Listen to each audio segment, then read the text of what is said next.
And welcome everyone to ChampCar.Live, presented by AutoZone. It is the TireRack.com Champ Car Endurance Series. This weekend's race, it's the Lake of the Ozarks Grand Prix, an 8+8 this weekend at Ozarks International Raceway. I'm Paul Veltum. Along with Bill Strong and Tiffany Alexander, we're calling the race for you this weekend, bringing you all the racing action from the Ozarks, as usual. Welcome, everyone, to Champ Car Live, presented by AutoZone. Cars are rolling off the grid just now, heading out onto the racetrack to begin 8 hours of endurance racing here on this incredible racetrack, this wild racetrack in the Ozarks that everybody is talking about. We were here last year, and wow, it did not disappoint. Cameras in the Looney Tunes car, the 901 Motorsports car. We've also got two idiots in a garage here this weekend in the car now with Timothy and Cone Crushers bringing out a Toyota MR2 to this racetrack, here to compete this weekend with that machine. Good morning, Polly. And good morning, Tiffany. How are you? I'm doing well. How about you? I'm doing great. It's a race weekend, so. Exactly. And this is a very, very intense racetrack. The owner compared it to me. He said, you know, the turn, what is that, 10, 11? No, it's 11. It Road Atlanta going downhill, and it just takes all the guts you have to do that turn and take it with speed. Well, he made the whole racetrack that intensity. Yeah. It's crazy. This place is nuts. I did like a rough track map. I think it was last year I put this together, and you just kind of get an idea. If you look at the graph down below, you get that's a representation of the elevation change. And so as we go along here, Tiffany, you can see it's kind of interesting to look at it this way, but you can see these really low spots and then this incredible undulation you go through as you traverse you have a lot this of blind racetrack. spots where you're going uphill, and then sometimes you're going downhill so distinctly downhill you can't even see in front of you much. It's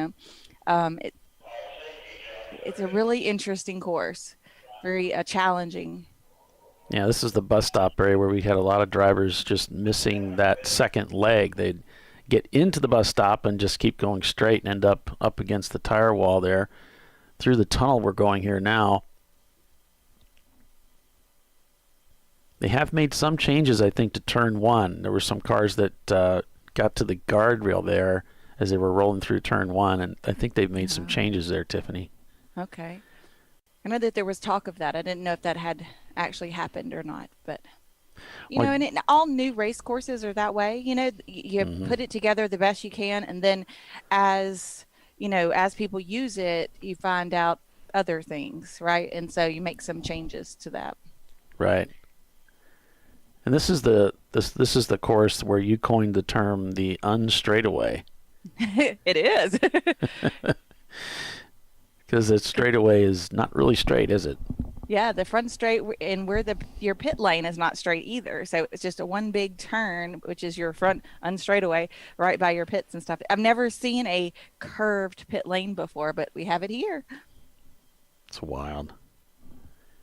So thanks for joining us, everybody, on Champ Car Live. Tiffany and I are going to be calling the race for you this weekend. And it should be a pretty interesting race. Round turn 17, and that brings you back onto this front straightaway here. As the cars are coming down below, you can see through the bus stop there. These guys are excited, getting ready for 8 hours of endurance road racing here. Thanks for signing on with us today. Good morning, Charles and Cody. Rooting on the Turtle, which is the Volkswagen Rabbit that you've heard so much about. The Two rabbit idiots in a named garage. Yeah. Just giving a thumbs up. Timothy, just a lover of this sport, and just always enthusiastic and with a smile on his face, and just giving a thumbs up to the corner workers who come out to work this race for us so we can come out here and have a lot of fun this weekend.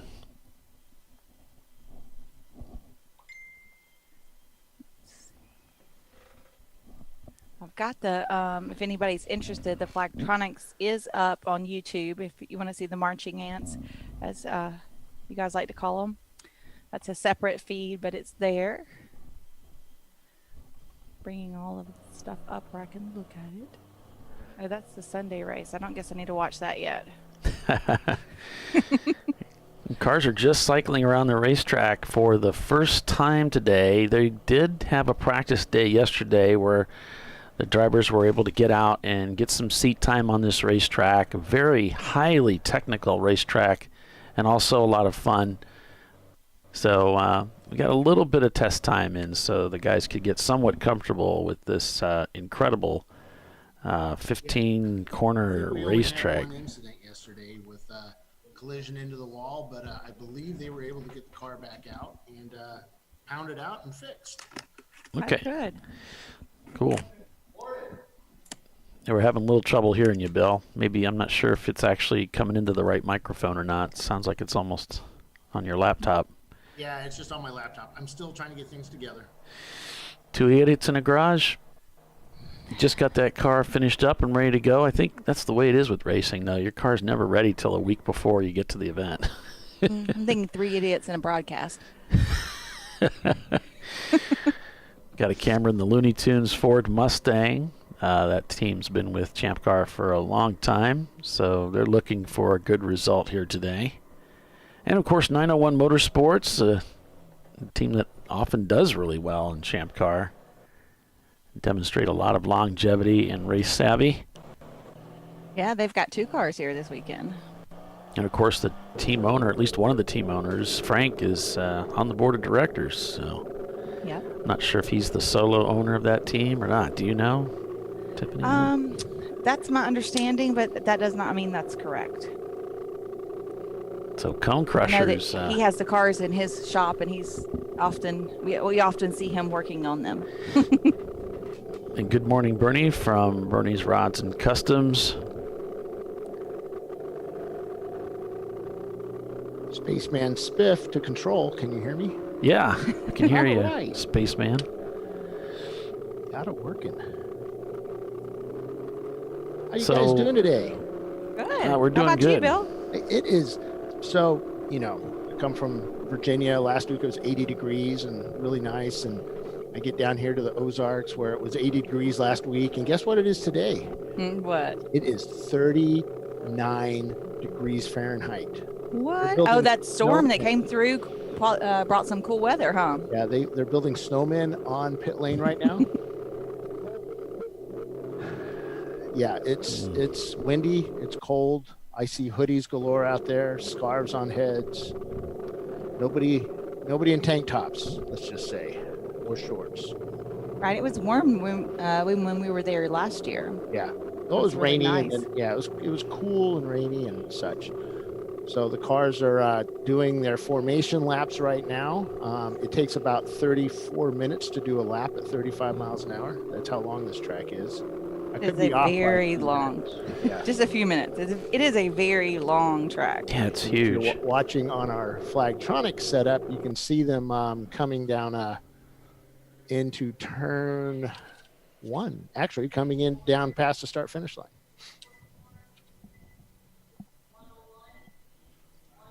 So there's the I'll let cars Chelsea rolling be through. quiet here, so Chelsea can read the numbers to Andy, who's our timing and scoring this weekend. This is the pit-in camera here, so you can see we did have a car roll into the pits as the cars come down that front straightaway, or as Tiffany calls it, the unstraightaway. And there's a look at, you can see why. She's not exaggerating. This is crazy. It's just another turn. A big turn. You can see that car coming down the pit lane there, and this is one of their cameras on at their racetrack, and they broadcast in 4K, so I really can't show them on my screen because my server has a little trouble ingesting all of that and giving it back to you in something that looks not anything but comical.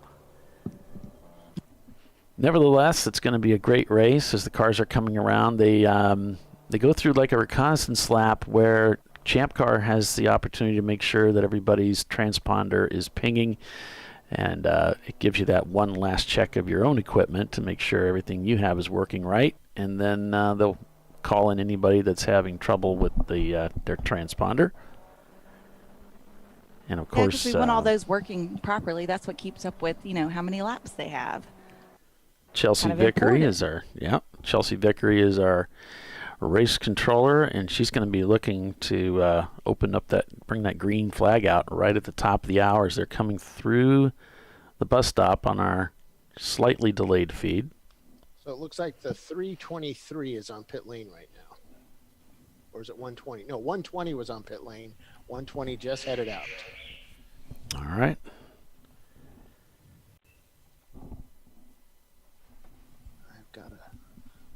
I've got a car showing up that should not show up. Let me fix that.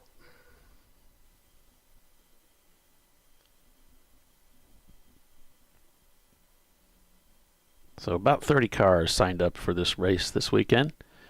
But I think they're going to be pretty busy. This track will keep you busy whether you have a large field or not. Here's the cars coming through what's called roller coaster. I remember last year the guys saying there's so much elevation change at this part of the track that you can actually feel the car get light and almost get some wheel spin right here at the crest.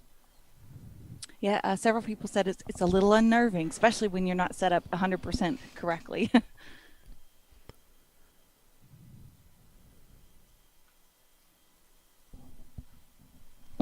We're getting ready for the start of this race, and Bill said, you know what, you're not talking enough about tire rack, Paul. You need to say some things. And I thought, you know what, you're right. I do need to say some things. So I just want to remind you guys that through Tire Rack, you get free shipping on all orders over $50. So what's cool is you order your tires from Tire Rack, they ship them to you, and there's nothing cooler than getting a whole set of tires or two sets of tires off the UPS truck. I love it. Oh, it's like Christmas, And you didn't have to pay for the shipping. So that's right. Anything over $50, they ship it to you for free, and they offer tires, they offer wheels. They have an extensive I've wheel gotten company. 2 sets of wheels, so I have 8 wheels I bought from Tire Rack, and I've had excellent luck with them. They've done a beautiful job. They really do. They don't just box them and ship them. They're not just forwarding them to you from a manufacturer. They bring those in, and they look at them. Bill and I went to the Tire Rack building, the Tire Rack shop, warehouse, distribution center in South Bend, Indiana, a number of years ago. It was so cold. I guess South Bend's always like 10 degrees below zero. But anyway, we were in South Bend. We toured the distribution center, and we saw how meticulous they go over everything. And they'll match up your lug nuts to make sure the lug nuts are correct for the wheels for your application. I mean, these guys are really, really on the ball with the things that they sell. They also sell brakes. They sell suspension equipment and all kinds of parts and accessories that you didn't know about. So there's a lot of different things you can get through TireRack.com. So you might want to check them out.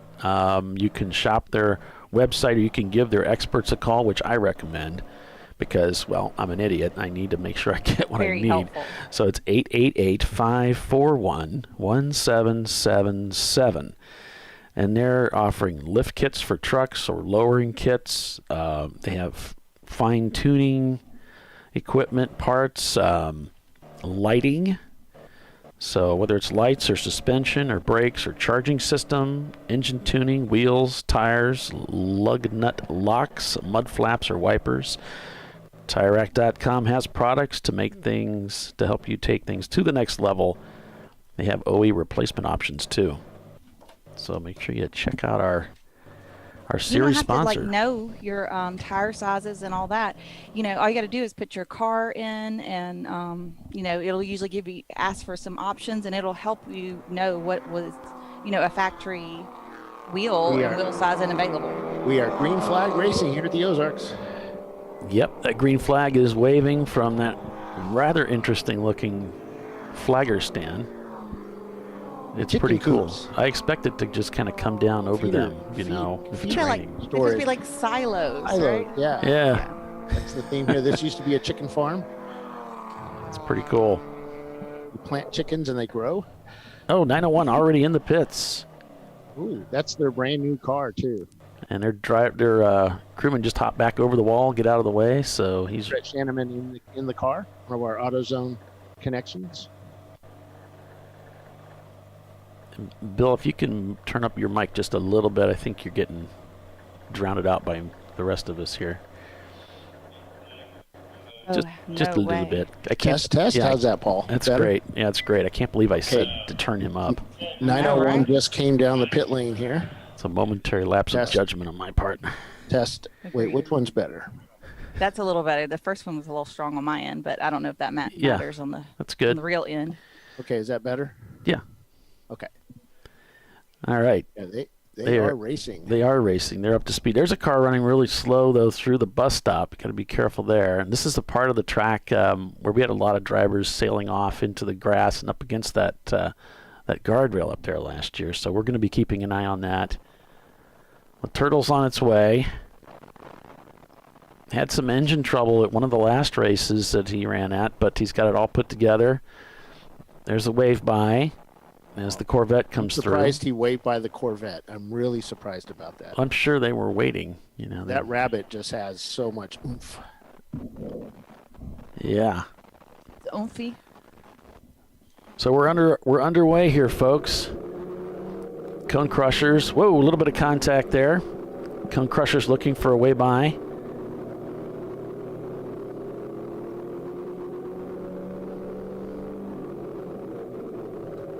Looks like they're trailing a Miata.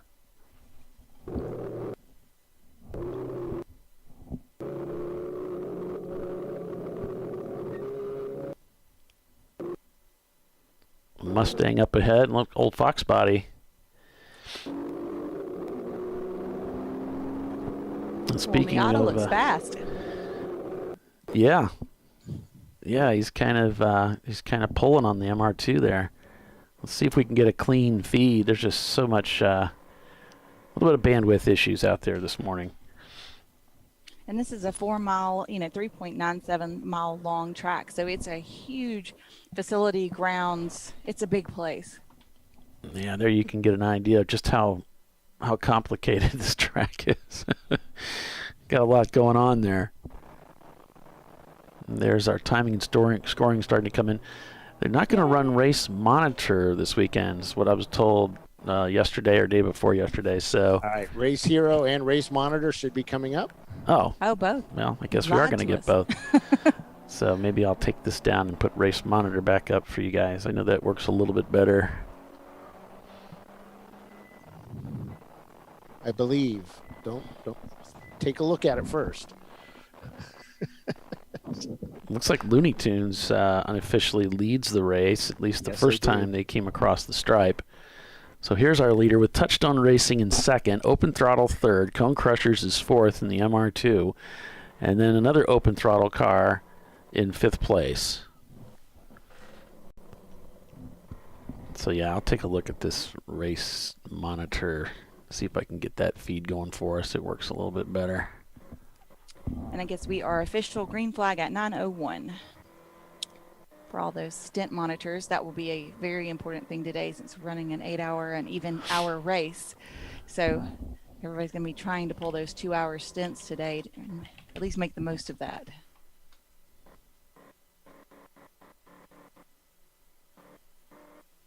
Our driver stints are 2 hours is the maximum. So most Okay. drivers try to finish out the 2-hour stint and then do fuel when they do a driver change. Yeah, I just confirmed with Race Control. We are at 9:01 when I clicked it, and that is the official start time.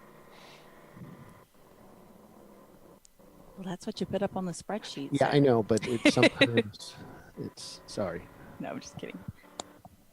I just don't want to Okay. give wrong information. Oh wow, it's What? scrolling. Check it out. It's The very- thing is it's actually entertaining. working. Paulie, you were incorrect in your tire rack issue. I sent a memo and I used all caps. We talked about it. Yes. I said I don't know how to turn it off. The all caps. Oh, you So- mean the all caps yeah. part? Yeah. You said all caps. I said, I don't know. Why all caps? I don't know. I don't know why it's all caps. Why are you yelling at me? Yes, either. Yeah, race monitor. We do have a race monitor feed, but Hey. it still hasn't quite cleared everything yet. It's still all What is waiting he for wait- data. Oh. Looks like 903's transponder's not working. What is he doing? He's testing. Looks like Frank is testing his transponder on the pit lane, which is going to drive Andy crazy. Do you see it now? Good morning, Andrew. Thanks for joining us, everybody.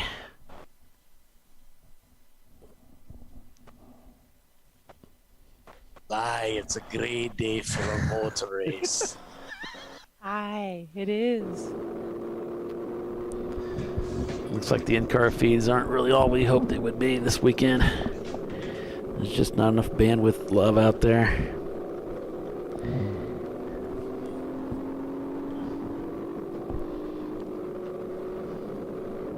This one's not terrible. That's-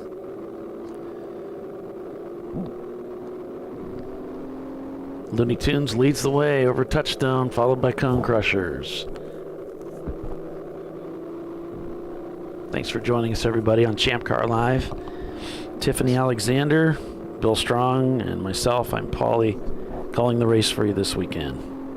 You know, it's got to be really boring for the corner workers who are sitting out there and the cars only come by about every 10 minutes. I mean, they're going to get spread out on this huge racetrack pretty quickly. So, you raced here. I did not. I did a couple of laps with the owner, just he was kind of showing me around, and then he got real adventurous and started going backwards on the track and jumping over from one section to the other, and then I got real confused. So, Can you turn up your mic some more, Bill? I'm sorry. We're losing you again. so last year I think I've got a mic issue. There we go. Last year I drove my Ram 2500 around the track. You know, you're 50 Mhm. feet off the ground, and you know you're higher. This weekend I brought my Toyota MR2 Spider out, which you're on the ground, and Mhm. drove around the track Thursday. I'll tell you, it's intimidating. You just cannot see in so many places. Yeah. We had some Yeah, cars going slow it's- down the front straight. Oh, it was one of the other cars going slow down the front straightaway, Just so much elevation changes that really. and they're Um, just blind. You come up Mhm. over a crest, and especially that camera I have looking at the bus stop. Mm-hmm. You come up over that, and you still can't see the bottom of the track. Over on the left, you can't see that. It's crazy. And then you hit the bottom, and now you're just looking at track right in front of you. You know, like when you're looking at the banking at Daytona. Right. It's like that. It's visually a little unnerving sometimes to try to get your eyes where you want them to be. Right. And there's a couple of other spots. Wow, this is crazy. Yeah, we're losing your mic, Bill. Yeah, Paul. The There it Kind is. of in and out. There you go.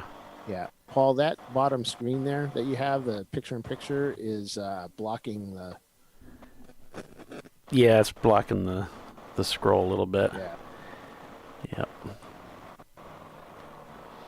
Yeah, whatever.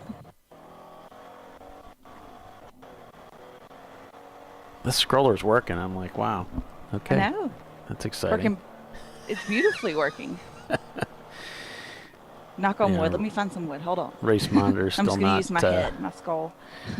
race monitor's still not up yet. So right now we're just watching things on the unofficial timing and scoring over on racehero.io. You can check that out on the web if you want to follow along with your favorite teams. 3 laps shown completed. Looney Tunes the lead over Touchstone, the number 800 Mazda Miata. Cone Crushers in the MR2 is third, followed by Open Throttle Racing, the Kermit car. Then it's Fox Shoddy Racing, a couple EC cars, Love Racing in their Miatas out there, followed by 901 Motorsports in the number 903. That's the car that we're on board with right now. They had to duck into the pits. AutoSpec is behind them in the number 21. Sheetbox Racing, the number 608 BMWs, they're in about 8th place. Open Throttle, roughly 9th place. Then we got Silver Martini.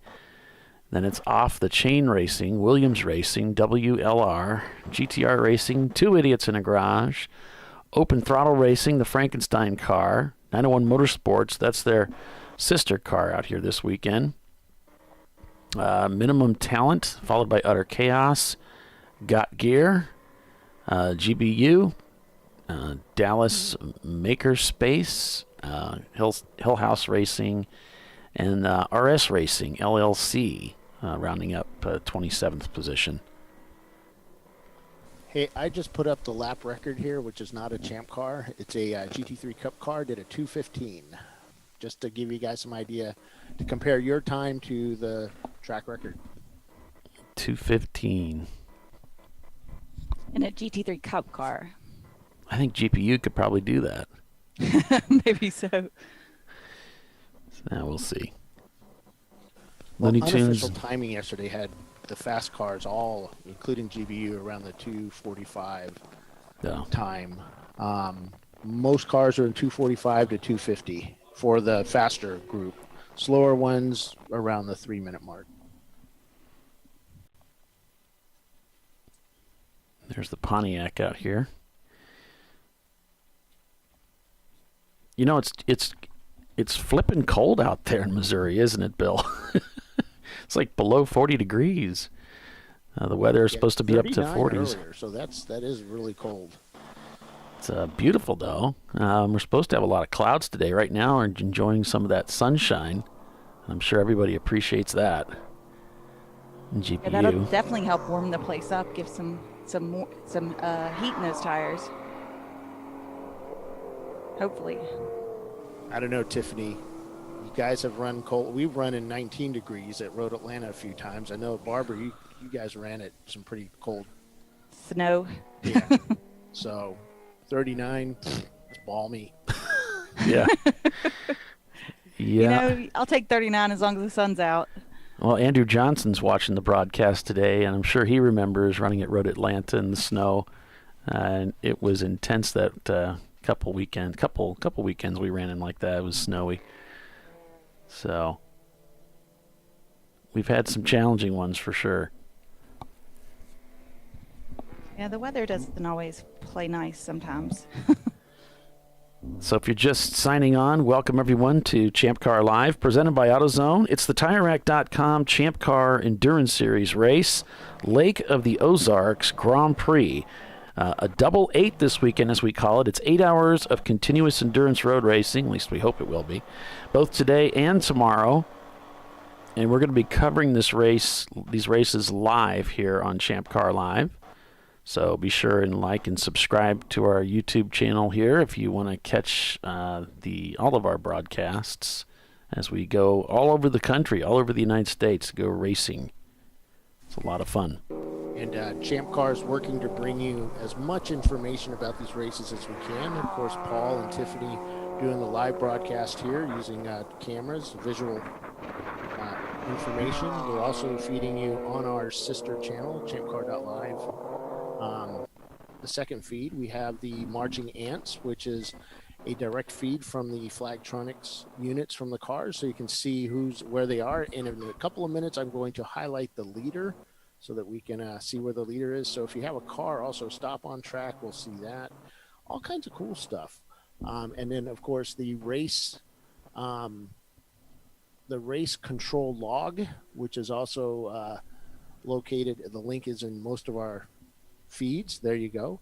As you can see, I've whenever I get any information from corners, from race control, from Chelsea, except for the one telling me to shut up, I'll put this on there, and you can see all the folks that are watching it up at the top. This is available to all teams at the track and folks at home that want to follow along. And it's a good log to go back on when people start complaining about all the yellows that we have in Champ Car or the purple 35s. And we go through and say, well, it really wasn't all that much, because here they are. So. Yep. I don't know what you can do about cautions. I mean, we have a lot of cars on our right? racetrack, so there's going to be cautions. Just ignore them. Yeah, you could do that. Which, we might see people do that. And it's frowned upon. But Yes, very much you so. could do it. You can do anything. And go to the go to the pit in camera, the black flag camera. All right, we've got And, that. because that one, Not that one. no, that's This one. start finish. There you There go. we go. And you can see Jimmy up here standing in his blue coat over on the right there. That's black flag. That's when you get in trouble, that's where you're going to go. You get to sit there, and we get to stare at you, talk about you, and make fun of you. And I've got all your favorite commercials this weekend, so everybody get a chance to enjoy that.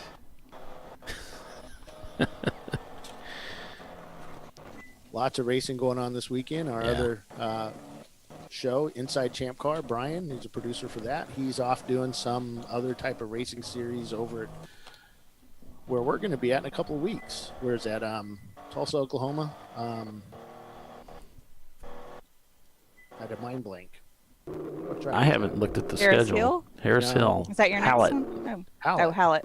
Yeah, Chelsea and me and Jimmy and the crew will be traveling out to Hallett. Put on an 8+7 hour. We're still looking for entries for that one. More the merrier. Great track, small little hometown track. Really fun to drive on. They start out the morning with the chicken dance song playing. Are you serious? Yeah, it's awesome. They play it over their loudspeaker system, and they have a huge chicken at the foot of race control. Sounds like my kind of place. Bring your chickens and do your chicken dance there, Tiffany. Right? Yeah, those are your kind of people. That'd be fun. That'd be a lot of fun. Let me go to Flagtronics and then highlight the leader, if I can figure out which mouse I have.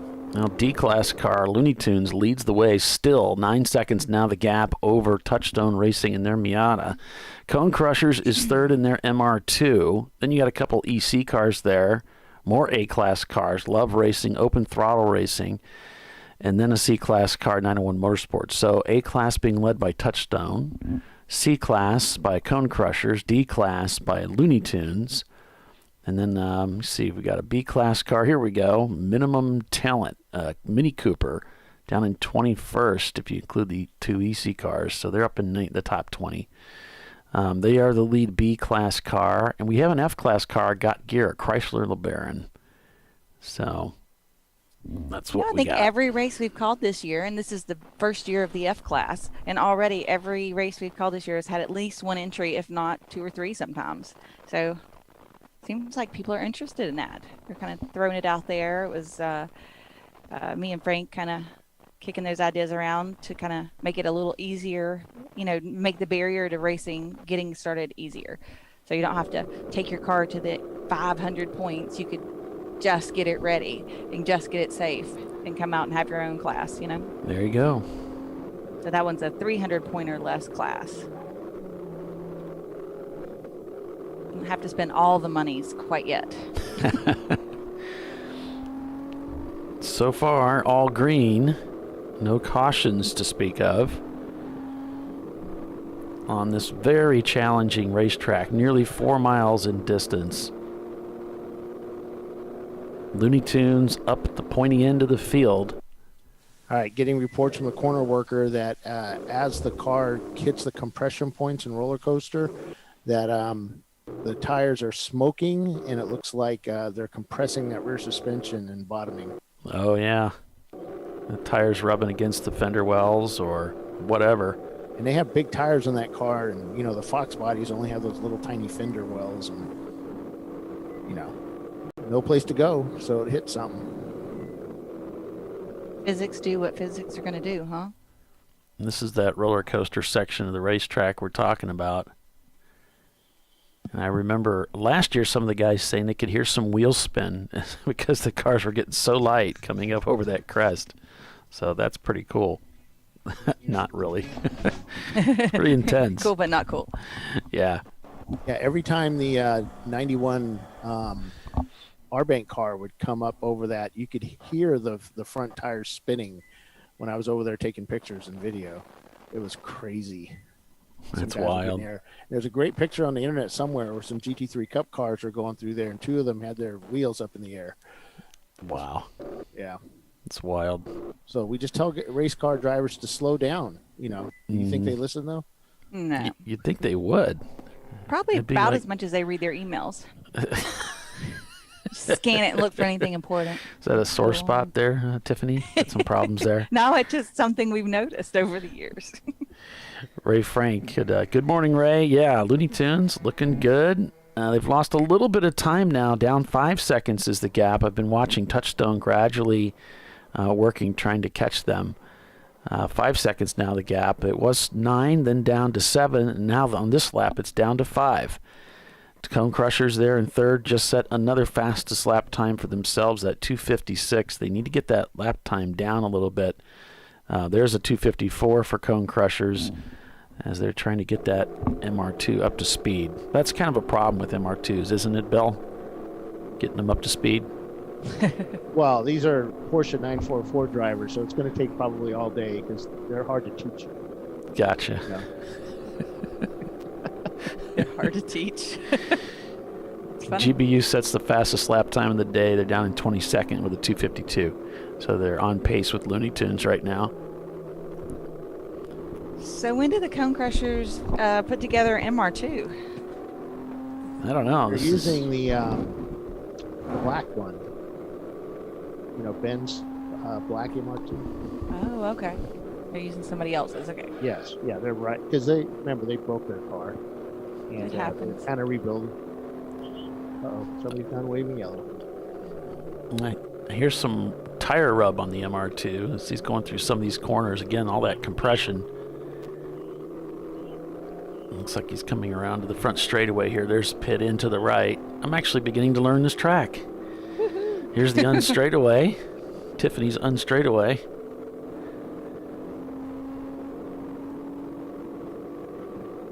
Yeah, he's carrying a lot of speed. Man, you guys are flying down into one. Look at this. That's cool. It looks like he's holding back a little bit there, Tiff. Yeah, it looks like they've added a lot more tire barriers over there instead of it's a little softer if it goes wrong. Mm-hmm. Cone Crushers again, a 2:54 that time, continuing to chop away at their lap times as he's getting a little bit more out of this car with every lap. Looney Tunes still shown in the lead. The Chrysler LeBaron just turned a 3:40. Just turned their fastest lap time. The F-Class car, they're continuing to get some speed out of that car. Fine speed. Heck yeah.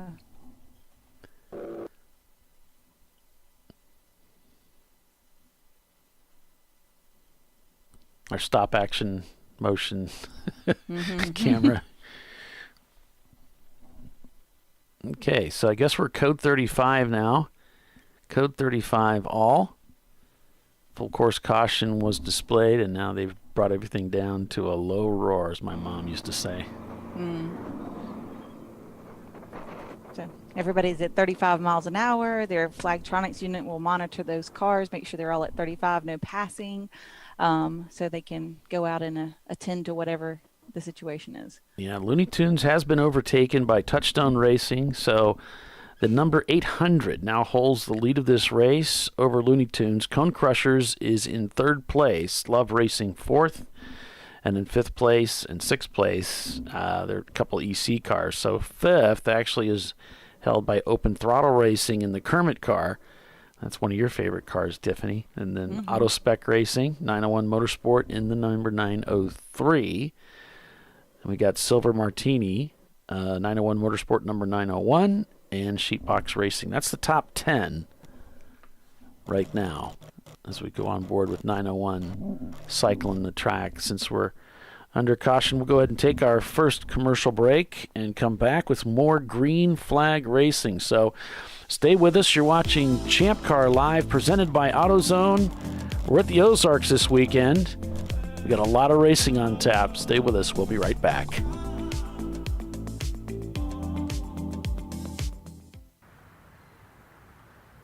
Probably need new tires. You do. What if they sold tires online? We do. We're TireRack.com. They could offer lots of tires We have so many tires. and help you find the right tire. It's called the Tire Decision Guide. Oh, and they could ship them to a nearby mechanic. We shipped over 7,000 independent recommended installers. This is an amazing idea. Sorry. TireRack.com, the way tire buying should be.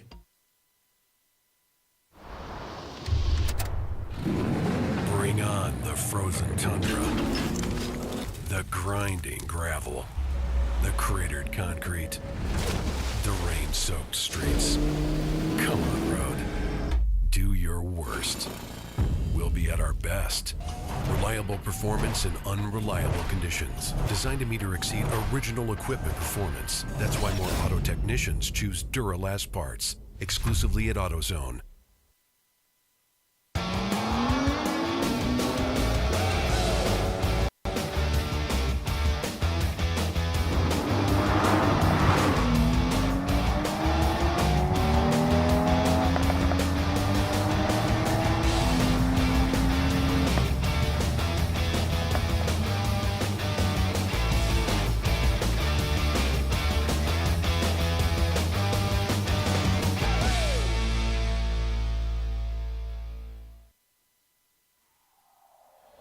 Discovery Parts is a veteran-owned racing and safety equipment company.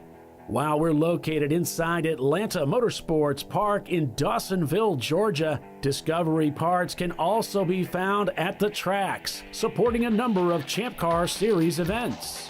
We take pride in being a reseller of the best of the industry to Champ Car teams and drivers. We know racing, love racing, and look forward to tomorrow to even more racing.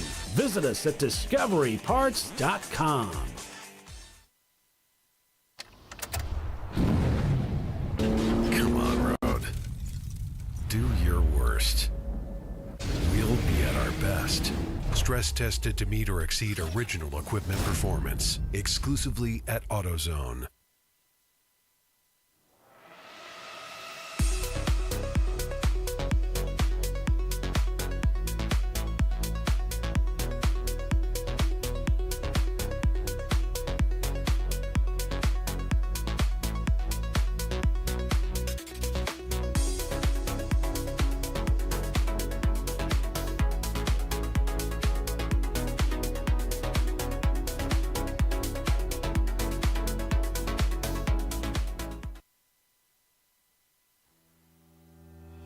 Lifeline USA is a leading manufacturer of onboard fire suppression systems. Lifeline's continuous commitment to research and development ensures that we supply the most innovative and cutting-edge products available, used by the majority of the world's motorsport championship-winning teams and constructors. Lifeline has a proven history of success. Lifeline offers a complete range of fire suppression systems for all budgets and needs, and we continue to push development and limits on both extinguishment materials and our patented delivery systems to make the race car environment almost as safe as sitting on your sofa at home. Every kit has been designed for a professional and simple installation. For more information and to purchase your Champ Car fire suppression system, go to www.lifeline-fire.com.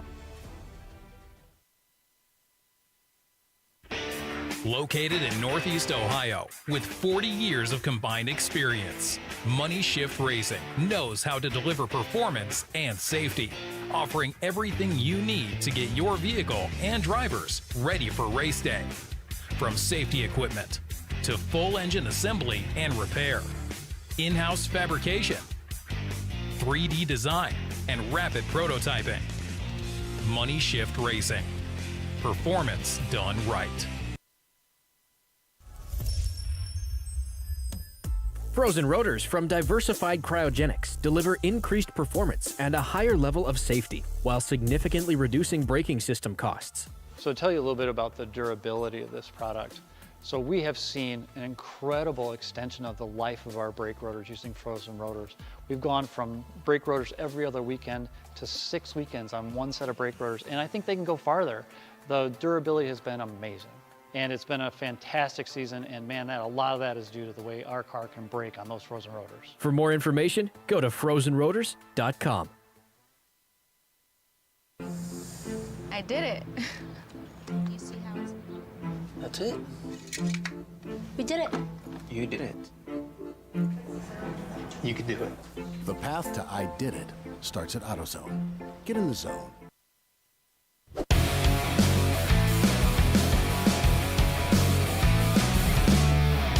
All right. Welcome back, everyone, to Champ Car Live, presented by AutoZone, the TireRack.com Champ Car Endurance Series, Lake of the Ozarks Grand Prix at Ozarks International Raceway. Unfortunately, bad news for the two idiots in a garage. Looks like it is their rabbit that has brought out this caution, and they are into the wall, unfortunately. Oh, no. So kind of a heartbreaker here early on in this race. Not something that anybody wanted to see. No, it's kind of a crowd favorite, the rabbit named Turtle. So we don't know how bad the damage is. I was kind of waiting to see if we would get a chance to see them pull it out and get some idea of, what the damage is on the car. But yeah, we were looking. Just pulled up the video to watch it, and as he crested the hill, the car just snapped to the left, and he spun it. There was just no reaction time whatsoever. It snapped so fast. And just spun and backed it into the wall. But he'll get it working. He's pretty tough. We're still under full course code 35 as they get that cleaned up over there. And this track, when they tow the cars, if it's not a flat tow, they'll put a driver in another vehicle and bring it back.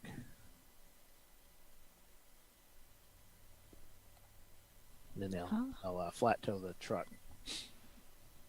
Something about, and I came across this happening to me at Sebring last year, whereas, you get out, you get into a little incident, and like lose a wheel or whatever, and you get out of the car, under the instruction of the corner workers, and then you're trying to figure out what's wrong with your car. Can it be fixed? Can we get it? You're radioing back to your guys in the pit lane. Hey, get a wheel ready, or right. It's probably not as bad as I thought. And of course, the corner workers are trying to clean up the scene, pushing you out of the way, and you're trying to do stuff. And so they found here the best thing to do is put the guy in a car, because he's not sitting there. What, they just put him in a car and bring him back, and then they flat tow the race car in? Sorry, I was just watching the video again. Yeah, it snapped. He didn't back it in. It nosed in. Oh, he might have overcorrected a bit, and that might have lost it. But we're watching him impact the wall. Well, it's a front-wheel drive car, so when you kind of lose it, I'm not sure you can overcorrect too much. It's just probably plowed. You're along for the ride sometimes. And that was a very fast section of the track too. So, and our Flagtronics did what it was supposed to do. It notified us of the impact and let us know that, hey, this guy hit a wall. We're able to look at it on the map to see where he's at, and the corner worker then calls it in just a few seconds later, because that corner worker is still trying to assess what's going on, but we're seeing it live as well. So that helped our folks dispatch people fairly quickly and get it taken care of. So Touchstone Racing had just taken the lead over from Looney Tunes. We're 9 laps into the race now. Cone Crushers in 3rd. Love Racing in 4th. Open Throttle is 5th in the number 644. You can follow the timing and scoring using racehero.io. And that way you can follow along with your favorite teams as the two idiots in a garage rabbits being pulled back. Cody's asking what happened to the turtle, and they had an impact in the wall. That's what happened. So if you look at Flagtronics, I've got little blue dots on our leader, the 800 Touchstone, and the 101. In the future, we're gone full course yellow. Okay. Get this field moving again. Let me update the record here. What we do is we go from purple 35, where everybody is at 35 miles per hour, then they go to a full course yellow where you can go above 35 miles per hour to get the race cars closer to race speed before turning them loose with that green flag that just flew. Yep, we're back to green flag racing.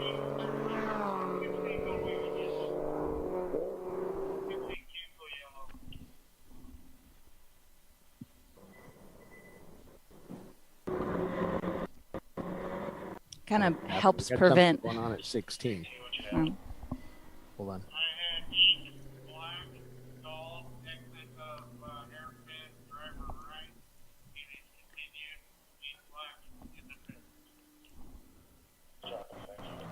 Okay, so that was a local yellow R6 or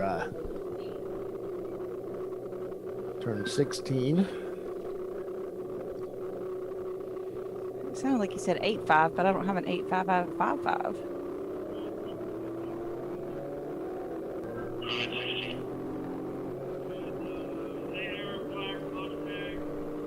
A Mustang. Yeah, 101. You can see they were right up on the 800, and they spun and continued, and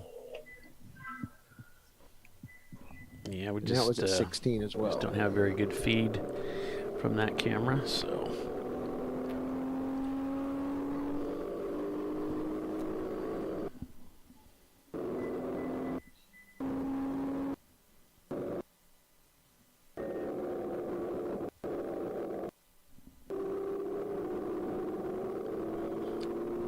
So, Bill, did GBU start in the back of the pack? Did they take? It looks like it. Okay, but they didn't start like with negative laps or anything. No, I don't think so. 'Cause, yeah, they get those laps right up on. Are they still out there? Because they're showing like 18th, I believe. Yeah.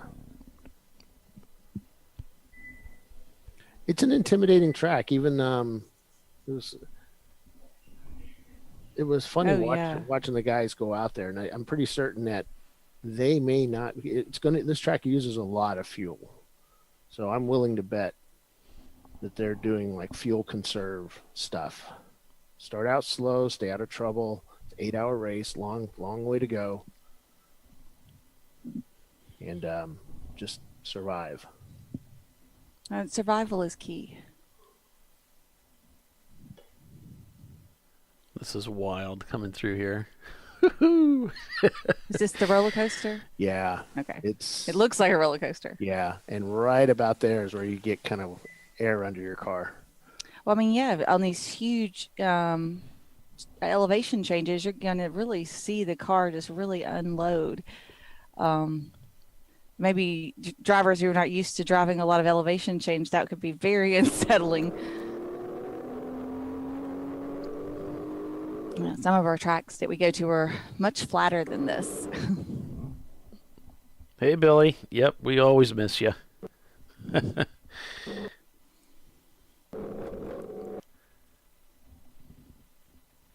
Hi, Billy.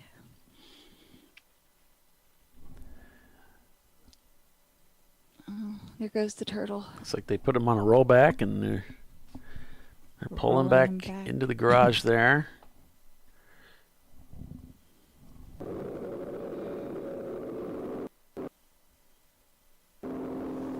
So the guys in Cone Crushers may or may not have got a lap or two around track by the owner last night or yesterday. Oh, cool. Got some tips and tricks to the track. I was talking to him before we left the track last night, and they were going on about how they thought they should take some of the big fast corners, and the owner said, no, you take it like this.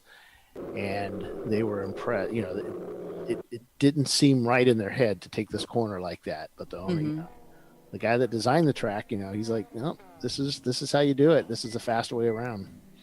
So that might be their unfair advantage. Well, and then a couple of these cars were probably here last year. We did the national championship here last year. So well, Brett Shanneman is in the 901 car today. Yeah. Yellow gloves. Yep, he was here last year.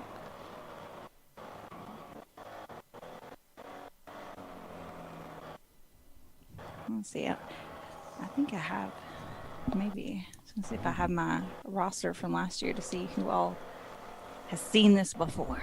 So they're showing me the replay of the VW, and I turned around and I just see it going backwards for a long way. I didn't realize they were rewinding it. It's like, holy cow.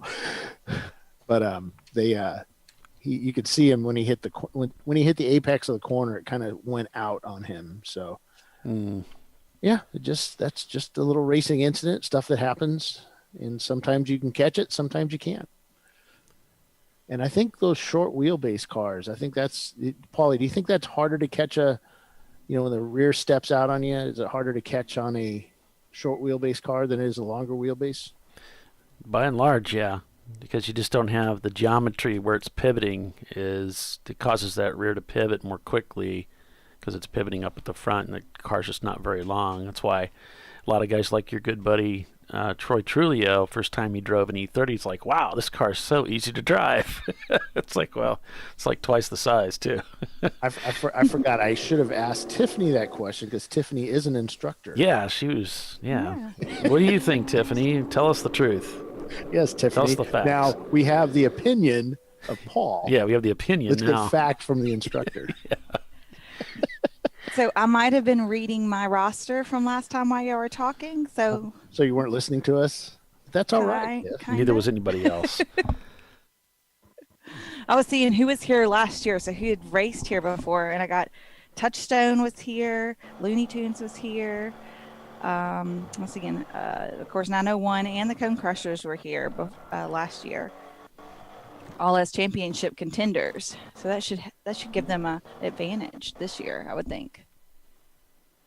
Yeah, the question that Bill was asking was because the turtle car is a smaller wheelbase car, do you think when the back end snaps loose, is that more difficult to catch than, say, a larger car? Yeah, but like that's also front wheel drive, so that's a different catch than a shorter like mid engine or rear engine. I think those are different kind of beasts to handle. The front wheel drive car, you just got to keep your foot in it and drive it out of it, and sometimes there's just no room to do that. Yeah, the same. I think you drive the same. My MR2s, and I know some Porsches we've driven, kind of the same way. You kind of just stay in the gas. Maybe you throttle back a bit, but you stay in it to keep the power going. But some cars, you may want to lift to have the rear catch back up to you. Mm-hmm. Well, the Boxsters and the mid-engine cars are real fun because when they spin, all the weight's in the center, so you tend to spin in the same place instead of spinning like a pendulum and going off track and whacking stuff. So you have a chance to be a little more lucky if it works out that way. I've always really I've spun my car a few times. Get it? I'll take lucky any day. Lucky always outweighs good. Getting a report that 55 is stuck in first gear. Oh, that's the utter chaos. Chrysler Neon. Stuck in first gear. That's the worst. He's not going to get anything done in first gear. Can I get any other gear, please? Especially somewhere like this. Yeah. And that's probably what a lot of times what happens there is there's you have roll pins that hold the shift forks in place inside the transmission. And those can shear, and then you find yourself stuck in a gear, and there's really nothing you can do about it. Eek. And it looks like that might be Timothy taking a look at the car, so just assessing the damage here.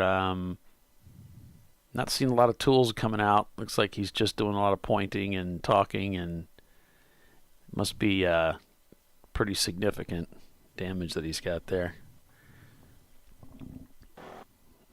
And our in-car cameras just are not very happy right now with the bandwidth out there. Certainly in some sections is, pretty low res. But, we've done this before. Yeah, we were having, Bill went out and set up some cameras out on the racetrack for us too, so even if we don't really get much from the in-car, we still get a flavor of what's going on from the... Oh, give those cameras time, they will go down. Track cam. Oh, goodness. I'm positive thinking. It is positive thinking, it's just positive they're going to go down. Yeah. Well, it's, when we were here last year, there was no leaves on the trees. So we were here earlier in the year, so leaves really affect the radio signals. Looks like that 5.5 is in the pits now. And But yeah, now there's leaves on the trees, and now it's blocking our signals, and we're out in the boonies, man. We are out in the middle of nowhere. Not as bad as where I live, from what our staff say that have come out to my place. But did they ever make it out after they got there? They seem to be at work, so yeah. 13 laps in, Touchstone leads the race over Looney Tunes by 1.384 seconds on that last lap. So they're right together. See on Flagtronics, they are nose to tail almost. Cone Crushers in third in their MR2, followed by Love Racing, Autospec Racing, 901 Motorsports in the number 903 is sixth. Then you've got Open Throttle Racing, 901 Motorsports number 901. Silver Martini Racing and Williams Racing, the top 10.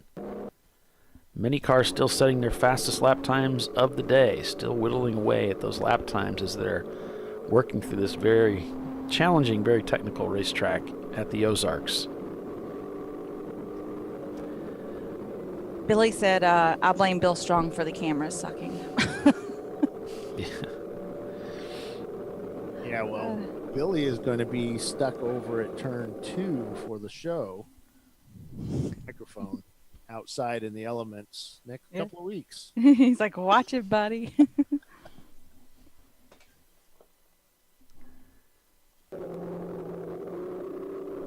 Cone Crushers doing well here today. In third place, their fastest lap time of 2:54 to the leader's 2:50. GBU working their way through the pack gradually here. Their fastest lap time is the FTD of the race, a 2:46. Wow. So Cone Crushers is, they have 2 drivers, and Ben may get in the car if needed. He is a car owner. If needed. Yeah, if needed. I'm like, that because you've got 2 paying drivers, or you're just chicken of this track? Stared at me. This track is nothing to be taken with out some caution. You really have to approach it with a dash of caution and a lot of cojones, because it is very challenging. Yeah, they've got that 3.3 liter V6 just hauling. But there it goes an S2000. Pretty right cool. by them. Yeah. But the guys from Cone Crushers were here last year, so they have seen the place before. And so did Ben. I think they were leading the race at one point, weren't they, last year? Pretty certain Cone Crushers was leading at one point. I do not recall that particular statistic.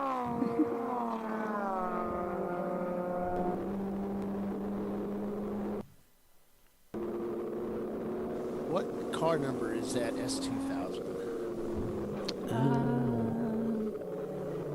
It is 323 Gulp Racing.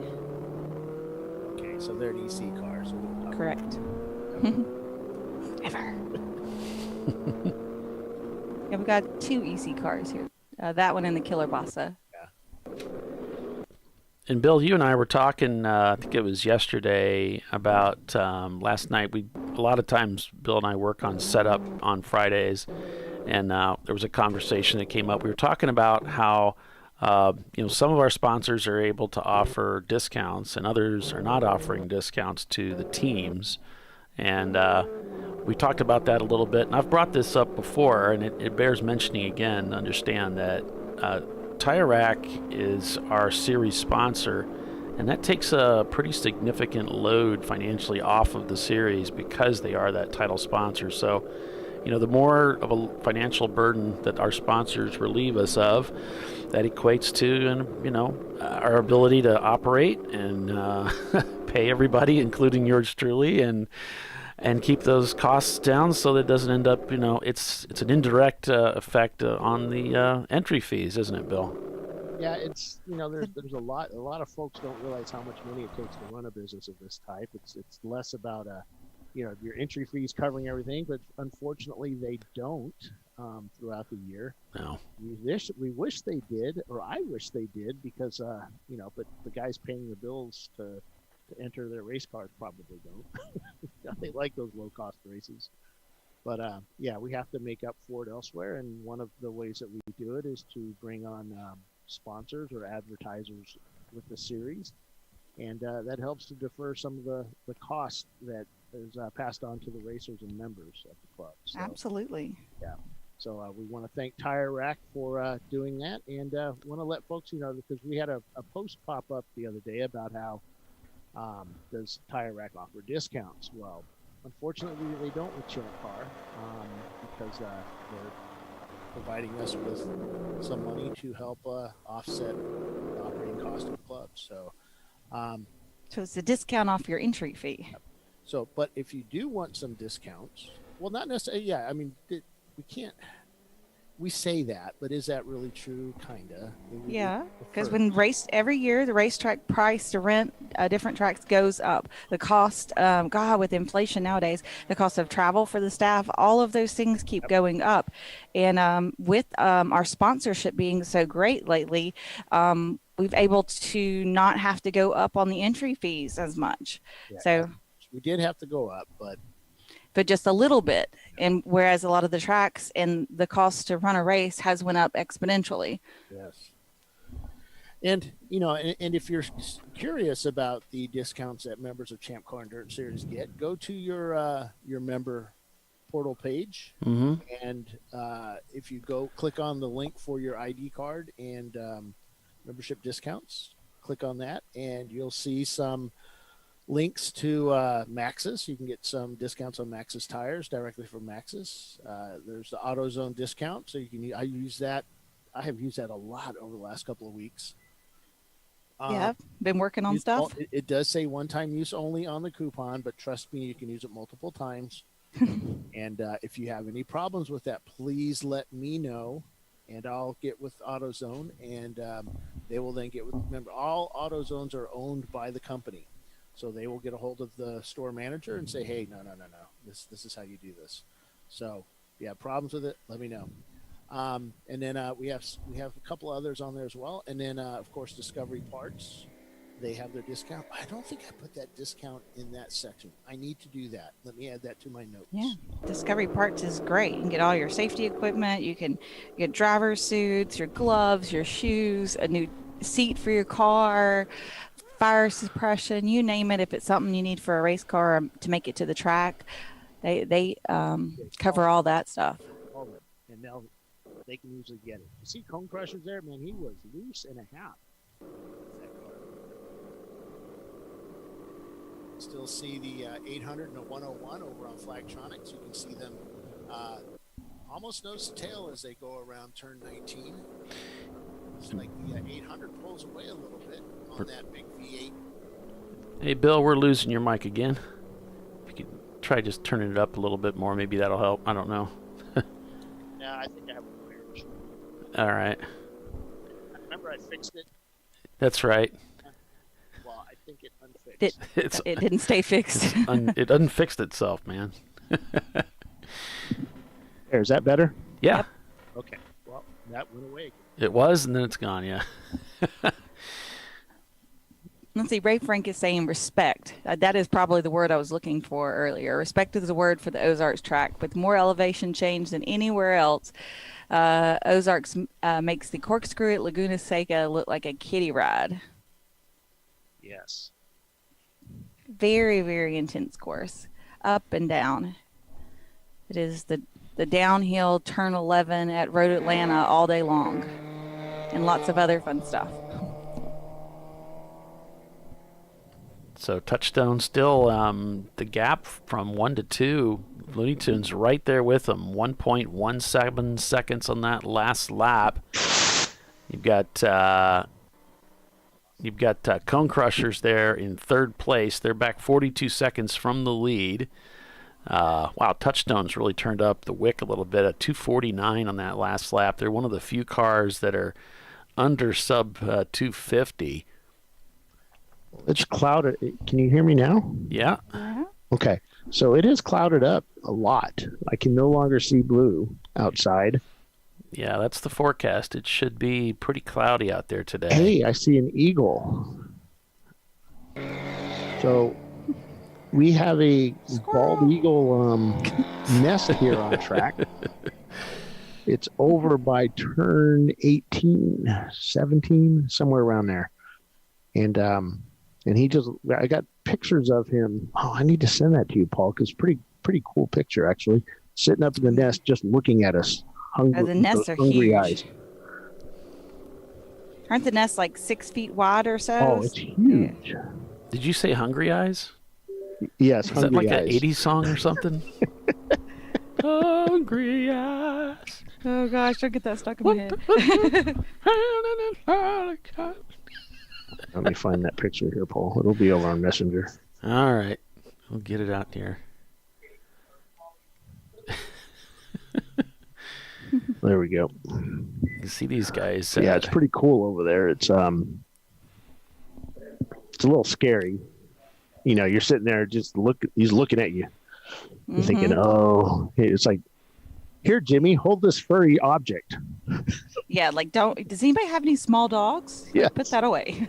It's a small dog alert. Fur cap. Here, put this fur cap on your head, Jimmy. I can't remember what it was we were doing. There was a thunderstorm coming through, and there was a small dog alert that was issued, which was a joke by one of our local weatherman. Small dog alert? Oh, my gosh, it was hilarious. Flying. It was so funny. Because of the weather that was coming in, they were going to get carried off. I was like, oh, man, that's just too good. Mm-hmm. Yeah, I got that picture here, and so there you go. There we go. It's pretty cool, huh? Just looking at us. Checking you out. That was we got it up there. Track owner's here, JR, and he's 15. It's corner 15. She was just picking out who she thought was, going to go for the goal today.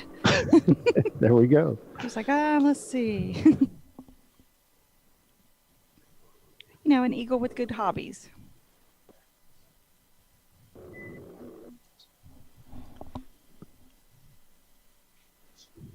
There's one of our cameramen out there riding his scooter, it looked like. I need one of them off-road scooters. Yeah, you do. I kept trying to get you one of those ice cream truck things that they use over in India. Oh, yeah. Three-wheeler. That would be awesome. Those things are incredible. They're so cool. My wife wants to get one just to like boogie around, sell hot dogs and stuff. She always wants me to buy these little quirky cars. They had a dune buggy for sale out here last year. She wanted me to buy the dune buggy too. It was one of those fiberglass, all-body, speed buggy type, The thing was pretty cool. It's like, where am I going to put it? Oh, don't give me that, We'll find a place for it. So twice yesterday, or was it 3 times? I think it was like 3 times. We allowed the teams to go out on track in their personal vehicles to basically take their crew around,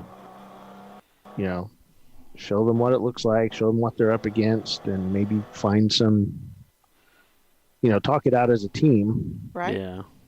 And the teams really like that. You still saw the big eyeballs as they came around the front straight, like, holy cow, what'd I get myself into?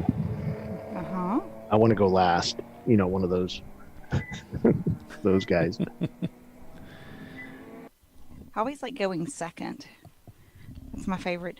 I like going first, mainly because of the amount of traffic. I like all the passing. Yeah.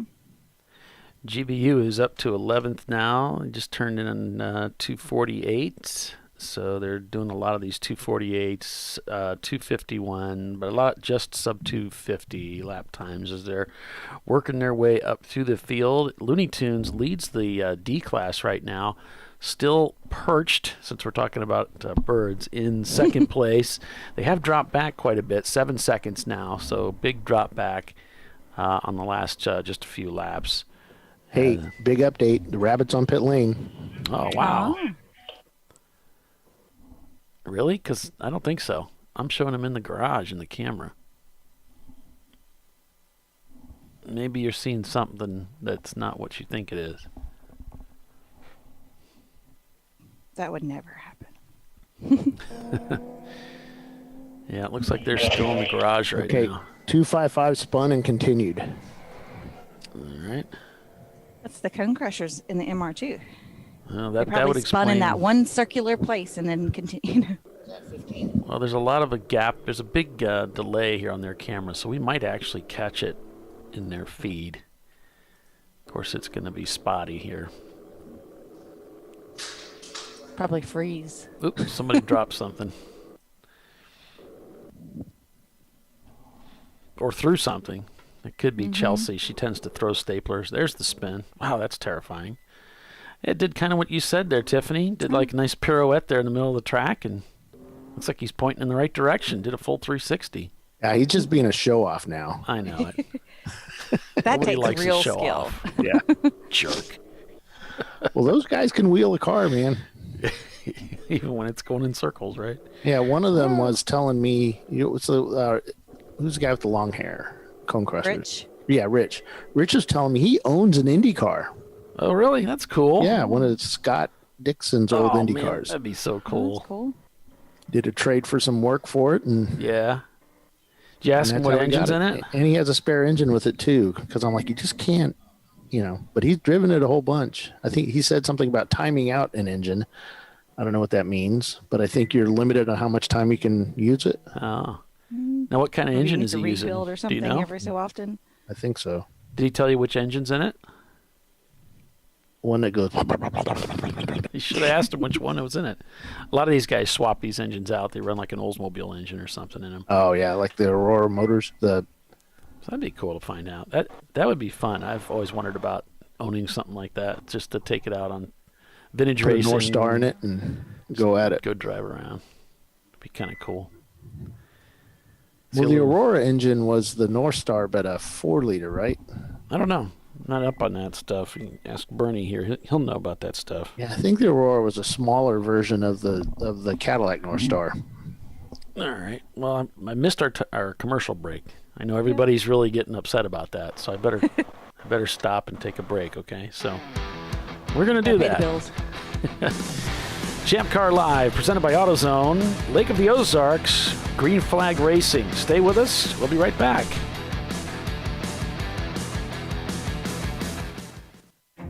An important decision is afoot. This man is about to buy tires on TireRack.com. Tire Rack is the leading online retailer of tires in North America and a repository of advice and expert reviews. And it's done! All that's left is to arrange for safe, easy installation at one of our independent recommended installers. Well, I guess he did that too. TireRack.com, the way tire buying should be. Come on, Road. Do your worst. We'll be at our best. Engineered to meet or exceed original equipment performance exclusively at AutoZone.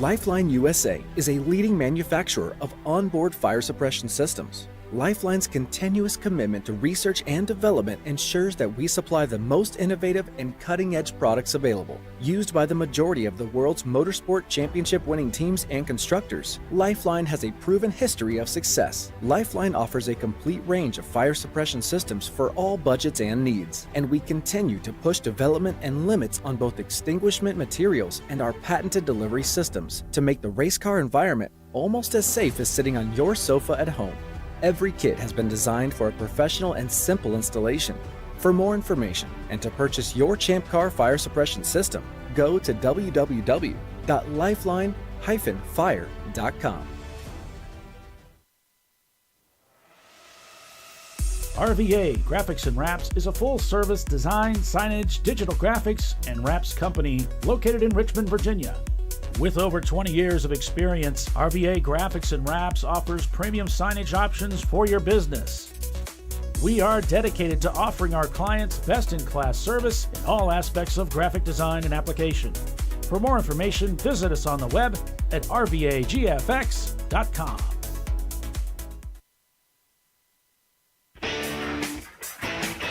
Located in Northeast Ohio with 40 years of combined experience, Money Shift Racing knows how to deliver performance and safety offering everything you need to get your vehicle and drivers ready for race day.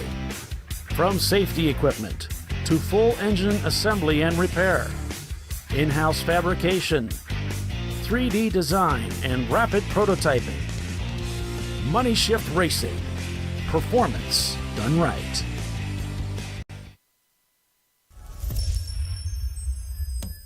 Frozen rotors from Diversified Cryogenics deliver increased performance and a higher level of safety while significantly reducing braking system costs. So to tell you a little bit about the durability of this product.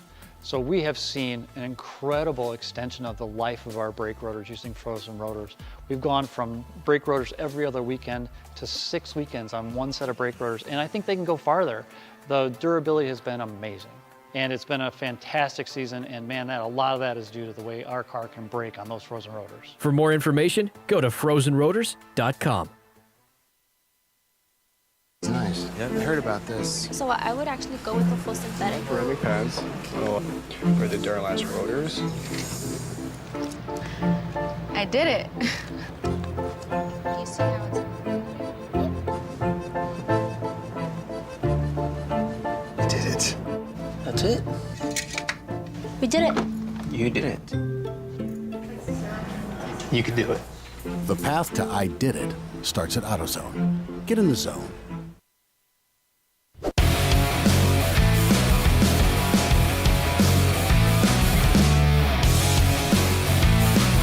All right, welcome back to ChampCar.Live, presented by AutoZone. Keeping an eye on the Rabbit, still in the garage right now. I don't see anybody working on it, so looks like, yeah, not sure what the situation is there yet. But if we hear anything, we'll certainly let you know. Touchstone leading the race, 13 seconds now is the gap over Looney Tunes and the Ford Mustang.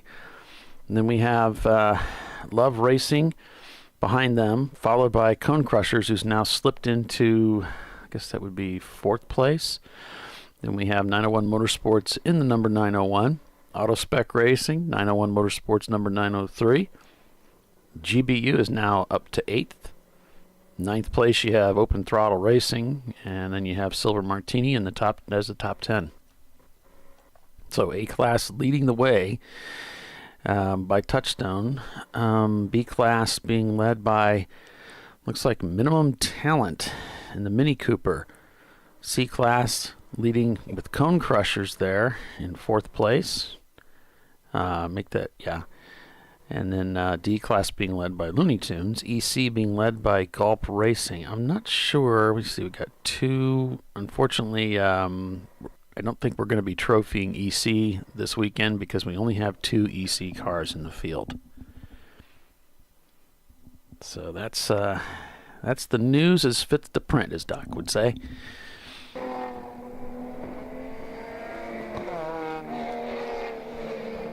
So those clouds are growing darker. The wind is picking up a little bit. Weatherman promised sunny skies. Jerk. 5-5 was reported slow going around track. They've just pulled into the pit lane. Yep, we just saw him come through on the camera there, Bill. So it looks like they'll be bringing in that machine, see what's going on there. Cone Crushers slipping back a little bit. And their lap times have grown quite a bit. 258, 258, 258. These last 3 laps, pretty consistent. You know, might have had a little bit of a scare there, and has kind of calmed him down a little bit. It's like, you know, I'm just gonna take my time and work my way up. You know, everybody, Tiffany, learns at a different rate, and you pretty much have to do that, don't you? Just kind of go at your own pace. Or did I lose her? Oh yeah, she's offline right now. Sorry.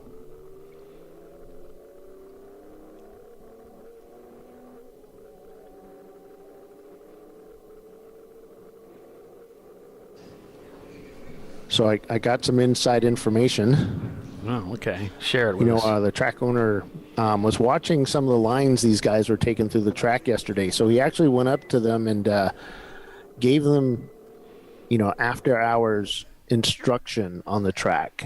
He said, yeah, the lines those guys were taking were really, really bad. So he picked the cars, found the drivers, and took them out and showed them how to do it. That was pretty cool. How many tracks do you have where the owner would do that, or somebody at the track would do that for you? I mean, maybe Fred Wolf would do that, but that's about it. Yeah. Not too many. First time I've ever seen it. That's pretty cool. Yeah. Yeah. And they're both IMSA. Him and his son are both IMSA drivers. They run the. Let me find it. What's your IMSA team? PF Racing. Yeah, PF Racing. They run Mustangs in the. Here's the damage on the. Ooh. Aw. But you guys, how long are you going to be? That's Tim. Okay, cool. I'm gonna go find Bill and see if he wants. We'll come and put it in right away. They're easy. He sets them up so good and so stealthy. Anyway. So there's the damage to the car, unfortunately. Everything safety-wise works. Unfortunately, radiator, and there's no way to end out. So we're done for the weekend, unfortunately. Oh, it pushed it out. The rest of the car's looking pretty good. He's definitely seen better days on the front end. On that hood, I just It shoved the whole front end over. and I'll be You back could see that. to see. That's too bad. Subframe and all kinds of stuff. He's got some work to do on that car. Yeah, but big hammer. Tim's an auto mechanic. He'll get it sorted out. If it can be fixed and be safe, it'll get done. In our garage right now, they're doing a wheel bearing in there. If Bill wants it. I'm heading down to the pit and find Bill. Okay, so it looks like he's going to come find you, drop off the camera. Looks like they're done for the weekend, unfortunately. So it's a tough break for the 2 idiots in a garage and Sheboygan team.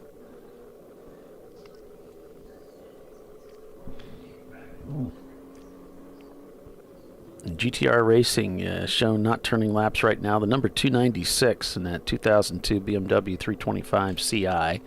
Sheetbox shown in the pit, so is utter chaos. We know they were having trouble with that transmission stuck in first gear. Those are the only cars we're showing not turning laps. Everybody else is out there right now. We've got Love Racing setting their fastest lap time of the day, and so is AutoSpec Racing as we're on lap 23 for this 8-hour race at the Ozarks International Raceway, the lake of the Ozarks Grand Prix.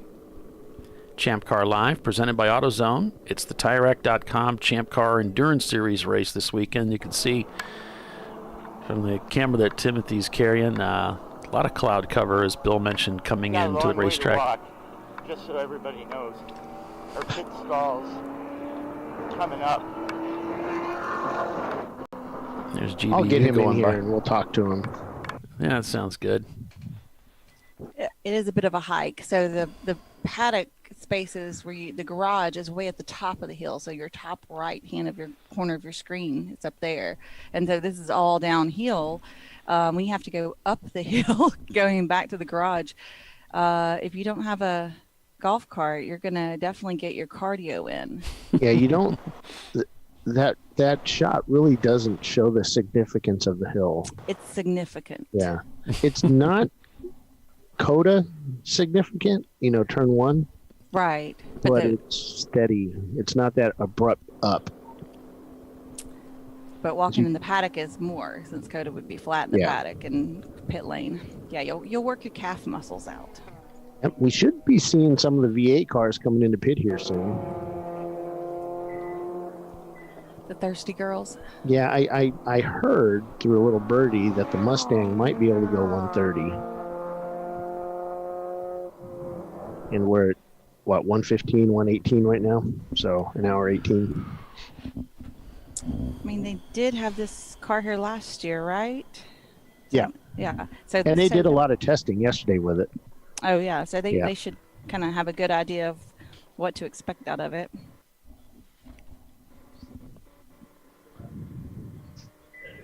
Be interesting with the lap times that we saw yesterday of the Corvette and then comparing what they're doing now. They might be trying to extend out as far as they can by not running away. Does that make sense? Maybe. as far as like a MOV penalty tomorrow? No, or- not the MOV, but no, just there's Don't wanna- no need to do, like 45s. You can Because do a it 50. brings a lot of undue attention to your Not team. just that. Who cares? You're racing. Seriously, you're racing. It's more of, see, there goes the Corvette right there. It's more of how can we extend our fuel if we can only go an hour 40 minutes. If I slow down 5 seconds a lap, I can go now 2 hours on fuel.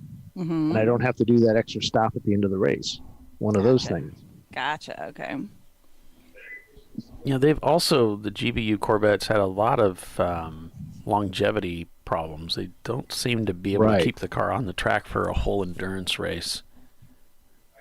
So if you're saving 5 seconds a lap, staying off the curbs, you save your car. Yeah, they had suspension failure at that last race at Daytona. So you got to start looking at things like that. Racing is more than just going flat out.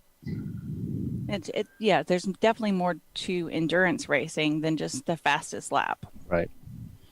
Save those for the HPDEs. Mm-hmm.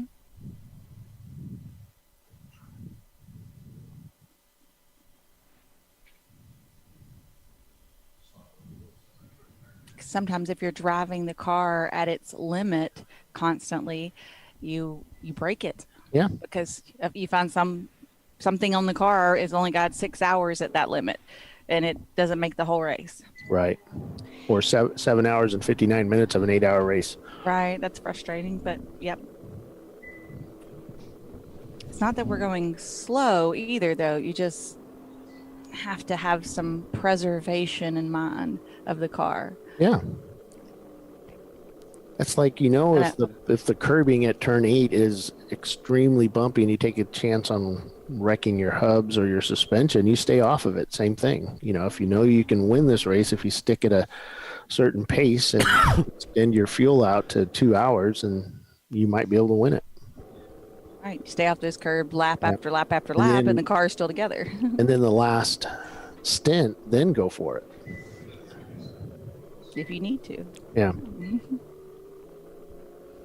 You can see the difference now between the 101 is really slowed down compared to what they were. I mean, they really, the 800s really pulled away from the 101 physically on track. Yeah, it's almost like they're at a standstill on our camera. Yeah. We've got a 28-second gap.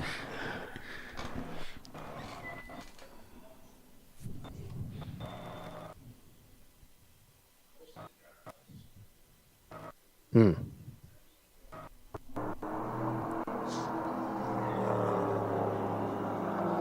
going to film a pit stop for us. All right. Or maybe put the camera in another car. Now he's been walking around the pits He's talking. down here. Let me go down there and get this sorted out. I'll be back. Okay. Here's unstraightaway. The front unstraightaway.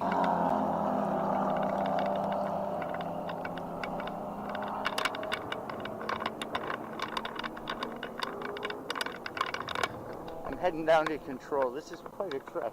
We have a lot of empty pit boxes here, so people must be doing well, or they're back in the garages.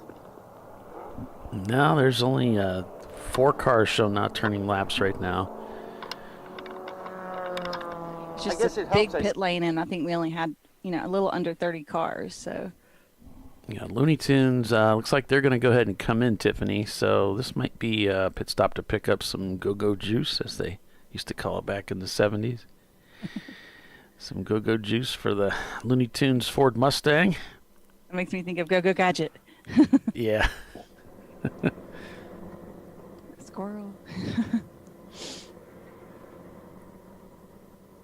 Puts his visor down because he knows he's going to have that visor down for a pit chain, for adding fuel, and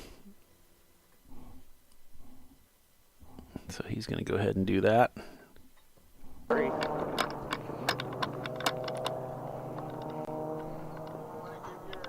Your input on what happened? Absolutely. Okay, let's get this done. And so he's going to come up to the tower and talk to us because the audio choppy, super choppy from that camera, obviously. So, man, we got Bill out of the tower. That was weird. We didn't even have to trick him. He was actually walking around down there, yeah. I probably got to get rid of that text. There we go. Two idiots in a garage taking fuel. We got that car cleaned up pretty good. Yeah, they do. Looks good.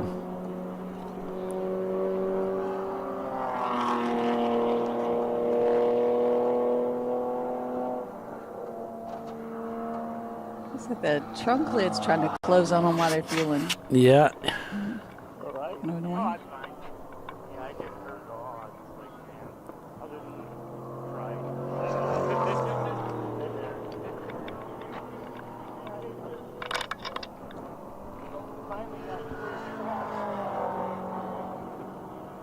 Yeah, we watched the video.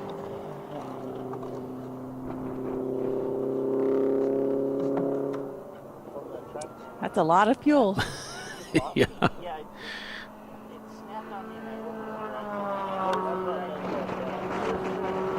Oh, it's windy out there too, Tiffany. It's pushing that deck lid down on top of him.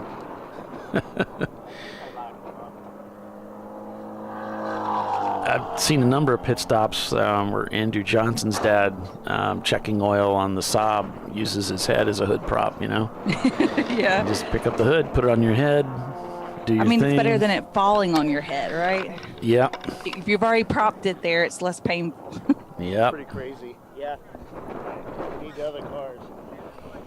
So that's their situation. Looney Tunes. Looks like they're looking at that right front corner, too. Doing some work on that wheel area there. Looks like he's torquing the lug nuts. Trying to keep the wheels from falling off. That's weird. Who cares about that? Send them out.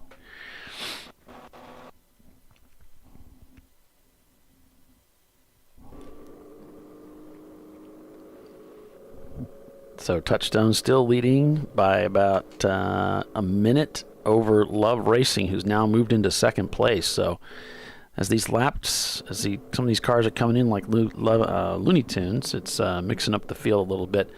Cone Crushers, back about a lap from the leader in their Toyota MR2. They're scored in third place unofficially. 901 Motorsports fourth. Good, Bad, and the Ugly is up to fifth.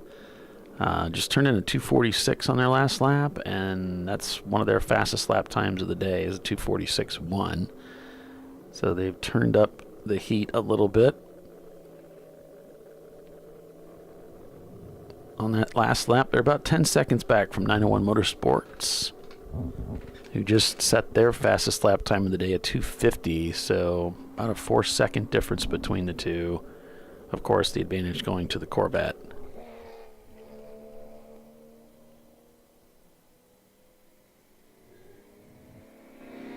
Yeah, that Corvette's at the fastest time of the day at 2:46. Hey guys, I've only got one headset up here. I'm going to hand you over to Tim. Oh, okay. Okay, here's the Corvette. Hello. Hello. Timothy. How are you? Hey, Tiff, not bad. It could be better. Right. Fortunately, the accident was my fault for sure. Oh no, what happened? I lost it going through 10, I believe. I lifted a bit, the car gave me a tail wag, and I corrected, but overcorrected. And it took 2 more inputs and didn't help. Next thing I knew, I was sliding sideways and coming up on the grass and seeing the guardrail come up. It was enough of an impact that it messed the car up. We're definitely out for the weekend, and I've got some frame work to do. Also, though, a good reason and a good understanding of why we no longer allow crush structures to be messed with. Mm-hmm. Because it saved me. I didn't feel a thing on the impact, and I'm feeling fine. So, okay, that's good. Very happy to have been here, though. This track is insanely fun. Do you like it? Oh man, Okay. Incredible. And being with ChampCar is, you couldn't ask for a better group to be with, and the drivers. I mean, everything we did this weekend and yesterday testing, for me, was just phenomenal. The drivers are just some of the best. And now I don't remember. Were you here last year, or is this your first time No, here? this is my first time at the track. I've never been here before, so Okay. Definitely was excited to get down here. I really feel bad for my co-driver, Daniel Primavera. Drove all the way up from Dallas yesterday and made it up here about 7:15 last night. But fortunately, he understands this kind of racing very well, and he's totally fine with everything. So Now we got a car that's just rolled to a stop there. It's kind of skipped the bus stop. Had some smoke coming from the back of the car, and just decided to pull off the main surface of the racetrack. 901 is the one that pulled off, according to Bill. Oh, no. Oh, no. Do you have a yellow on that? It might be the 901 car. Yeah. This is the new car here, so it's the other car. Yeah. Or what? That's a shame. I'm listening to Bill a bit, so I may have the wrong number. It does look like their team car, you know. Full course caution has been called. Okay. And Gulp Racing has come into the pits in their EC car. Looney Tunes still shown in the pits. But they have actually returned to the racetrack. And wait for them to come around. Clear the loop yet, probably. Yeah. It's a long loop. It's quite a loop, yeah. And now we're under caution here. So with that, we're going to take another commercial break. I know you guys are excited. We got to do that, and then we'll be back in just a few. So stay with us. You're watching Champ Car Live, presented by AutoZone. We're at the Ozarks this weekend. A lot of racing ahead. Stay with us. We'll be right back.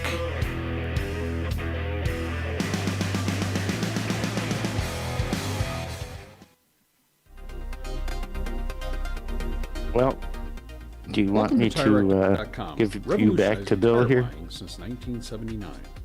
With our unmatched selection of branded products, finding what fits your vehicle and is right for you and how and where you drive has never been easier.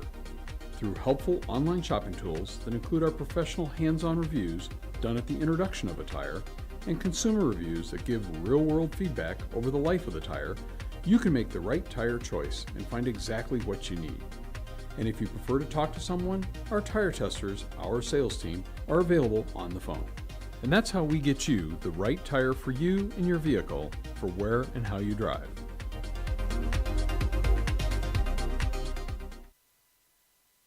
At AutoZone, you get what you need when you need it. Got a today job? Pick it up free same day at your local AutoZone. More of a tomorrow project? Order as late as 10 p.m. with free next day delivery. Getting the job done just got easier.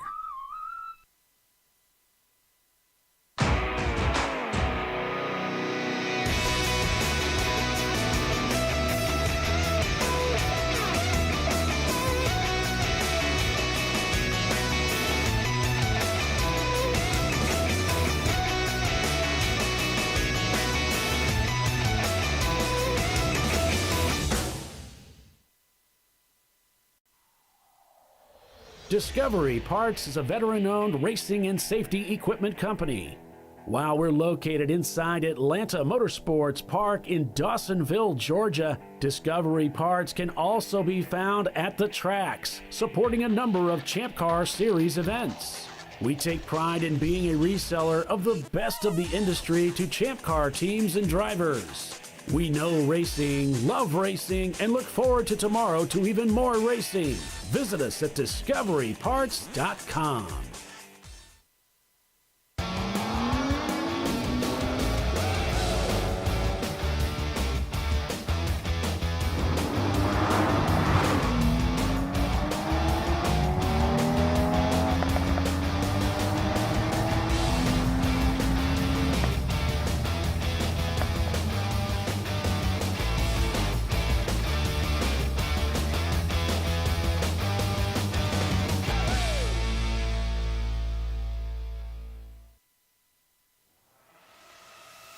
RVA Graphics and Wraps is a full-service design, signage, digital graphics, and wraps company located in Richmond, Virginia. With over 20 years of experience, RVA Graphics and Wraps offers premium signage options for your business. We are dedicated to offering our clients best-in-class service in all aspects of graphic design and application. For more information, visit us on the web at rvagfx.com. Lifeline USA is a leading manufacturer of onboard fire suppression systems. Lifeline's continuous commitment to research and development ensures that we supply the most innovative and cutting-edge products available. Used by the majority of the world's motorsport championship-winning teams and constructors, Lifeline has a proven history of success. Lifeline offers a complete range of fire suppression systems for all budgets and needs, and we continue to push development and limits on both extinguishment materials and our patented delivery systems to make the race car environment almost as safe as sitting on your sofa at home. Every kit has been designed for a professional and simple installation. For more information and to purchase your ChampCar fire suppression system, go to www.lifeline-fire.com. Located in Northeast Ohio, with 40 years of combined experience, Money Shift Racing knows how to deliver performance and safety, offering everything you need to get your vehicle and drivers ready for race day. From safety equipment to full engine assembly and repair, in-house fabrication, 3D design, and rapid prototyping. Money Shift Racing. Performance done right. Frozen rotors from Diversified Cryogenics deliver increased performance and a higher level of safety, while significantly reducing braking system costs. So to tell you a little bit about the durability of this product. So we have seen an incredible extension of the life of our brake rotors using frozen rotors. We've gone from brake rotors every other weekend to 6 weekends on one set of brake rotors, and I think they can go farther. The durability has been amazing. And it's been a fantastic season, and man, a lot of that is due to the way our car can brake on those frozen rotors. For more information, go to frozenrotors.com.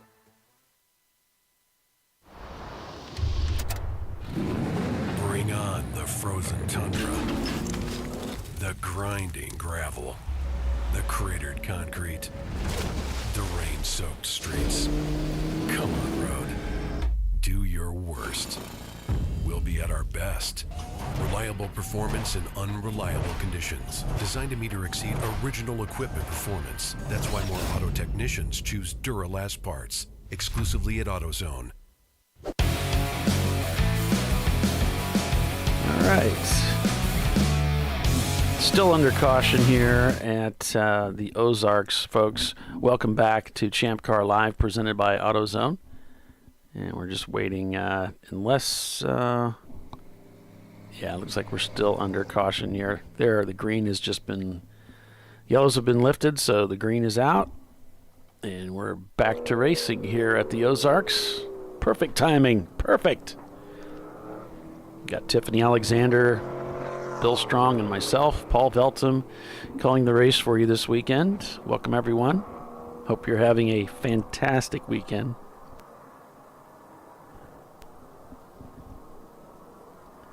We've got 8 hours of endurance road racing today. And, looks like it is our 903 car that's being pulled in. So that's a shame. You know, had engine failure there. It looked like as he was heading up to the bus stop and parked it. And looks like they came and picked him up. So, oh, that's a shame. They were just getting started too. So, if you were watching earlier, if you're just joining us, Two Idiots in a Garage, the Volkswagen Rabbit crashed at 9:30 into one of the guardrails, and that's taken them out for the weekend. Unfortunately, we heard from Timothy earlier. Here's the number 175 in the pits right now, being serviced, a Ford Mustang, and it sounds like Bill's thinking about putting us in that car with this camera.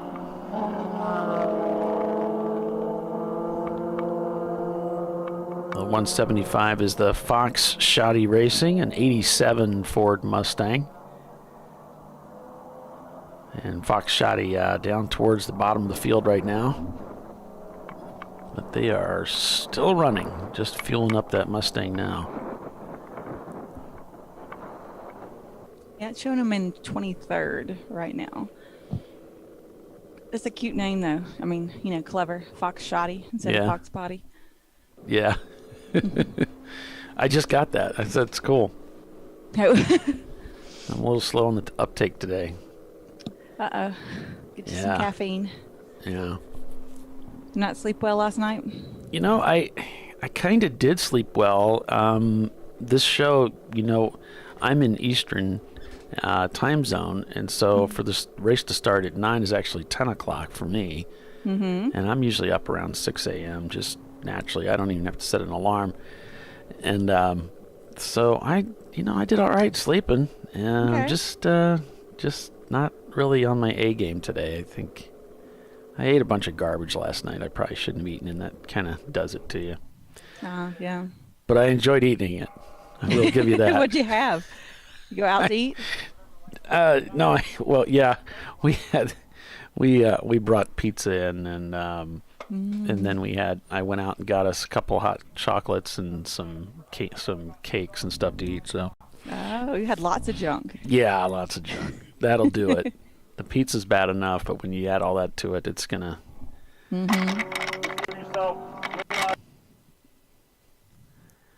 Got that marine orange helmet there that he's rocking. So like there's that Mustang. Like the cones, orange. Yeah. You can see them bobbing in the water when they flip their boats over. That marine racing, Oh, yeah.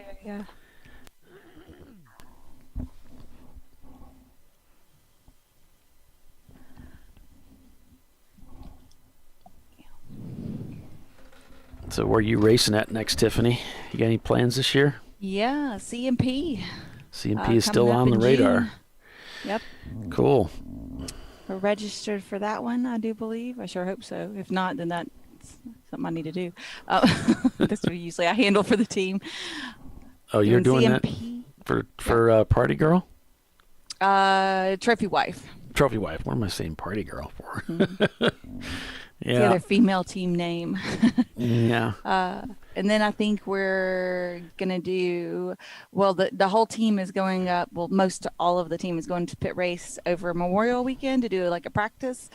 And then we're going to try to do the pit race. And I've never been there, so I'm like really looking forward to that. I've just heard so many good things about pit race. So yeah, me too.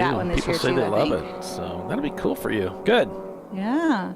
It'll be a long drive from Alabama to Pennsylvania. Oh, yeah. It may take me 2 days to make it up there, but yeah, I bet it's quite a hike. Yeah, I mean, I think I could drive it all in one day, but then sometimes when you spend 12, 13, 14 hours behind the wheel, then you show up late, and then the next morning you're already tired to start the weekend. So yeah, you're just miserable. Yeah. So I might try to break it up, but see how that works out. And then we had so much fun at the Sebring New Year's Eve race last year. The team just loved that and wanted to go back, so that one's kind of on the agenda as well. Okay. Maybe VIR 24 as well. Yeah. So, yeah. Yes, I like VIR is pretty cool. I like Sebring. It's just a lot of great racetracks. There are so many great racetracks. God, we didn't have to work, we could just go track to track. Isn't that what Bill does? That's pretty much what he does, yeah. And he complains about it. He stays on the road a lot. I'm sure his wife appreciates that sometimes, though. I'm sure she does. Secrets to a happy marriage. Right? Yeah, and I think Bill's just going to have to be chasing all these cars around because they keep the cameras keep bombing on him. So well, the cameras are working, but the cars aren't. I put it in the white Mustang. Yeah, I got it, Bill. Thanks. In and out on me on pit lane, so I don't know if it was working. Yep, it's working. Yes, it's a good camera. So getting a report that 2 bald eagles are trying to get something that's on track. It looks like squirrel. Yeah, dead squirrel. So, yeah, you're not allowed to hit a bald eagle, even in a race car. So do they use debris flag or like a yellow? Big American flag. Oh. For when an eagle is on the track. This episode. As always. Eagles are having lunch. You must stay away from them. Your microphone is fading into the background again, Bill. Of course. I don't know what you did the last time, but it was working good there for a while. Yeah. I might go get my other setup.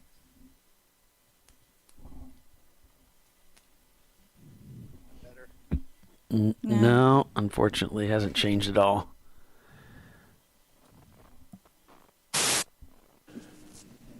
That better? Yep. Yeah. Okay. Yeah, I'm going to have to get the other setup. So, got reports that there was the folks with ADHD were reporting that there was a squirrel on the front straight here. A little distracting. It's now gone. They're reporting a squirrel. Squirrel. It's funny. Did you see my post the other day? What that movie said, was it? Wasn't it like an animated thing with a dog? It was the one with the blimp. Yeah, well, it was Up. The old man. Up. Up, yes. Squirrel. Yeah. Well, the dog could talk. Yeah. My post about the squirrel the other day was like, make a decision, right or wrong. The world is full of flat squirrels. Yep. The road of life is full of flat squirrels who couldn't make a decision. Yeah. Well, we've got Touchstone Racing leading with Love Racing in second, and both just set their fastest lap times of the day. Get this, 2:47 and a 2:46 out of these A-Class Miatas. Man, So the team instructors to the Fox Shoddy Racing Mustang there was just take your time, just go out there, learn the track. Don't worry about any fast times, stay out of trouble, but just most important, take your time and just work up in your speed. So it seems like that's kind of the mantra. You got teams up at the front, Miatas, that are running much faster lap times than they were, just 30 laps ago. And you've got GBU now up to third place, turning very similar lap times, at 2:49 on the last lap to the two leaders right now. So it seems like there's a lot of time to be made. It looks like Fox Shoddy I don't know if they might have lost control there for a moment, or if it's just because our camera's skipping. It might have skipped. So, yeah. What is Good, Bad, and the Ugly's car number? 427. I've got 11. Yeah, it's 11 here. They're in Oh. a different region, so. Oh, well, it says 427 on the Race Hero, but it says 11 on the roster. We'll go with 427 then. Yeah, 427 is the car number they usually wear. Right.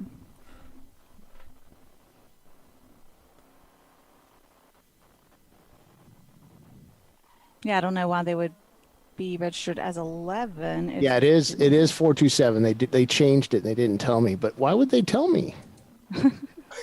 Don't they know who you are? Don't they know who I am? Yeah, that's right. Chelsea's back there laughing. Edit mode 11 427. How do you spell that? 427. Oops. So yeah, Bill. While you were doing that, the 901 Motorsports engine blew in the other in-car camera, the car that we have. So now we've got another car in the garage with a camera running that's not on the track. And it's probably going to be done. There's nobody around the car. Wow, it's just not their day.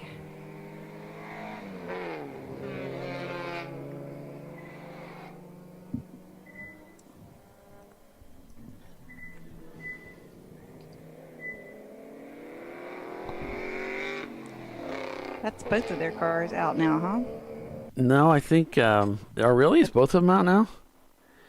The one of them blew the bus stop and was stopped on track. I don't know if it got back going. No, or... that's the 901. Yeah, that's the 901, but I think I had that. I think we were in the 901 because it's in the garage. The 903 is in 7th place, and they're still turning laps. So I think that's the one that we were in. Yeah, I have it as the 903, but actually it was the 901, I guess. Oh, okay. So I guess my labeling's off. So I've got Touchstone. There's about a 3/4 of a lap difference between the Touchstone car and Good, Bad, and the Ugly. Oh, Love Racing's in actually 3rd place or 2nd place. In second, with that EC car there. It's a battle of the Miatas out there. It's amazing. And they're turning some really good lap times up there in those Miatas.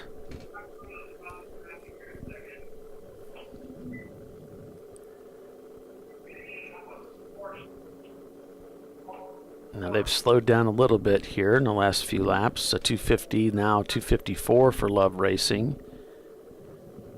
Their 246 came just 3 laps ago. Might have scared them a little bit. Said, no, I'm not doing that again.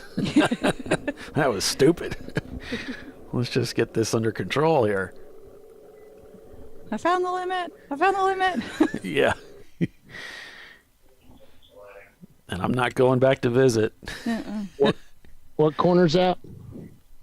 Oh, I don't know. That reports of one of the cars dumping what looks like some sort of liquid over at turn 3. So they've got a surface flag down there. Oh, okay. They think it might have been the black Porsche. The Boxster. WLR. Yeah. I think that's the only Boxster we have today, yeah.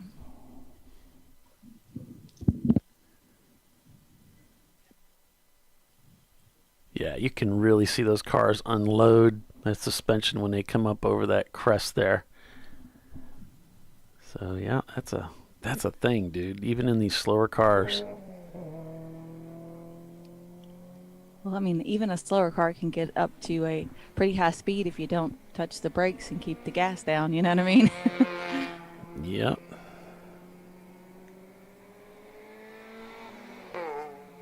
The bus stop from the other vantage point. Hey, we're reviewing video of the Eagle swoop on the as the Eagle came down onto the track to pick up the whatever was on the track. A car was cresting the hill, and I don't want to say there was a collision, but it was close.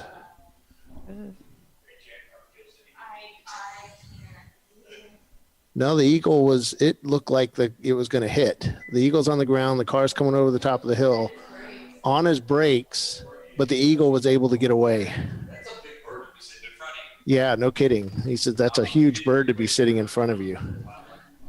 And yeah. So I said they need to display the American flag at the previous corner. There's an Eagle out. Debris what was flag. That? Debris flag. Yeah.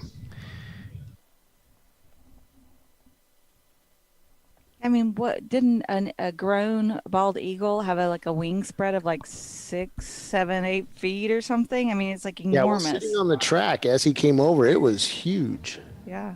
It will take out a Volkswagen.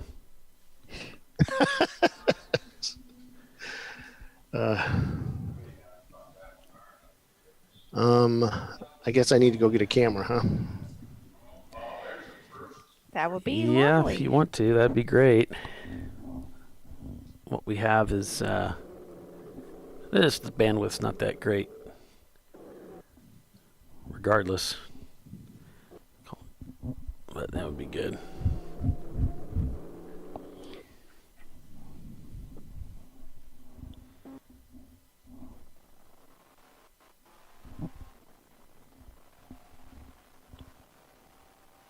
The 246 for GBU on that last lap, still gaining on Love Racing there in second place. Looking at, let's see if they've been into the pits. I don't see a pit marker in Race Hero, Tiffany, for Good, Bad, and the Ugly. So they may not have pitted just yet. You know, I mean, they may be able to make 2 hours, and that'll be That could be their strategy to just stretch it out. game changer for them. Yep. You know, they've had some cautions, of course, to slow the field down and help them conserve fuel. Mm-hmm. Working lap 35 is the leader of the race. I believe there's a pretty large fuel tank on that car, if I'm not mistaken.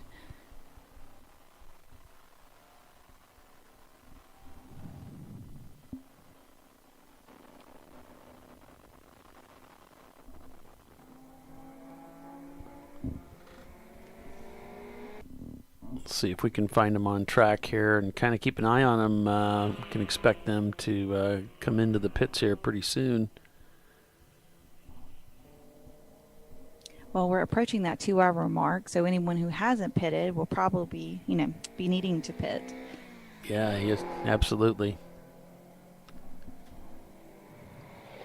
And there's Cone Crushers coming into the pits. And the black MR2.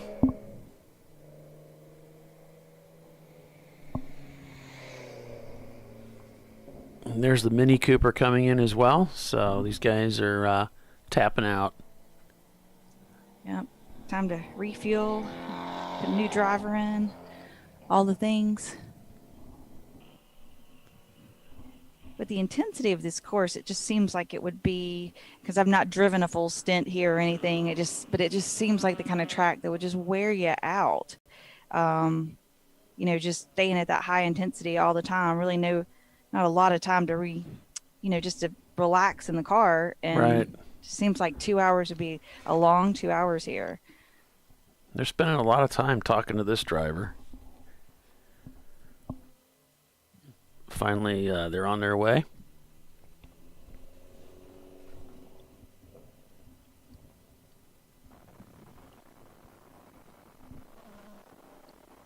So we got 3 cars not turning laps. 901 Motorsports, the number 901. We know that's an engine failure. Got Gear in the Chrysler LeBaron. And Dallas Makerspace in the Nissan 240SX. Of course, 2 idiots in a garage. That car retired. Utter chaos. Also, not turning laps with that transmission failure that they had.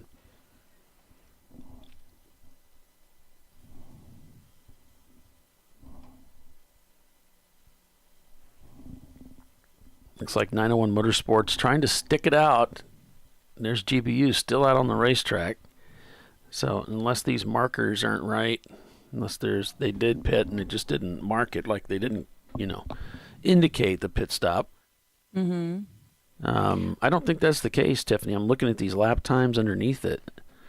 6 minutes, 6 minutes. I'm not seeing the big lap time that you would pick up because of a pit stop. Let's see here. GBU had a 6-minute lap, 25, 26, on the 27th lap. And it looks like it was a green. Yeah. But here you've got 11 minutes from the Williams Racing Group with a pit marker. You got another 11 minutes for off-the-chain racing. It looks like that might be... There's 8.5 minutes for GTR. So that might be the more the norm for a pit stop here. Yeah, another 11 minutes for Got Gear for a pit stop. Yeah, maybe that was just like a purple 35 that slowed the lap down. Yeah, that sounds right. Possibly. Looks like we got tucked into another car here. I'm not sure which one. You can see the pit lane beginning to fill up a little bit.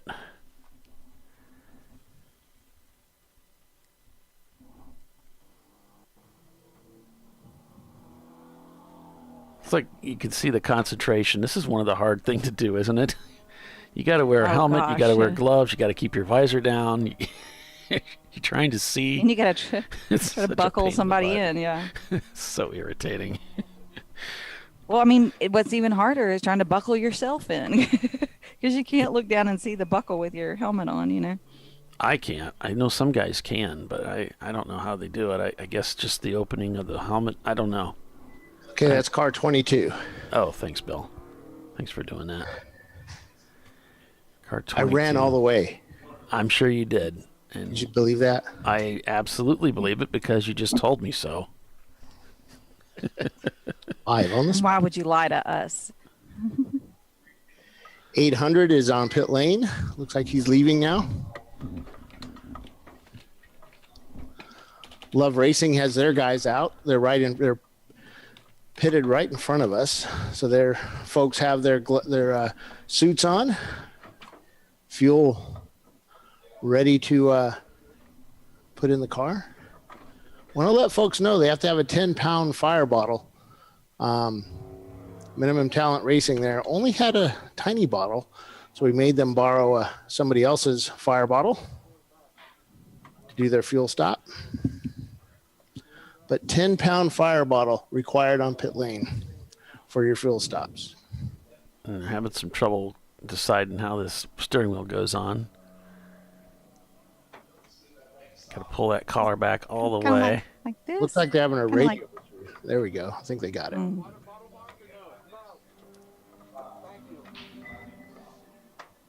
So who's leading? Love, Good, Bad, and the Uglies in second. Yeah, because Touchstone had dropped down to 6 while they were pitting because they pitted a little earlier than Love. So it's going to all shuffle around in just a second. The 301 comes down pit lane. They had an issue yesterday where their hood decided not to stay bolted down and it whipped back. Yeah. They've got it all strapped down with tie-down straps now, so it's not going to do that. And they ended up getting another windshield. I think Andy and Jimmy were searching for windshields for them last night. I think that's them coming down. No, they're orange, so they've already gone by. So they had to put a new windshield in last night? Yeah. Oh, lovely. The Cone Crushers being serviced in the pits. They had that car actually up in the air. Yeah, 5.7 is in. So because of the way the pit lane is... Never mind. I was thinking they would jack up the front to fill it up with fuel, but if it's tilted down, you wouldn't do that. There goes our Mini. And Cone Crushers has pulled the camera out of their car. What? Huh. So I'm not sure if there's no driver in the car right now. So I'm not sure exactly what's going on. Maybe they just didn't want us to see. No. Is that their camera or our camera? No, it's theirs. Okay, maybe resetting it? I don't know. It was already working. It just, it wasn't great because nobody's is great right here. But he sent me a picture earlier to find out. Let me ask him. All right. Looks like we've reached the top of the hour, guys. We'll take another commercial break and be back in a few. You're watching Champ Car Live, presented by AutoZone. We're at the Ozarks this weekend. Lots of racing coming up. Stay with us. We'll be right back.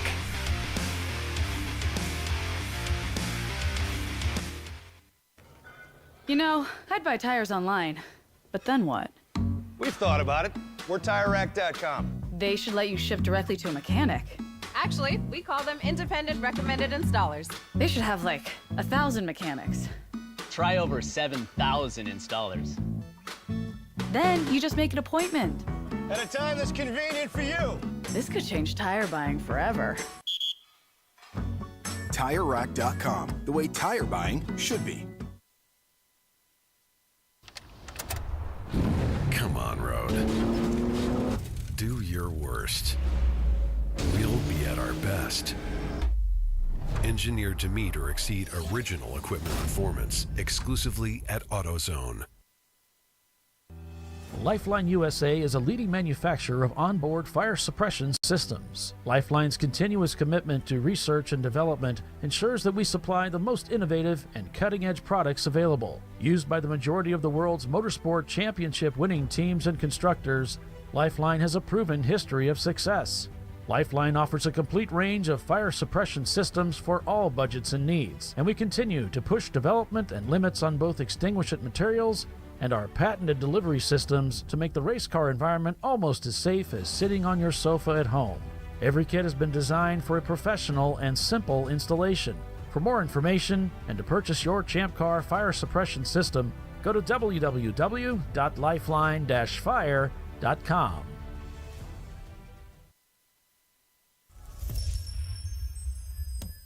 Frozen rotors from Diversified Cryogenics deliver increased performance and a higher level of safety, while significantly reducing braking system costs. So to tell you a little bit about the durability of this product. So we have seen an incredible extension of the life of our brake rotors using frozen rotors. We've gone from brake rotors every other weekend to 6 weekends on one set of brake rotors, and I think they can go farther. The durability has been amazing. And it's been a fantastic season, and man, a lot of that is due to the way our car can brake on those frozen rotors. For more information, go to frozenrotors.com. Located in Northeast Ohio with 40 years of combined experience, Money Shift Racing knows how to deliver performance and safety, offering everything you need to get your vehicle and drivers ready for race day. From safety equipment to full engine assembly and repair, in-house fabrication, 3D design, and rapid prototyping. Money Shift Racing. Performance done right. Discovery Parts is a veteran-owned racing and safety equipment company. While we're located inside Atlanta Motorsports Park in Dawsonville, Georgia, Discovery Parts can also be found at the tracks, supporting a number of Champ Car Series events. We take pride in being a reseller of the best of the industry to Champ Car teams and drivers. We know racing, love racing, and look forward to tomorrow to even more racing. Visit us at discoveryparts.com.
No.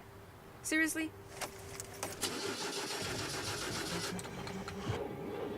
Come on. No. You for real? Dale. Really? Wow. So maybe just a cable? We can help you. Welcome to America's #1 battery destination, AutoZone, your battery solution.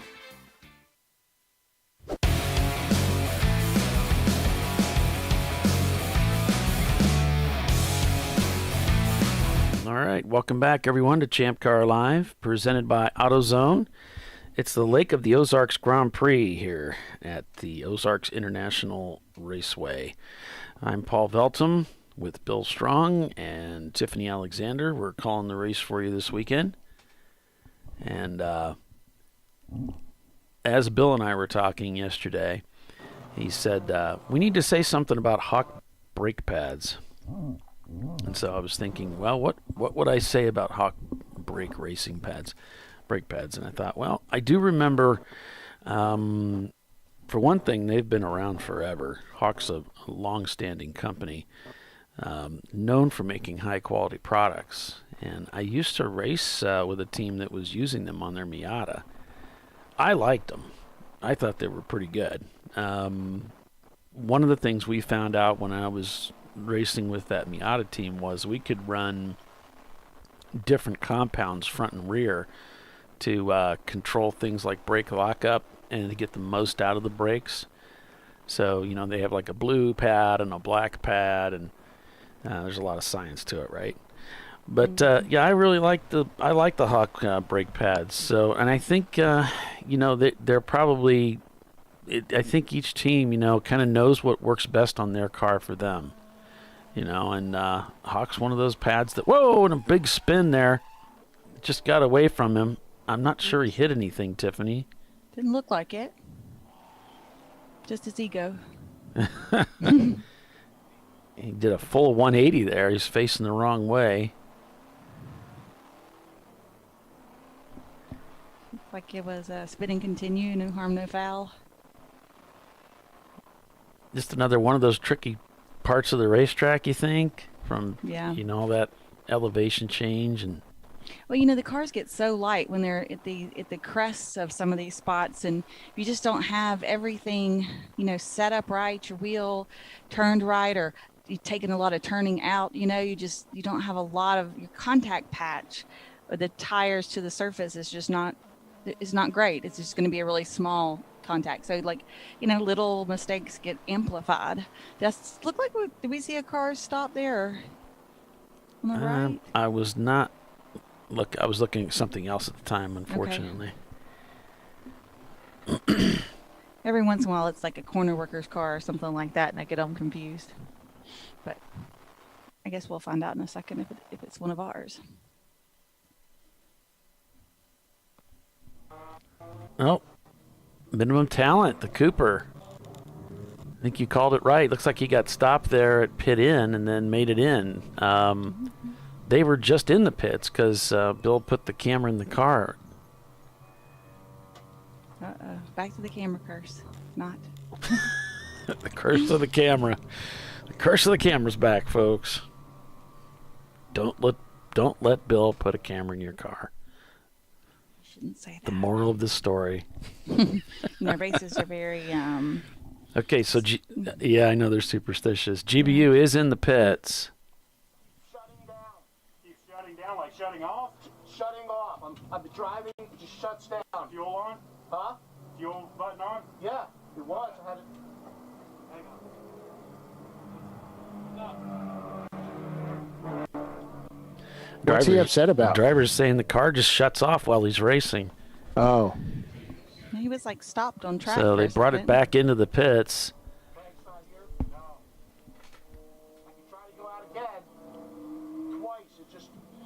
I'm in here and suddenly the car shuts down. Okay. They're the ones with the backup. That's the backup. So if he goes, but he's thinking about just going back out. But if you got a problem, you got a problem. You don't want to be sitting there with a dead car in a blind zone. Yeah, this is not the track you want to be stuck out there in. So.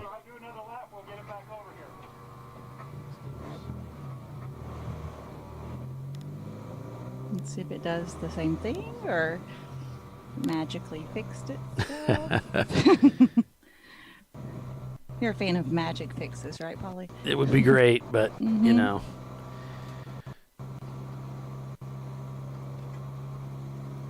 not very likely going to happen. So we're having some problems with the Flagtronics unit in that car. They're going to do a reset on it as they leave pit lane. Here they come right in front of me, the 22. Yeah, he's having some possible electric issues with the car. Yeah, those are the guys out of Harris Hill.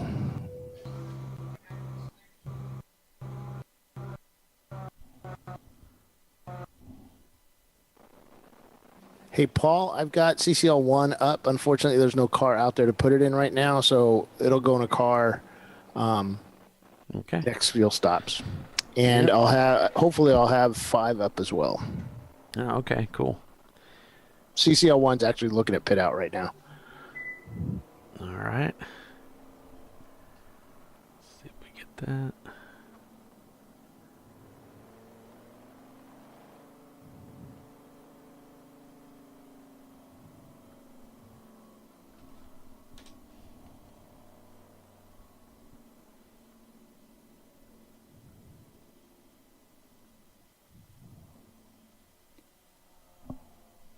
Have these guys? Looks like Fox Shotty's coming in too, yeah. Yeah. They were just in. I thought so. Like, weren't they just in? That's not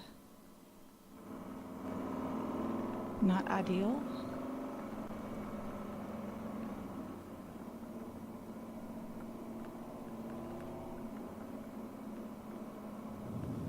It's a long ride when you're not sure what 20 miles an hour is and you're just trying to get to your pit box here. Mm-hmm. We're seeing minimum talent. I think the camera just kind of spotty there, but they're working their way towards pit out. Looney Tunes. Yeah. Yeah, that means you have cars behind you and you're going slow. Oh, all right. Are you good? You want to go back out? I'll get out for a minute. Okay. So they were throwing the blue flag, and he saw that, and he didn't know what it meant, so he came in. Uh-huh. Well, maybe that works too. It doesn't look like he wants to go back out right now anyway, so he's going to hop out and do a driver change. That's the Fox Shoddy team. He's like, that was intense. Which way does the track go, George? Which way does it go? It's definitely not a course for the faint of heart, for sure. Looks like they're resetting that Flagtronics unit, as Bill indicated, in the minimum talent Mini Cooper. As Gulp Racing is an EC car shown in the lead, but actually it's Touchstone Racing, the number 800, followed by Love Racing and Good, Bad, and the Ugly in third. Good, Bad, and the Ugly did pit, and they've just been out for a couple of laps now. And trying to get that Corvette up to speed.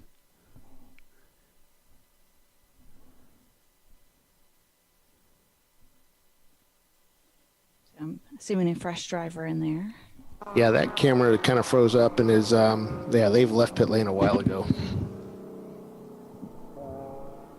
Yeah, we see him out here. The camera's getting caught up now. The Mini Cooper having some mechanical issues. We'll see if they can work it out, or if they're going to need to bring it back into the garage or the pits and work on it.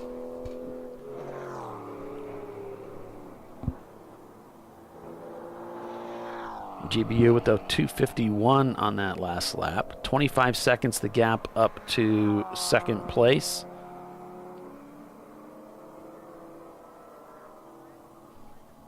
And everybody should have made their first stop by now. So now the standings kind of shook out and really, was kind of showing better what's what. Yeah. Yeah, as I'm just tabbing, going down through all the cars, looks like everybody pitted. Most of them pitted on that last couple laps right at the top of the hour. There was a few that did not, that pitted sooner than that. So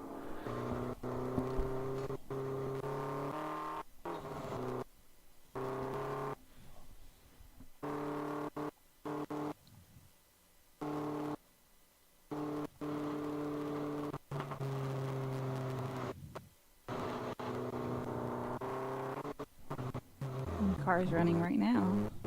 Oh, they're just kind of bogged down on them.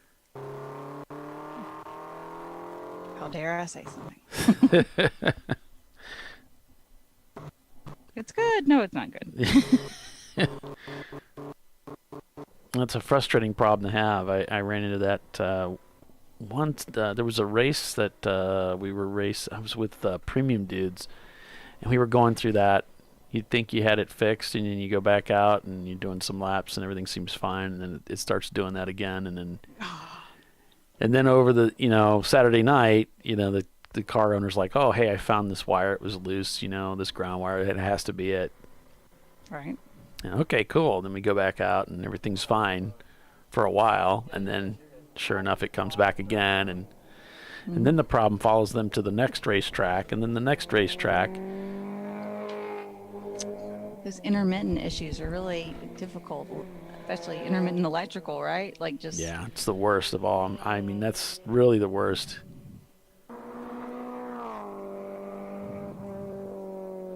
You pretty much need to test it at the racetrack. It's just hard to. You're gonna, they spent time on the dyno with it and everything. I mean, it's hard to, until you're out there driving, as they say, in anger. you don't really know. And, racetrack, it's hard to simulate that and get it, to see what the car is capable of or ready for, or where the weakness is, Exactly. It's not like you can do that on the road. You just can't. No, you're right. And we've tried that too. We had a problem like that with the Green Dragon where everything seemed to be fine, and then we took it out to Nelson Ledges to do a track day, and holy cow, the thing's leaking everywhere, and it's got gas leaks and oil leaks, and it's like, what the heck? It wasn't doing that when we were driving around, the country roads and beating around on it. It goes to say, how much strain we're putting on these cars when we're putting them on the racetrack, and really asking a lot of the cars. Yeah. Oh no, did he kill it?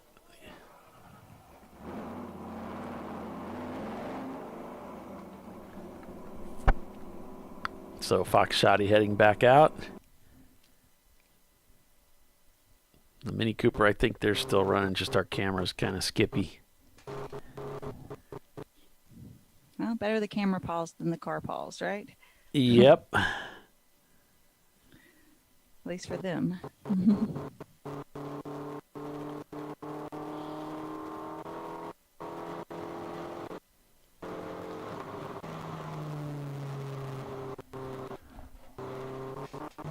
So he hadn't come back in yet, so fingers crossed.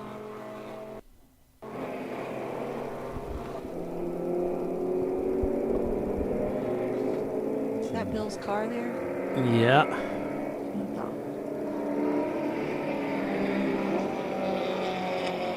It looks like a toy. Yoda.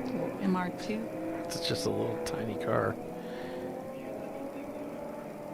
If I can make him mad, I'll call it a Boxster wannabe. He's listening. I'm sure I'll get something for that. That's funny.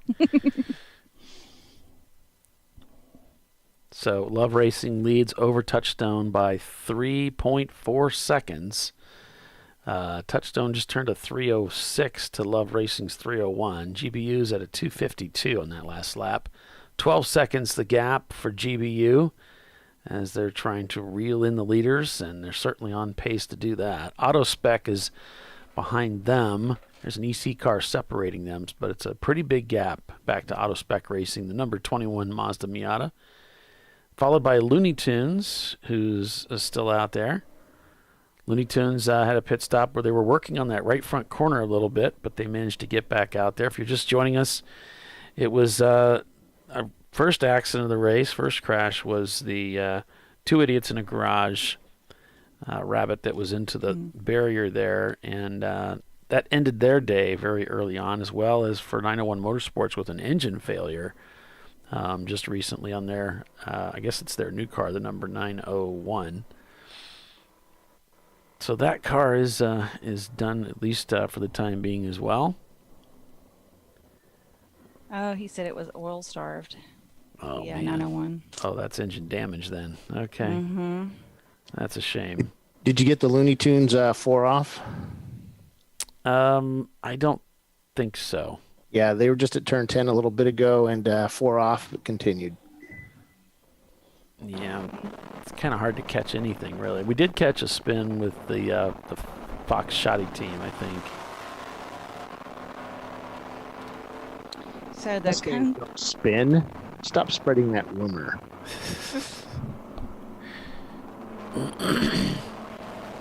So in the His hands aren't that close. What do you think, Tiffany? What? His hands? His hands. See how they're really at the top of the wheel and kind of close together? I mean, that's not the most terrible etiquette there is, but some people are 10 and 2, some people are 9 and 3. Some people are 11 and 12, which is, I don't know how they do that. Some people are just one hand on 12, one out the window. Yeah. Yeah, there's the way. Just don't be 11 in gear shift. Because that's really, throws your rookie card out there. Wait, what? 11 in gear shift? Oh, yeah, people who ride with their hand on the gear shift. Yeah. That's how you wear your gear bits out. Mm-hmm. No, used to drive one of my car owners crazy. He'd be looking back to the video and find somebody that was doing that.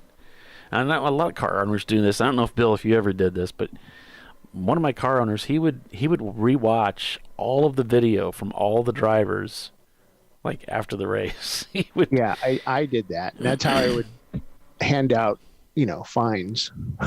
It was like, dang, Fine, man, that's but you know what I commitment. Yeah. He who does not get invited to drive again. I always go back and watch my own stint when I have the opportunity. Yeah? Yeah, just That's cool.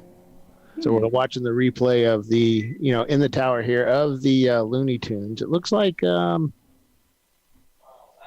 had a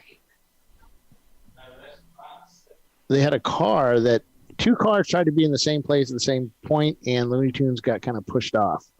Mm. And that's at the top of 10. Yeah, it looks like he just got pushed off by the Miata. Who knew the Miatas could be so pushy? Mm-hmm. We know Can't they're see the pesky, numbers, but the car's blocking it. Pesky Normally Miatas. like that, if we knew the number of the other car, we'd pull them in and say, hey, come on, man. Watch your mirrors. So if you notice, the Cone Crushers car is dropped back in the standings from where they were in the top 3. They lost the trans.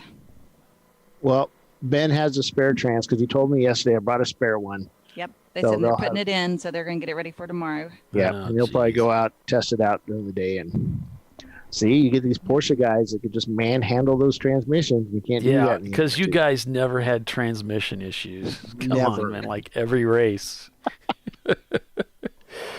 Ours Oh, were shoot. different. He runs a different transmission than what I ran. You always had like the wheel bearing issues, right? Or No, well, in the early for a little hubs? bit we did. Then we went away. Yeah, the hub. I had 4 hubs break, and the internet. I had 4 hubs break over like a 6-race period, and once we figured out how to fix that, we didn't have any hub issues anymore. So, yeah, people, the internet says they were breaking all the time. Mhm. The internet might have been you. That's right. Maybe. Yeah, we didn't have that many hub breaks. It just seemed like we did for a while there, but it was a lot 4 of is a bottoming. lot, Once we Bill. got the coilovers on, that went away. 4 is a lot. After the second time, it gets We to were be a racing habit. a lot, man. Mm-hmm. You figure what? 10 race weekends with a bunch of them being multi-race, Yeah. So, and then remember too that a lot of people, took into account whatever happened to Troy. They kind of merged our cars together after a while. Y'all kind of talk about yourselves as one sometimes. So Sometimes because we kind of run the same cars, kind of teammates, and work together. mm-hmm. Try to block as much traffic as we could. And have a little bromance going on. Well, him and I have been friends for a very, very long time. First met Troy in 2001. It's good to have friends. About the same time I met James Ballinger, and we all used to do MR2 stuff. James worked at Electromotive. They do aftermarket ECUs. Looks like Love Racing. They put some tires out. They've got 4 tires on the wall. They're getting their jack stands out. I think they just might be doing. Yeah, they brought 2 jack stands out. I mean, it looks like they may just be doing preventive maintenance, maybe getting ready just in case. They've been overtaken by Good, Bad, and the Ugly, who's now leading this race at 44 laps into the event. They've come from the back of the field all the way up to the front. That didn't take long. So it's GBU leading the race now after a pit stop. Love Racing is in second. You've got Touchstone Racing, who was leading earlier, number 800, now in third. Followed by Autospec Racing in the number 21, and Looney Tunes in fifth.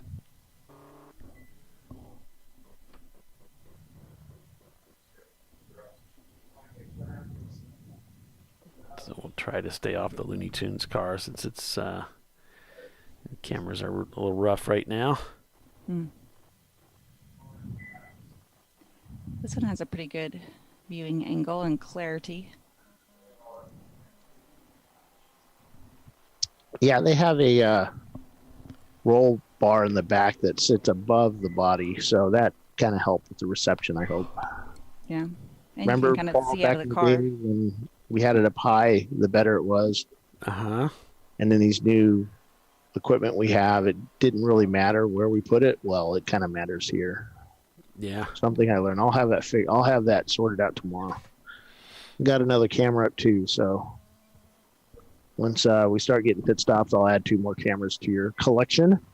All righty. That would be good.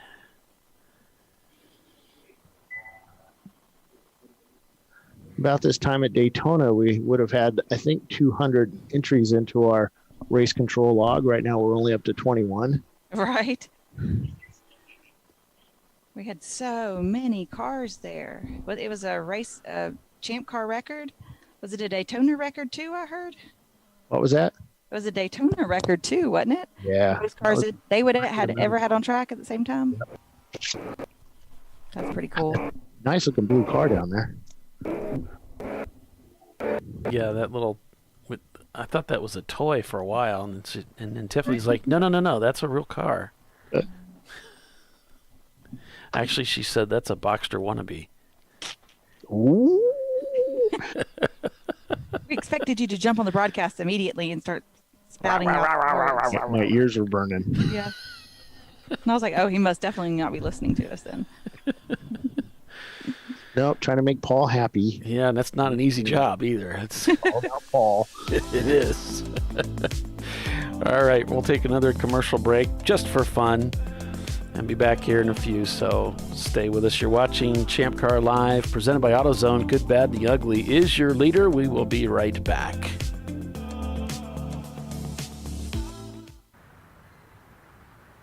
I probably need new tires. You do. What if they sold tires online? We do. We're TireRack.com. They could offer lots of tires We have so many tires. and help you find the right tire. It's called the Tire Decision Guide. Oh, and they could ship them to a nearby mechanic. We shipped over 7,000 independent recommended installers. This is an amazing idea. Sorry. TireRack.com, the way tire buying should be.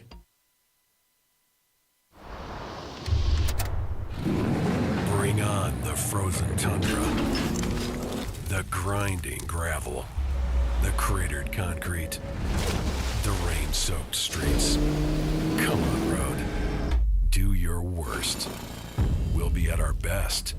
Reliable performance in unreliable conditions. Designed to meet or exceed original equipment performance. That's why more auto technicians choose Duralast parts. Exclusively at AutoZone.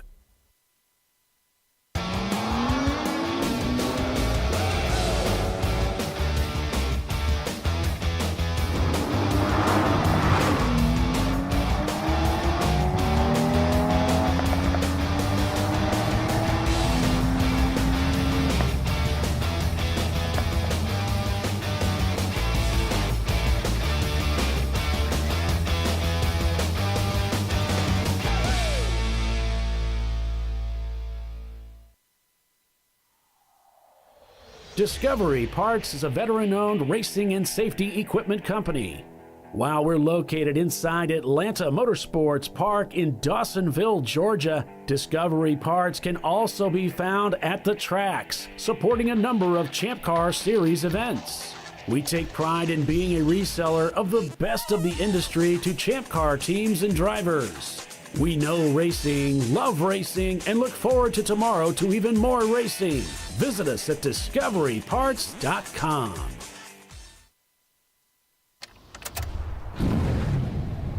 Come on, road. Do your worst. We'll be at our best. Stress tested to meet or exceed original equipment performance. Exclusively at AutoZone.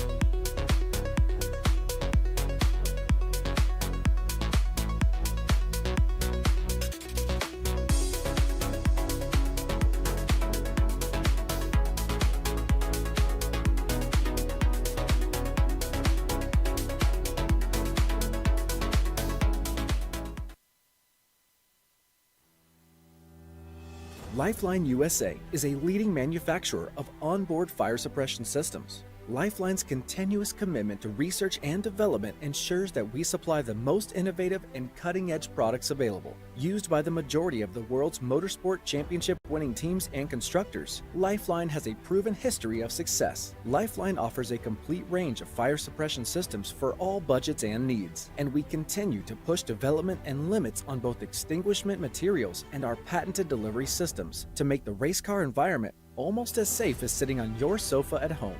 Every kit has been designed for a professional and simple installation. For more information and to purchase your ChampCar fire suppression system, go to www.lifeline-fire.com. Located in Northeast Ohio with 40 years of combined experience, Money Shift Racing knows how to deliver performance and safety, offering everything you need to get your vehicle and drivers ready for race day. From safety equipment to full engine assembly and repair, in-house fabrication, 3D design, and rapid prototyping. Money Shift Racing. Performance done right. Frozen rotors from Diversified Cryogenics deliver increased performance and a higher level of safety, while significantly reducing braking system costs. So to tell you a little bit about the durability of this product. So we have seen an incredible extension of the life of our brake rotors using frozen rotors. We've gone from brake rotors every other weekend to 6 weekends on one set of brake rotors, and I think they can go farther. The durability has been amazing. And it's been a fantastic season, and man, a lot of that is due to the way our car can brake on those frozen rotors. For more information, go to frozenrotors.com. I did it. You see how it's... That's it. We did it. You did it. You can do it. The path to I did it starts at AutoZone. Get in the zone.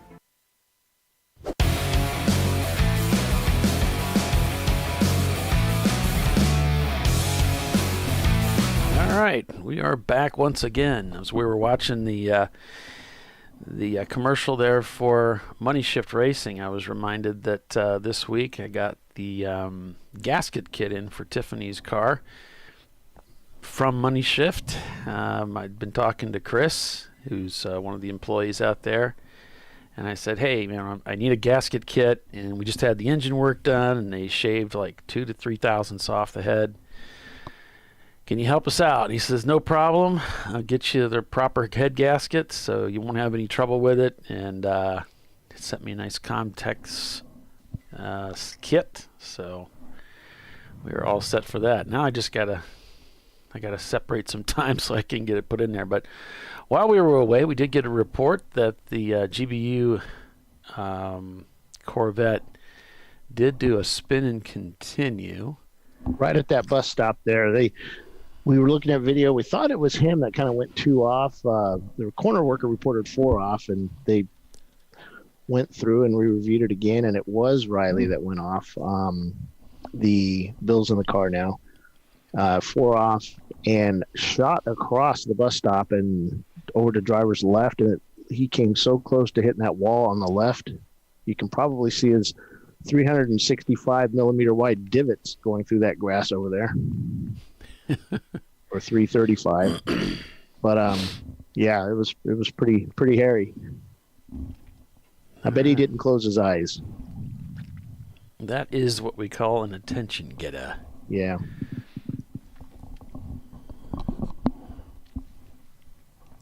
Well, if you're just joining us, folks, welcome to ChampCar.Live, presented by AutoZone. It's the TireRack.com Champ Car Endurance Series race, Lake of the Ozarks Grand Prix at the Ozarks International Raceway. We've got GBU, Good, Bad, and the Ugly, leading in their vintage Corvette over Love Racing, followed by Touchstone Racing. That's your top three right there. You can follow along with your favorite teams at racehero.io. AutoSpec just turns in their fastest lap time of the day, down there in fourth place in the number 21 Mazda Miata. It's Love Racing leading A class. B class is being led by minimum talent in their Mini Cooper. They were having some trouble with that car, but looks like they're able to keep it out there. C-Class is being led by 901 Motorsport in the 903 car, and D-Class, of course, by Good, Bad, and the Ugly. Yeah, it's like a D-Class car, that Corvette, and then 2 A-Class cars, two Miatas, right, not far behind the Corvette. Very quick Miatas.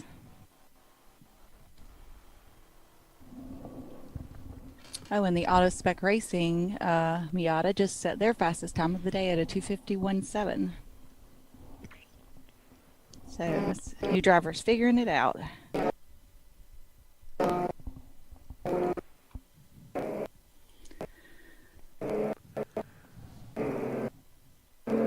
But yeah, Tiffany, you got your gasket kit in, I think it was yesterday that it showed up, so that was pretty cool. Yeah. I just got to carve out some time to put it together. We've got my stepdad retired recently, and when he did that, he and I are in the same IT business, and when he did that, he gave me 3 of his customers that he was still working with. And he said, don't worry, they're low maintenance, they'll hardly ever call you, it's not going to be a big deal, they just need somebody that they can call if they need some help. I said, okay, well, that's cool. And he takes me out, and we go around round robin, and we meet all these people, and I'm introducing myself and all that, and he's introducing me. And sure enough, they want major amounts of work. Right. The one guy just wants me to rebuild his whole network. We got another 2 other people that want all of their email migrated, which an email migration is one of, if not the biggest job that an IT administrator can be involved in. Really? Yeah, it can be a monumental effort, and these guys are all using really antiquated email systems, so it's a lot of work. The bigger the company is, the more challenging it can be. It's an understatement, Paul. Remember, we just did ours. Yeah. So, it's I've been pretty busy lately. Sounds like it. Yeah. Well, once I get them modernized, it should be pretty streamlined for them after that. Yeah. But I think what I'm seeing in the market is a lot of customers a lot of these small businesses were just kind of holding back during COVID, and now that's lifted, they're pushing forward with getting things updated and fixed and done the way they're supposed to be done. Just so happens that we're reaching that moment. When I came in as a new tech, new network administrator, it's like, hey, this seems like the time to do it, I guess. I don't know. We're changing things, yeah. Wasn't really what I was hoping for, but that's okay. Yeah, so we were dealing with Money Shift Racing, and they were helping us get the right gaskets and all that for the Civic. Yeah, they're the go-to nice people, folks. They know these Hondas real well, and we've just got so much experience, and they really help you avoid making mistakes. So I just put it in their lap, said, hey, you guys want to help us with this? And they were all about it. They said they'd help us, but we couldn't be faster than them. Well, I was like, I don't know if you have to worry about that, but probably don't need to worry about that, but yeah. It was funny. Yeah. Super nice guys, very helpful. Oh yeah, they really are. They work very hard and do a great job for their customers, and it's great to have them partner with us in ChampCar. They've been partnering with ChampCar for a long time. A very long time, yeah.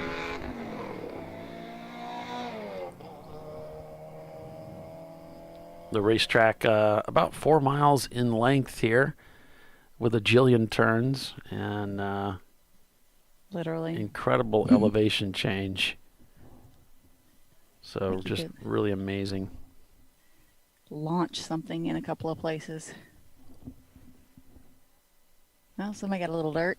Yeah. As my wife would say, God made dirt and dirt don't hurt. Which I don't know why, because she's not from the South. I was just thinking that sounds like a Southern thing. We love to come up with little stupid phrases. It's just. Do you? Know. Yeah. Oh yeah. Well, my stepdad, I was just talking about him. He's from Kentucky, His whole family was from Kentucky, so he doesn't carry the accent at all, but he does carry the personality and the humor, the sense of humor. So it's fun. It's a lot of Gotcha. fun. And it's sort of like my blonde jokes. I can joke with my wife and my sister-in-law about with blonde jokes, because even though he's from Kentucky, I can give him Kentucky jokes and he thinks it's funny.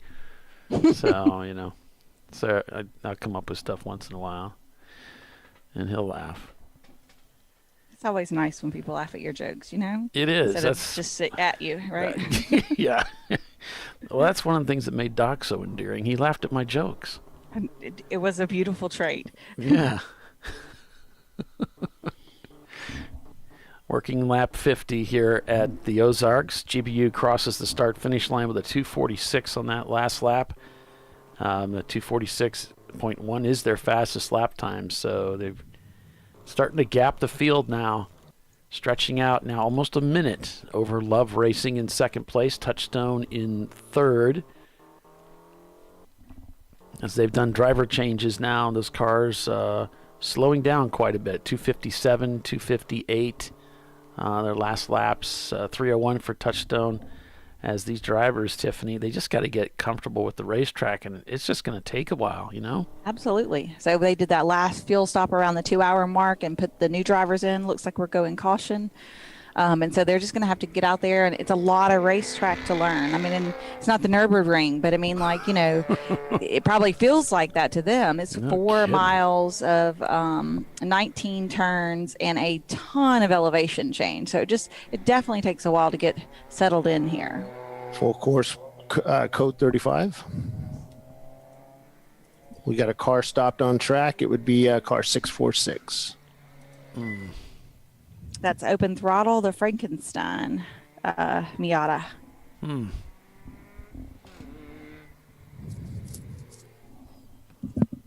Driver's right or left? He stopped driver's right. In what turn? Turn 11. 11. Okay.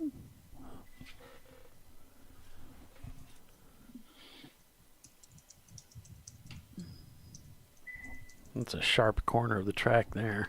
It is, depending on where he's at. I hope he's visible. If he's right, driver's right, hopefully that's more visible.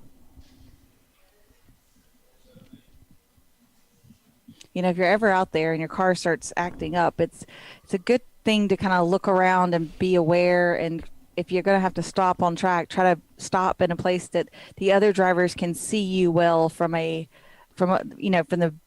approach. You want to get, Yeah. You don't want to park in a blind spot and somebody comes through their hot diggity dog and you're stopped. That just is not going to be the surprise you or the other driver is really looking for. Early in my driving racing experience, I became very aware of that, and that was sort of one of my fears. Was I was driving something called a Formula V, which is an open wheel car that sits very low to the ground. You're actually in a reclined position when you're in the car, so you're super, super low, and you cannot see at all over these blind corners until you're well up over them, over the crest. And the thought always occurred to me, gee, I might end up with another race car leaning in my lap here if I'm come up over this bend and and I can't see him. And so I learned early on to be very aware of where the flag marshals were and to look at them as I was on the approach to those corners, so that if there was something over that brow, I wanted to know about it before I got over there. Absolutely. And if something just happened, maybe there's not even a flag out yet, but if you're making visual contact with that flag station, the corner worker there, you'll see them, their eyes get huge as they go for the flag. You'll see that body language change. And as you get better and better, wider vision and your visual markers as you're coming through there, what I always tell students is you need to make sure that you can make almost eye contact with that corner worker, especially in these blind areas, because that's the only person that can let you know that the track is clear on the other side of this hill. So you need to look at them, not just look for the flag, but look at them, because if they went for a restroom break, there's not a flag out, right? Because there's no corner station in there, or if they're goofing off for some odd reason, or not, that's not going to hopefully not happening a lot, but but you can, when you see them there and they're paying attention and looking down the track and their body language is calm, you're like, okay, it should be good on the other side, right? That's a really good point. I'd never really thought about the body language thing too much, but that's a really good point. I know what it's like to work a corner, and of course there's going to be a hesitation moment when you hear it or see it, you're looking at it, you're observing it to see what the outcome is. And if you feel like, okay, then the track is obstructed, so out comes the yellow. It takes a second or two, Mm-hmm. So if you can see that corner worker's looking the other way, then you know that there's something going on over there.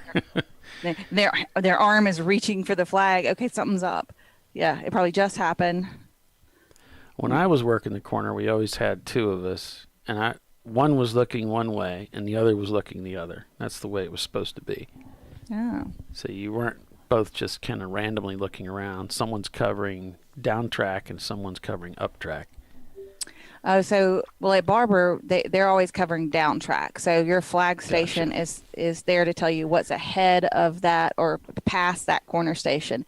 And the one behind you would be, if you've already passed it, would cover up until that station. So they're always covering the track that you're going to as you're passing them. Gotcha. So they're always looking that, some people, they're never looking at us. They're not paying attention. No, silly. They're looking down the track so that they can let you know if something is down there. Yeah. And before you get there. It's kind of important. Mm-hmm. They're not supposed to be looking at you, because if they're looking at you coming towards them, they're not telling you what's going on past them, right? Yeah, makes sense. So they just have the track segmented. So this corner station covers from their station to a certain place, and then the next station covers that spot to the next place, and so forth and so on around the track. So 6:46, the car reported stopped. Open throttle Frankenstein car.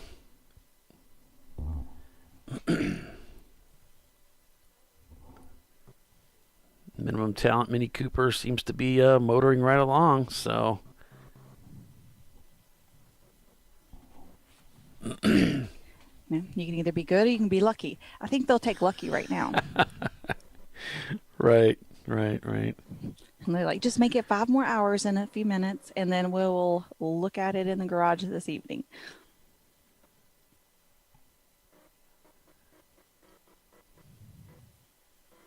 I was looking back. Was last year a 88, or did we do? Yep, it was. I don't know. Yep, it was 88s. Because a lot of times we do an 8+7, and I just, because we do that so frequently, that format, I just assumed that that's what we were doing today without looking. And then last night when I printed off all my stuff, because I always wait till registration closes, so I get the most accurate information. Yes. I saw a 88, and I was like, oh, okay. Yeah. Yeah, I actually marked it up wrong when I set up the event on YouTube and shared it out. I had it as an 8.7, and then I went back to look at it because I'm like, wait a minute, that doesn't sound right. I had to go back and re-edit everything for the 8.8. I think this is like maybe one of the only tracks that we do a 88. Most of them are 8+7s. Mm-hmm. But so it won't give that advantage to the cars who can't make 2 hours on the next day.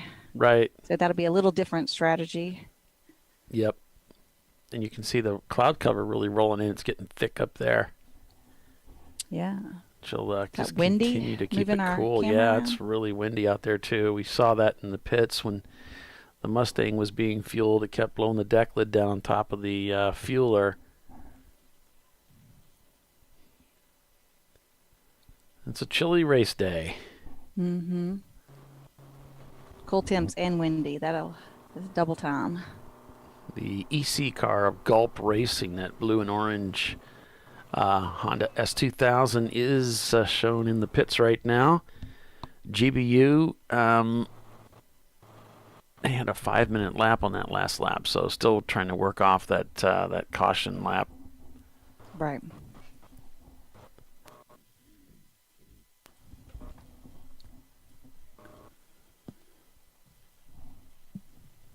So really sorry, folks, that the the camera feed from inside the cars is less than ideal. Unfortunately. We got what we got. Yeah. Going till 5 o'clock local time. So. Something blowing around down there. Yeah, I noticed that last night the track cameras were up and running. I noticed it almost looked like there was already insects out there. I don't know how you could have insect life with this kind of temperature, but there was a lot of garbage blowing around. Well, I think it was warmer this week preceding. I think a little cool front came in with that. Oof. Whoa. Uh-oh. I think something went flying off the car, too. Yeah, it looked like it's still sitting there on the track, maybe even. Yeah. Unless it's a cone. I don't know if you can hear us, Bill, but I think there's some debris on the racetrack there. And I imagine... Exited the bus stop. Hopefully a corner worker sees that. Well, they've got 3 cones on the entrance, so I think maybe he just hit one of the cones and knocked it into the track. Could be, because, he went through the grass like that. Twice. Yeah, second time, definitively. Mm-hmm. He's like, oh, crap, this way, and then you turn the wheel back the other way, crap. Uh-huh.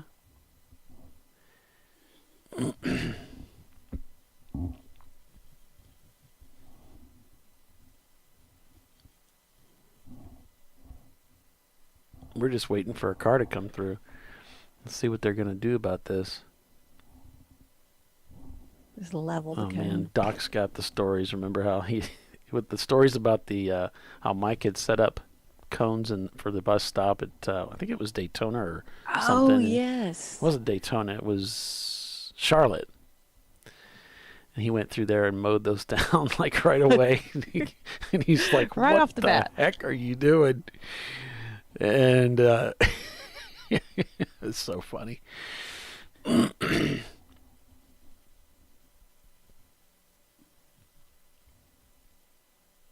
Just moving all the cones around.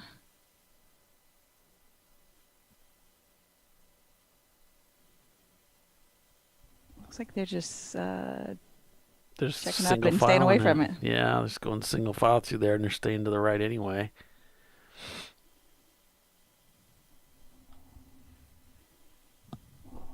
I'm glad you identified that as a cone, because I was like, man, it looks like something fell off the guy's car. I couldn't figure out what it was. Yeah, it did, because it kind of came flying out from the car. But I'm just guessing that was after he ran over it and it kicked it out. Yeah, I'm sure that's what it is.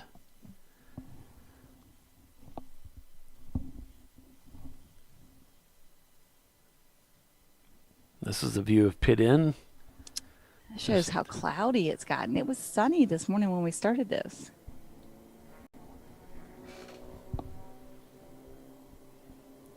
A few weeks ago, it was Daytona, where we were at, and another good weather race. It seems like every year we go out there, there's some period of time during that big 14-hour race we get some rain, but not this year. Yeah, sometimes some dramatic rain and weather, but not this year. They had gorgeous weather. Yeah, started out with Road Atlanta back in February, another good weather weekend. VIR, the 12-hour. Harris Hill, NCM, Daytona, Ozarks. That's the first quarter. All the way up through April now, and heading into May. Yeah, you have a big race coming up at Watkins Glen, huh? Yeah, it's going to be, I love Watkins Glen.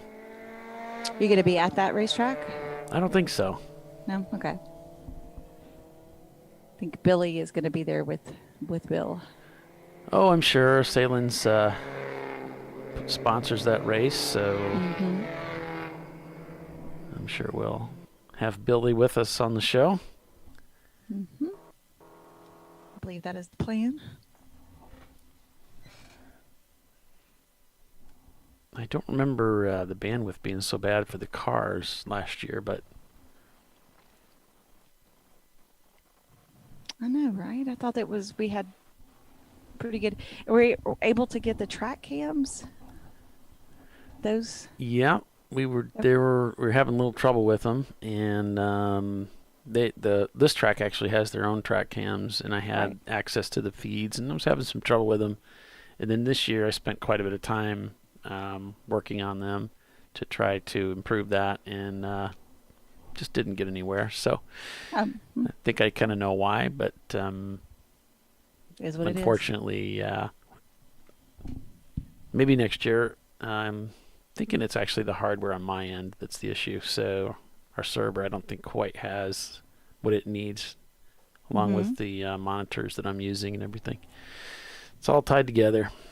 Right. But next year, I'd like to be able to use those track cams. They're all in 4K. They're pretty nice. And so if we can get that working, we'll be in good shape. Looks like he's getting a talking to. I was trying to keep my RPMs down. I mean, I have a speedo, it doesn't work. Yeah.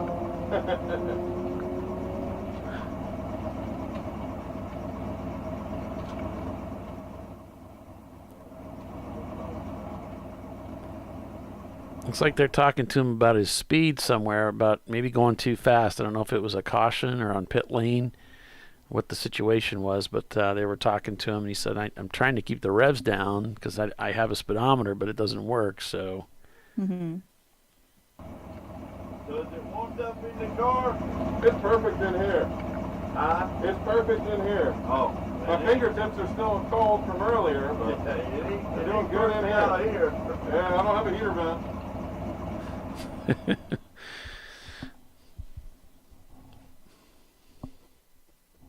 So the car 127, that is, I just looked at it and then I lost it in my brain. Like literally just looked at it. I don't see anyway, they've got parts falling off. Oh, okay. They're splitters hanging. Yeah, I don't know who the 127 is. I don't see that on my chart. Maybe they're. Let's change their number from registration. Let's see if I'll see it on this. I think Bill might have fat fingered that one because I don't see it in the standings either. Okay.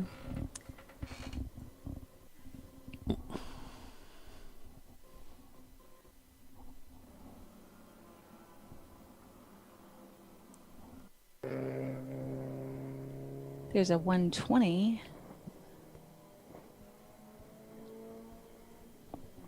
But that was already up there. A couple of black flags for number 478, 175, and 669. That might have been what we just saw. That was code purple 35 speeding. So they were over the 35 mile an hour limit for all three of those. But we don't really have a good excuse for those because you have the Flagtronics to tell you to slow down. So if you understand how they work, not much you can do. I mean, they're telling you how fast, if you're going too fast. So it starts flashing at you saying slow. Right. Like slow down, not you're going slow. So working lap 56 is the leader. Good, bad, and the ugly. We'll take another commercial break and be back in a few minutes. So Love Racing in second place. Touchstone is in third. Auto Spec Racing fourth, and Looney Tunes is in fifth place. Stay with us. You're watching Champ Car Live, presented by AutoZone. We'll be right back.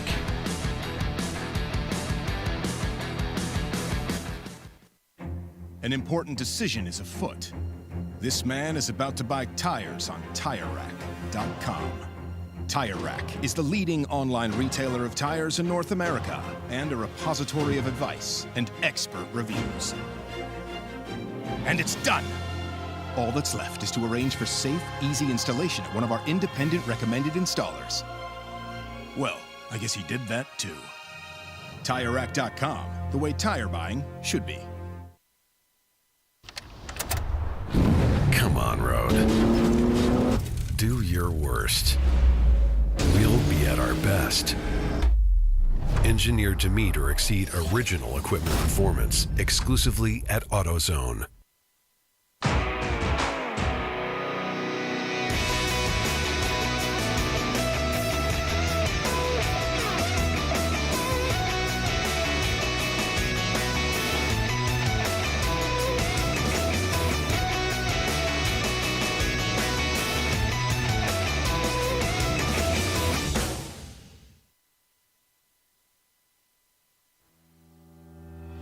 Lifeline USA is a leading manufacturer of onboard fire suppression systems. Lifeline's continuous commitment to research and development ensures that we supply the most innovative and cutting-edge products available. Used by the majority of the world's motorsport championship-winning teams and constructors, Lifeline has a proven history of success. Lifeline offers a complete range of fire suppression systems for all budgets and needs, and we continue to push development and limits on both extinguishment materials and our patented delivery systems to make the race car environment almost as safe as sitting on your sofa at home. Every kit has been designed for a professional and simple installation. For more information and to purchase your ChampCar fire suppression system, go to www.lifeline-fire.com. RVA Graphics and Wraps is a full-service design, signage, digital graphics, and wraps company located in Richmond, Virginia. With over 20 years of experience, RVA Graphics and Wraps offers premium signage options for your business. We are dedicated to offering our clients best-in-class service in all aspects of graphic design and application. For more information, visit us on the web at rvagfx.com.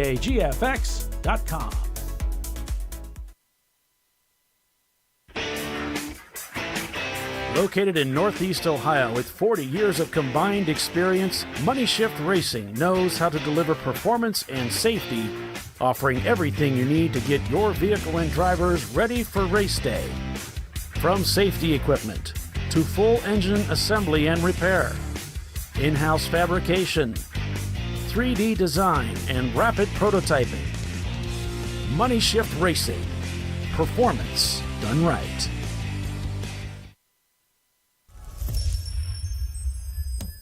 Frozen rotors from Diversified Cryogenics deliver increased performance and a higher level of safety, while significantly reducing braking system costs. So to tell you a little bit about the durability of this product. So we have seen an incredible extension of the life of our brake rotors using frozen rotors. We've gone from brake rotors every other weekend to 6 weekends on one set of brake rotors, and I think they can go farther. The durability has been amazing. And it's been a fantastic season, and man, a lot of that is due to the way our car can brake on those frozen rotors. For more information, go to frozenrotors.com. It's nice. Yeah, I heard about this. So I would actually go with the full synthetic. Ceramic pads for the Duralast rotors. I did it. You see how it's...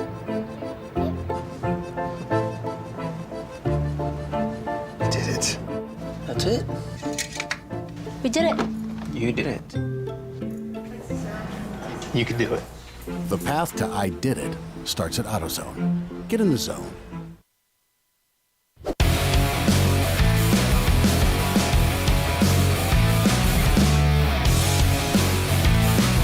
Welcome back, everybody, to ChampCar.Live, presented by AutoZone. We are still under green here. How about that? At the Ozarks International Raceway. It's the Lake of the Ozarks Grand Prix here for the TireRack.com Champ Car Endurance Series.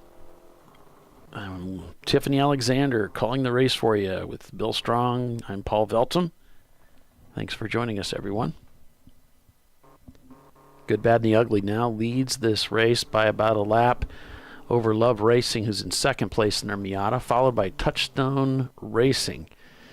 They are 27 seconds behind Love Racing. Followed another 15 seconds back is Autospec Racing in the number 21. Behind them is the D-Class car of Looney Tunes in the number 101. They're back about a lap. And another lap back behind them is 901 Motorsports in the number 903. Then we have an EC car, Gulp Racing, who has now left the pits and rejoined the track. Then you have Williams Racing Group, Open Throttle, 2 Open Throttle cars, and a Silver Martini Racing car. Just a whole string of A-Class cars. I think I had a list here. Yeah, we have 10 A-Class car entries, 3 B-Class car entries, 8 C-Class cars, 3 D-Class cars, 2 EC, and then the 1 F-Class car.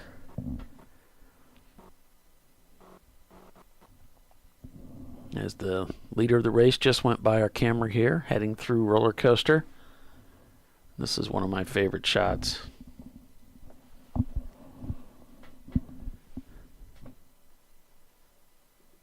So if you haven't been racing in a while and you're thinking about getting back into racing, make sure you check your gear and look at the rules in the Champ Car rule book to make sure that what you have is in spec. Like the Snell rating on your helmet, that kind of stuff. Make sure everything is in spec. If you need help with getting a Hans device, maybe you've never owned a Hans device before, that's required in Champ Car.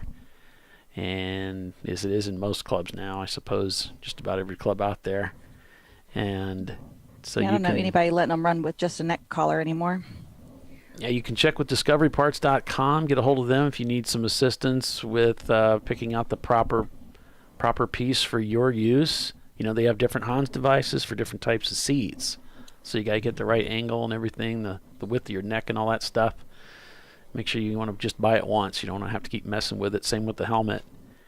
Like that last helmet I bought was really expensive. So I was talking to Ron and the folks out there, and they said, well, we can send you 2 or 3, and then you try them on till you get the right fit, and then send back everything, and then we'll load it up with all the gear, because the helmet that I got, I wanted to have the earphones in it, and I wanted to have the microphone in it, and the plumbing for the hydration system, all that in there, and they put all that in afterwards. That's once it's done, and it's your helmet type of thing. Mm-hmm. So, yeah. But, Ron's also at the track a lot. So he comes to a lot of our races and brings the big old truck with all kinds of stuff. So he can always come out to one of those events and try on some things, and, or have him, if you call the store ahead of time, several days before, he'd probably prefer a week ahead, right? And then just tell him you're interested in this, that, or the other. He can make sure that it gets on the truck, and you can try it out at the racetrack. Yeah. He's very customer oriented that way. Yeah, I know you were trying to sort out a cool shirt at Sebring, was it? Someone might have left Alabama without their cool shirt. Just left it right there hanging on the door. And I know I've done some. I had him bring gloves, keep them in will call for me when I went to Daytona.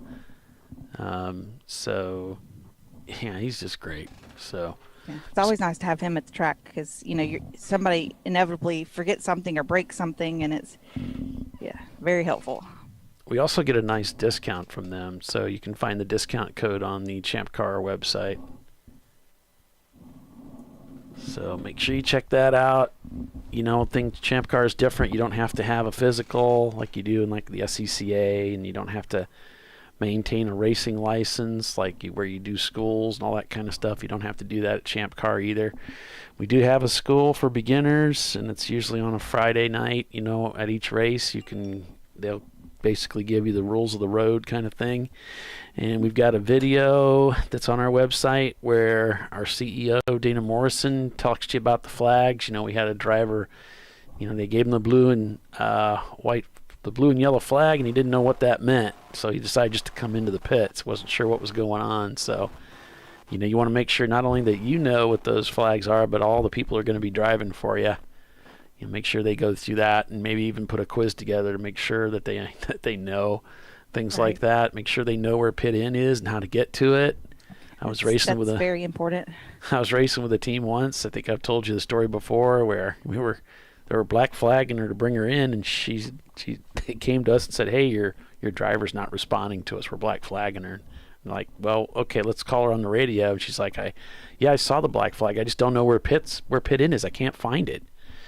And pit in at NCM is kind of tricky on the full course. So you got to kind of talk them in. Sometimes it's these little things. You want to have that drivers meeting the night before, make sure they're kind of clear on things and things like that.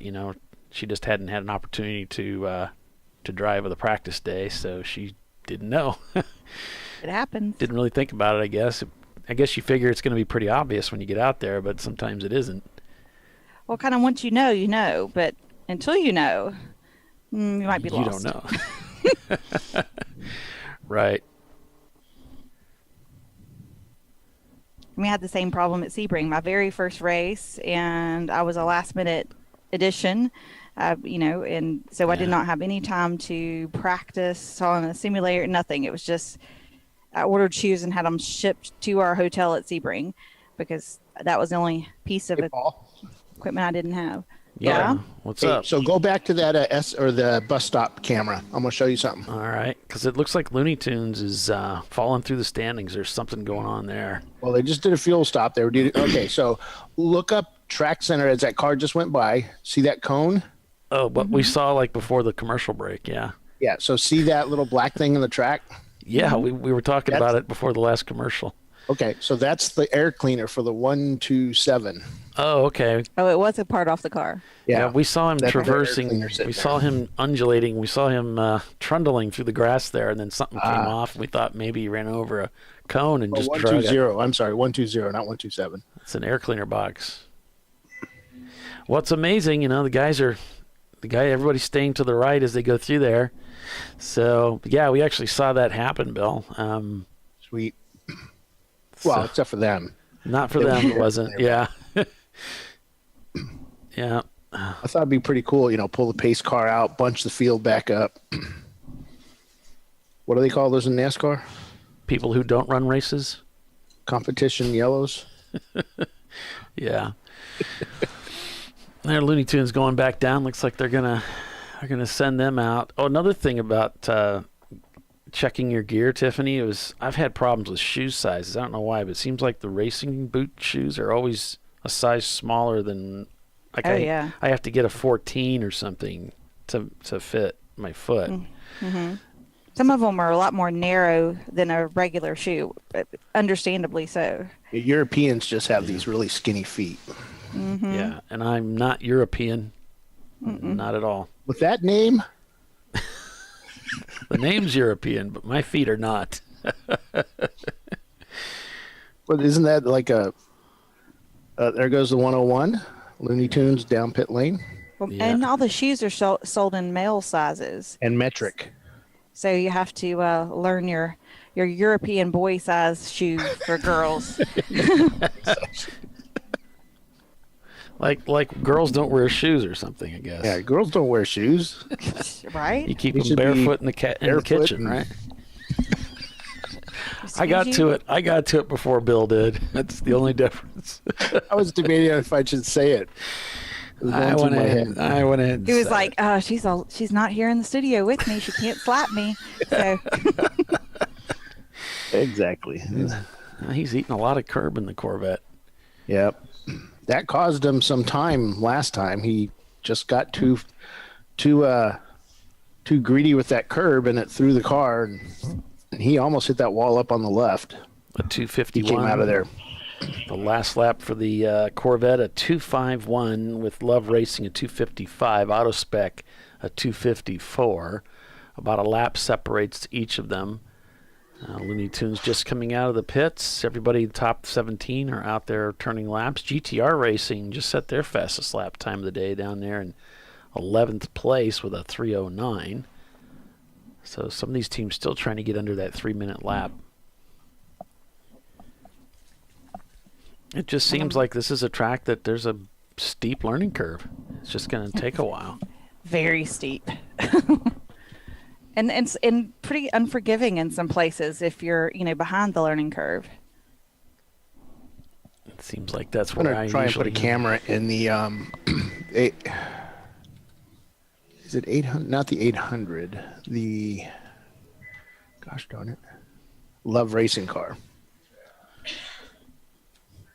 I'll let you know. Just keep an eye on them. I'm eyeing They're them not ready now. to fuel yet. I'm eyeing them right now. When they come into fuel, I'll run out there real quick. Okay. Alrighty.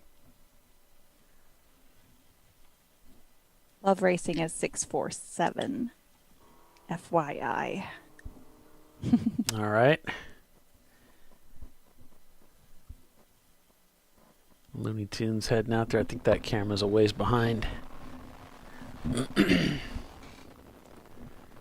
Fox Shoddy Racing in their Fox Body Mustang, coincidentally shown in 20th spot. Actually, they're 19th because there's an EC car up ahead. Love racing not only the lead A-class car, but also in second place here and in a position to lead this race. You know, GBU, although it's a fast car, hasn't proven to be terribly good at endurance racing. Yeah, the reliability. We'll see if they can hold on to this or if they're going to fall by the wayside. Their last race at Daytona, they suffered suspension failure. That took them out of the race there. It seems like they're in the lead or either broken. One or the other. Yeah.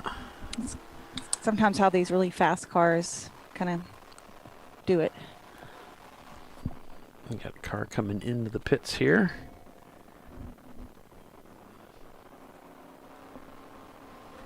And they do have the FTD of the race, the Good, Bad, and Ugly GPU with a 244. So really getting it done there.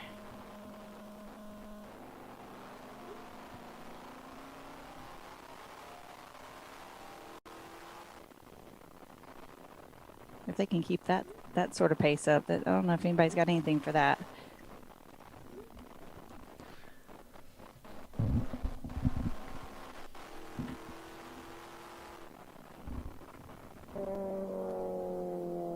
This is kind of a cool shot. The car's coming around the start-finish line as those clouds are really getting thick out there, and it's just making it for an overcast day. Maybe overcast and overcast. Yeah.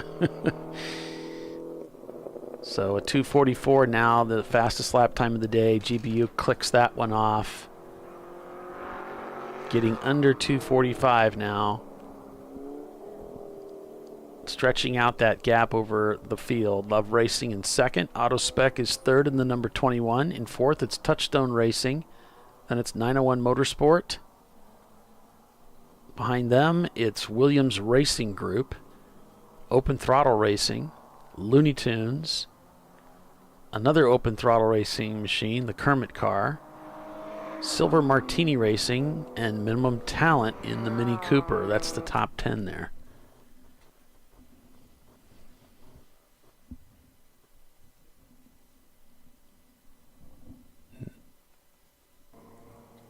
Here comes our leader. Minimum Talent was the car that was having some electrical gremlins earlier, right?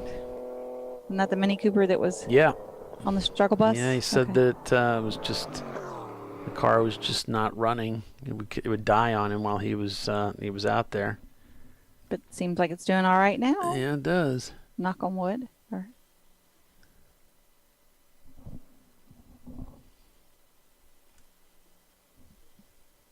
You got any races on the forecast for you, Polly, yet? No, I still don't really have any desire to race. No? Okay. No, I don't. So that's not... Is that ship sailed? I think so, but you never know for sure. I'm not selling my gear or anything. I would like to drive the Honda someday, if we ever get that fixed, to get that done. And we're still moving forward. That's awesome. I would like for you to drop her. At least for the track day to get it broken in. Mm-hmm. So that way when I... So you can go out there and show us what she's capable of, what we all should be working towards, right? You pay me a big compliment now. Just like to get behind it and wheel it for a little while to make sure it's broken in and ready to go for you. Yeah, I'll have to bring it up to like NCM or something, or we can make Nelson Ledges or something happen. That's pretty close for you, right? Nelson? But not too bad. That's about 4.5. I think I was thinking maybe we could, if I could take it up to Gingerman for a track day. They're always doing track days up there, and it's only a couple hours away. Okay. And then just to drive it around, and then see what else needs to be done, and then bring it back to you. Or maybe, like you said, meet at a track someplace where we can both take it out there and drive it around. Yeah, that'd be fun. I've never drove Gingerman, so that'd be like double fun. I like to do a new track. Oh, if you came up here to Gingerman, you would enjoy it. It's a fun little club track. A lot of people love that track. Sounds like a good time. Yeah. Probably one of the safest, if not the safest, racetracks out there to drive as far as, sliding off the track or something. Good. That's one of my favorite things about a racetrack, if you got runoff room, you know. Yeah, it's a good one. Last year, I took my daughter to a Lemons race up there, and she had a blast. Oh, yeah? That's awesome. Yeah. There's a car that's pretty dominant in the series. It's actually another Fox body Mustang, but it's made up to look like a pig. It's called the Flying Pig? Yeah, they call it Flying Pig, and they're Flying Pigs. Mm-hmm. It's pink, and they put like a big snout on the front, and then there's like some ears on the roof line. It's kind of cut up a little bit, so it's a little hard to pick out exactly what it is, but it's a Mustang. And they're very dominant in the series. Looks more like a pig than a Mustang? It does. It's pretty funny. And she had a blast. And she called me up one day and said, we need to go see this Lemons race. I'm like, okay. I've never been to a Lemons race, but I think you're right. We need to do that. So we did. It was a good time. It's quite different than our racing, and quite a lot of, with a lot more, what would you call it, character to the cars and the teams, as far as like themes and stuff, where all of our themes are typically like go fast, place well. Yeah, Champ Car is really tailored for the teams that are taking it a little more seriously. So everybody's got their own flavor, and that's why I think it's cool. Like, there's so many different racing series out there. And, if this isn't a good fit for you, there's plenty of other ones out there. And that's, it's why we have so many members, because, same thing, they've raced in other organizations, and maybe it wasn't such a good fit. I came from the SCCA and some from vintage racing, and I've raced with a couple different clubs, and for me, this was a better fit for me. Mm-hmm. It's very different than so-called sprint racing, because you have the teams and the pit stops and all this kind of stuff going on. We never had any of that stuff, Right. If you come into the pits, your race is over. You're only racing for 20, 30, maybe 40 minutes. Right.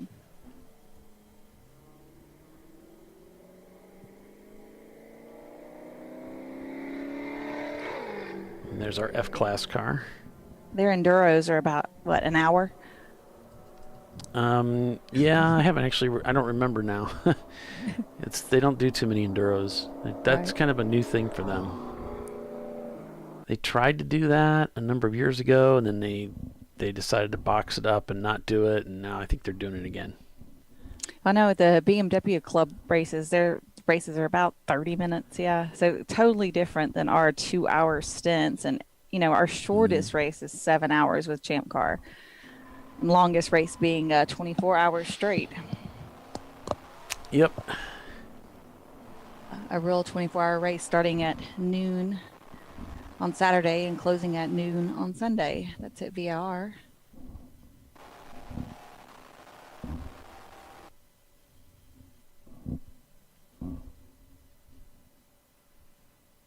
Very, very taxing on all things involved for a 24-hour race. The humans in the car alike. Yeah.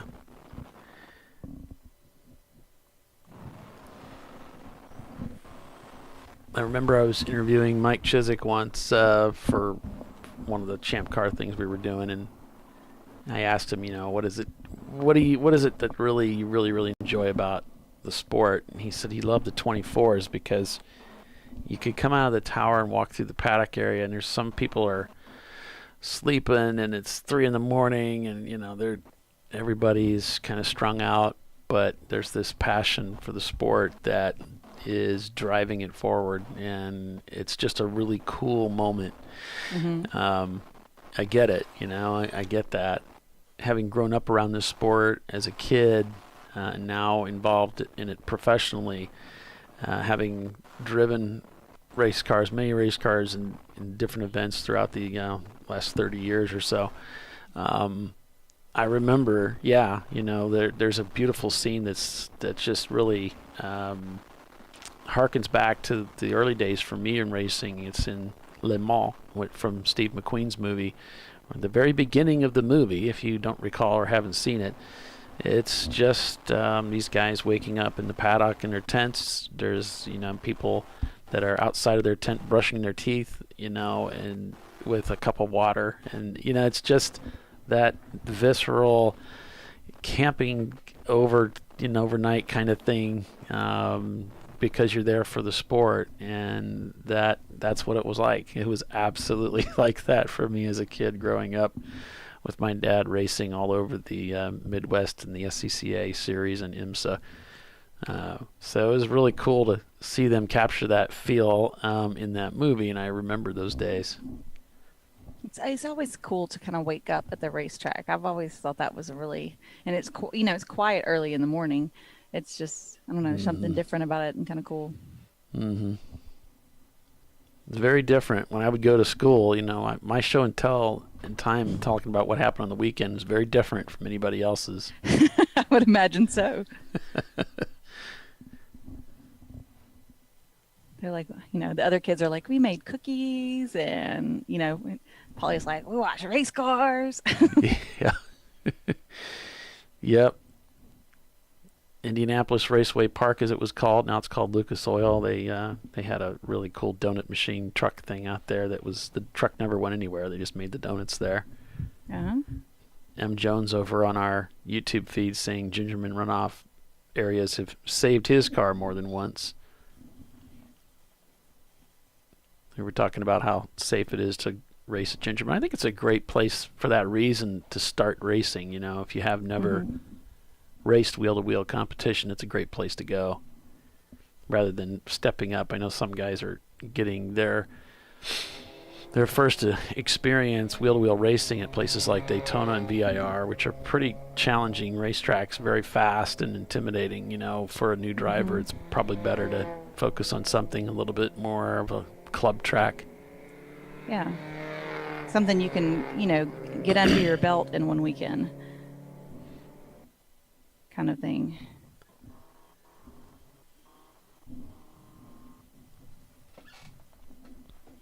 Or with the VIR, the ones we run in the spring and in the fall, where we just do the smaller courses, they're a little less intimidating for newer drivers. Sometimes they can be packed though. Yeah, maybe a track with less traffic, so you can just focus on what's around you and ahead of you. You're focused on their line, that kind of thing. Mm-hmm. And that's what I like. I was talking about these track days earlier. You can find, there's even clubs out there that's all they do are track days. Yeah. So you can get on their website and I know you're a big fan of a couple of them, right, Tiffany? I'm a chief instructor with Chin Track Days, and I do a lot of events with them. A lot of. There's also Just Track It. Nabil runs in Champ Car. They have a great organization. There'll be a lot of Miatas there and things like that. So if you have a Miata, that's a fun group to run with.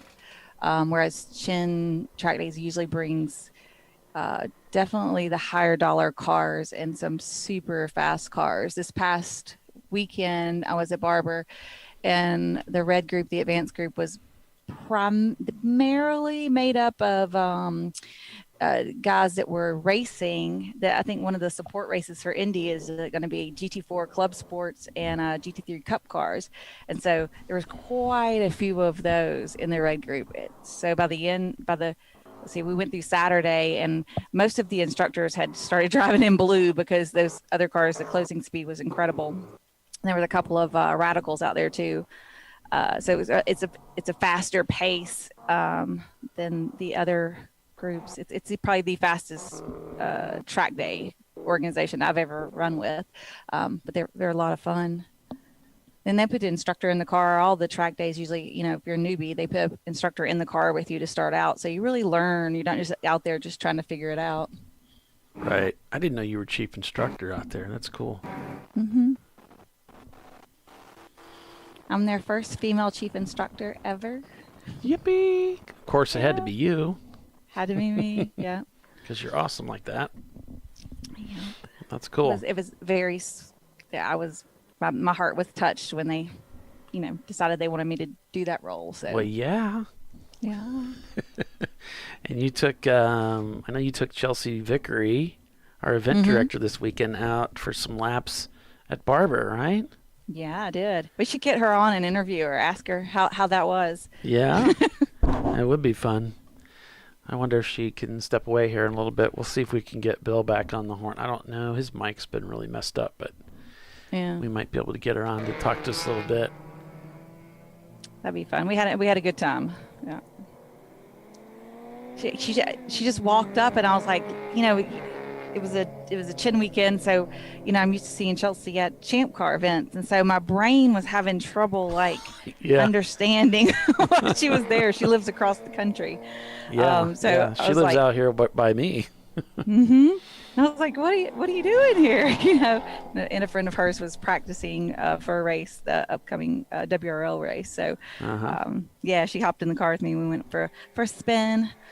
Not a real spin. A spin around the track, not loopy-loopy. I try not to drive terrible with her in the car. Yeah, she had her gear with her. It looked like she had a helmet and everything. Yep, had her own helmet and hopped right in. I was like, brave soul, coming through. And we got a car coming into the pits here.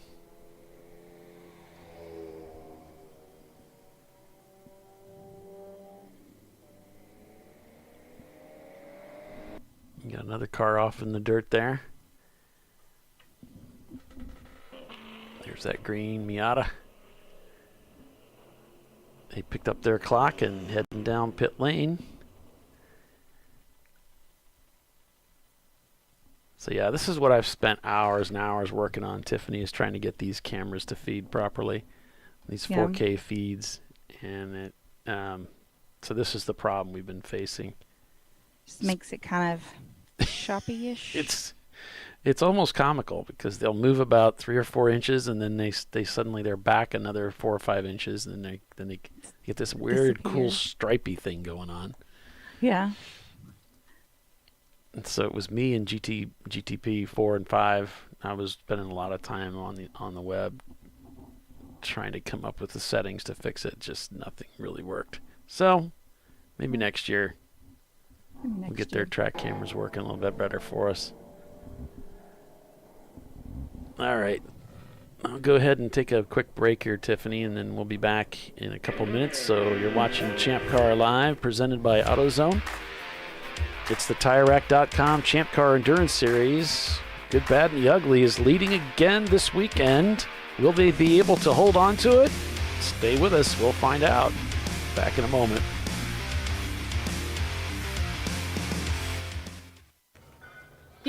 I'd buy tires online, but then what? We've thought about it. We're TireRack.com. They should let you ship directly to a mechanic.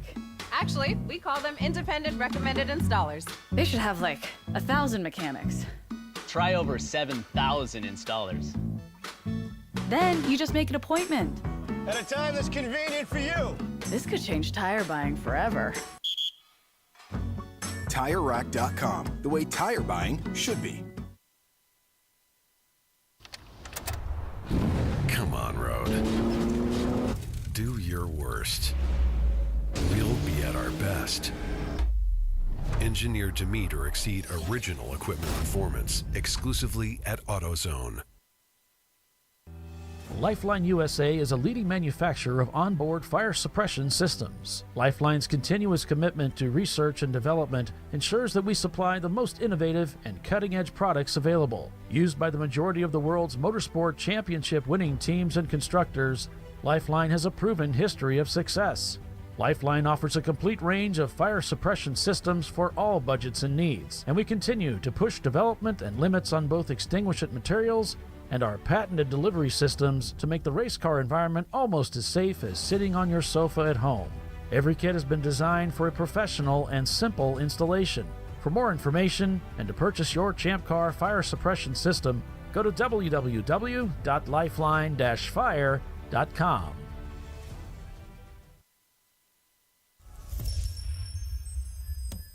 Frozen rotors from Diversified Cryogenics deliver increased performance and a higher level of safety, while significantly reducing braking system costs. So to tell you a little bit about the durability of this product. So we have seen an incredible extension of the life of our brake rotors using frozen rotors. We've gone from brake rotors every other weekend to 6 weekends on one set of brake rotors, and I think they can go farther. The durability has been amazing, and it's been a fantastic season, and man, a lot of that is due to the way our car can brake on those frozen rotors. For more information, go to frozenrotors.com. Located in Northeast Ohio with 40 years of combined experience, Money Shift Racing knows how to deliver performance and safety, offering everything you need to get your vehicle and drivers ready for race day. From safety equipment to full engine assembly and repair, in-house fabrication, 3D design, and rapid prototyping. Money Shift Racing. Performance done right. Discovery Parts is a veteran-owned racing and safety equipment company. While we're located inside Atlanta Motorsports Park in Dawsonville, Georgia, Discovery Parts can also be found at the tracks, supporting a number of Champ Car Series events. We take pride in being a reseller of the best of the industry to Champ Car teams and drivers. We know racing, love racing, and look forward to tomorrow to even more racing.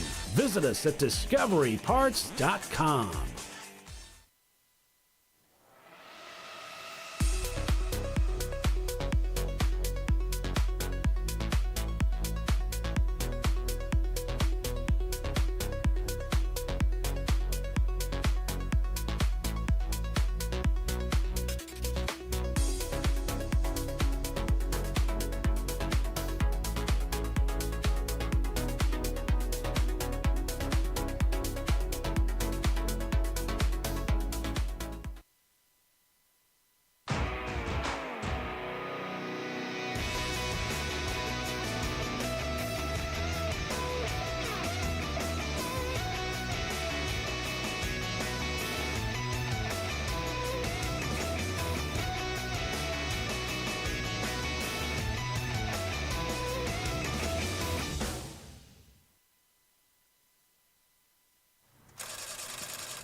No. Seriously?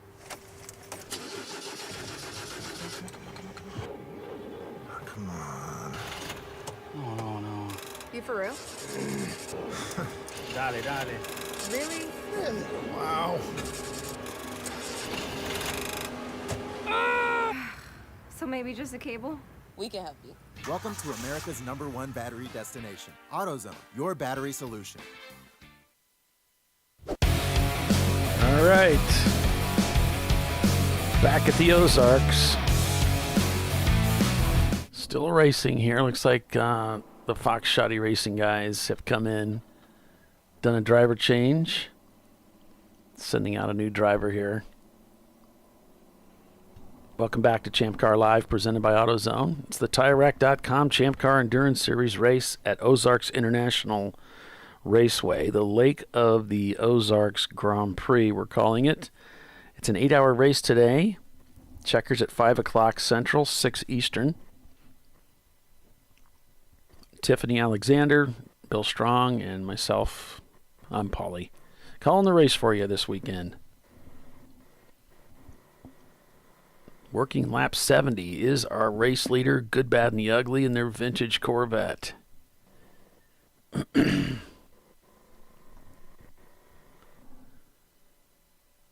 They have a history of getting up to the front of the field and then struggling to finish the race without breaking down, so we'll see what happens today.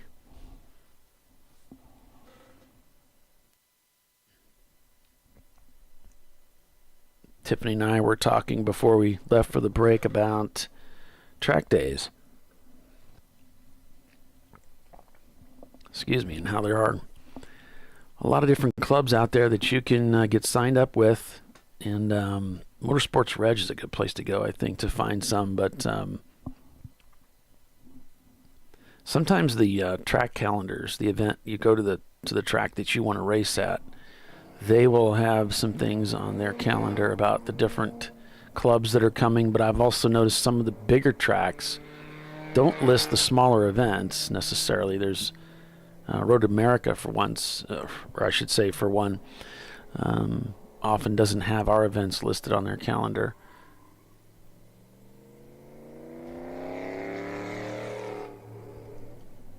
So,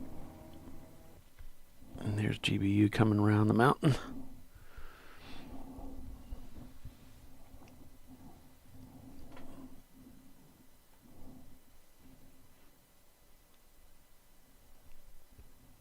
So yeah, you can, looks like they cleared that airbox too. I don't know that they went to caution. Maybe somebody hit it and knocked it off the track. But that airbox is no longer there. Races coming up. We got Hallett Motor Racing Circuit May 20th and 21st. It's quite a ways out. It's about a month away. And then we've got, after that, the following weekend, Watkins Glen, a 7+7 this year. The Salen's Champ Yard Dog at the Glen, the annual event there. June 17th, it's back to Audubon, a 7+7 there. So, yeah, we're mixing up these race lengths a little bit. Carolina Motorsports Park, CMP, the full course, an 8+7, June 24th and 25th. And then it's Sebring International Raceway for the 14-hour race. That's July 1st. So it's my wife's birthday, so we'll be doing that. Check out the Champ Car website and calendar for more information on those events that are upcoming. And I mentioned at the opening of the show about Tire Rack, and I need to bring it up again. You'll get free shipping on all orders over $50. So whether it's tires, wheels, brakes, suspension, all other parts and accessories, it's the way tire buying should be. And it's you can do all of that through TireRack.com. They have experts there that will help you make the right decision to get the right parts the first time for your car or truck. So you really have a ton of stuff to choose from. It was a really cool experience going to their distribution center and touring that and seeing how they put their tire orders together. Just the racks and racks and racks of tires that they have. Everything from normal-looking truck and street tires to these really odd-looking tires that they must use for things like forklifts and carts and other weird stuff. So they just have an incredible inventory out there. And their turnover, I think they turn over their inventory every 30 days, which just seems impossible. They have so much out there. So it's just a massive, massive organization, incredibly well run. And just can't say enough about Tire Rack. And I've bought tires out there back when I was racing in vintage. And, you know, you can have your tires heat cycled. And that's kind of a thing that you might do if you're running slicks. So because of the organization I was running, and I could buy my slicks through them and have them heat cycle them for me before I receive them. So that's they're like ready to go, huh? Mm-hmm. Cool. Yeah. I had them. I bought new wheels for my 981 and went ahead and had the TPMS added and all that. So I love it. So I just set my tire pressures on my dash and then drive around, watch the pressures come up. I can just get the little feel of some heat in the tires, but you can just see it until. Huh. That's cool. Yeah. See, like I don't have to come in off the hot track and try to quickly get over and check them to see what they are. If I need to lower, what was the right pressure when they felt the greatest and when was it going away, I can just look on the dash. Love it. Nice. It's the ultimate cheat. And back when I was racing my Roadster, the car was carbureted and I had temperature sensors in the exhaust ports of the header. So we could look at the temperature of that exhaust gas, and that would tell us how fat or how lean the fuel mixture was.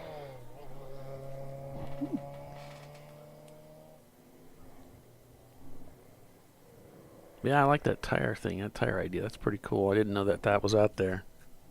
Yeah, I mean, if the car has the TPMS on it, you can, I don't know, it's not a lot of money. I mean, it's well worth it to me. I went ahead and just, it's an option you can add to the wheels when you buy your new wheels. Gotcha. So I went ahead and got it with the first set of wheels I bought from them. And then I liked the first set of wheels so much. I really needed 2 sets, right? So I bought another set of wheels from them. I got the exact same type of wheel. I just got these in like a glossy black instead. The first were anthracites. And I got to use those just last weekend was the first time I actually got to use them. And they look pretty on the car. I was quite taken with them. I was like, oh, it looks so pretty. Had some fresh rubber on it, and I was excited. Nothing like pretty shiny wheels with fresh rubber on them, it's just like Christmas, but better. Yeah, that's cool. Oh, I think the car that came in that Bill was going to put the camera in came in, so look, he's really hustling trying to get over there. Trying to put this camera in for us. You could do it. You could do it. You do it. So he's getting that lined up for us. 2 laps now, the gap from the leader to AutoSpec Racing. That's Good, Bad, and the Ugly. Working lap 73. Love Racing is in 3rd place now. Back 10 seconds from AutoSpec. Love Racing turning in a 256 to AutoSpec's 251. And Touchstone behind them by a minute. 12 seconds the gap from Looney Tunes up to Open Throttle Racing there in 6th place. And that's some of the closest racing we have going on right now. We're getting close to the 3 o'clock era, or 1 o'clock area. I like the halfway point. This is, the halfway, and that, again, that 2-hour mark where we can expect GBU is going to have to pit, along with many of these other teams, to be compliant with that maximum 2-hour stint time. And, of course, they'll take fuel at that time. Because why wouldn't you? Get her done. Mm-hmm.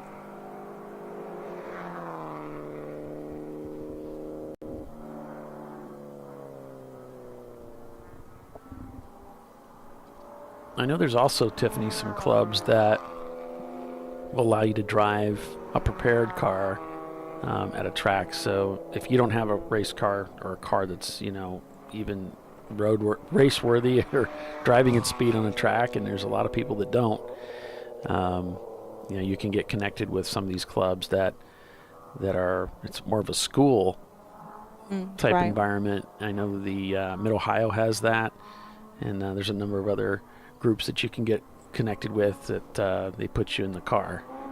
Yeah, Barber has the Porsche driving school, and they have the Mercedes driving school. So there's both of those at Barber, which is a beautiful place to be, to drive a beautiful new Porsche. You pay for it through there, or there's things like Corsa Crew where you can rent the car and go out with a track day organization, and they bring the car to you and fuel it and that sort of thing, and keep you on track throughout the day. Yeah, I know there's a Porsche club that you can go through different stages till you end up in a GT3 car. Yeah, that's a Porsche school at Barber. That's the same one? Mm-hmm. Okay. Yeah, that's pretty awesome. Yeah. That you can drive one of those cars. Yeah, I once drove a GT3 RS on track at Barber, and Really? let's just say it was life-changing. Yeah. Very few things will probably rank up there with that. Wow. God, it just does everything you want it to do. It's just mind-blowing. Mm-hmm. Yeah, I've heard that. A true pro-level car, the drive experience is incredible. It just does what you want it to do. Mm-hmm. Unlike our cars that are very combative. Right? And ours are like angry 2-year-olds. Yeah. Yeah. These cars, they're really easy to drive by comparison. Mm-hmm.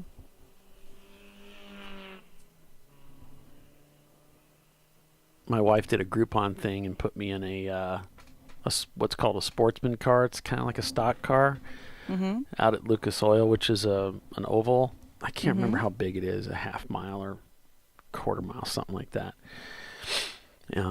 That was another organization, well run, well put together. It's a 550 horsepower oval track car. Wow, that'll get it done.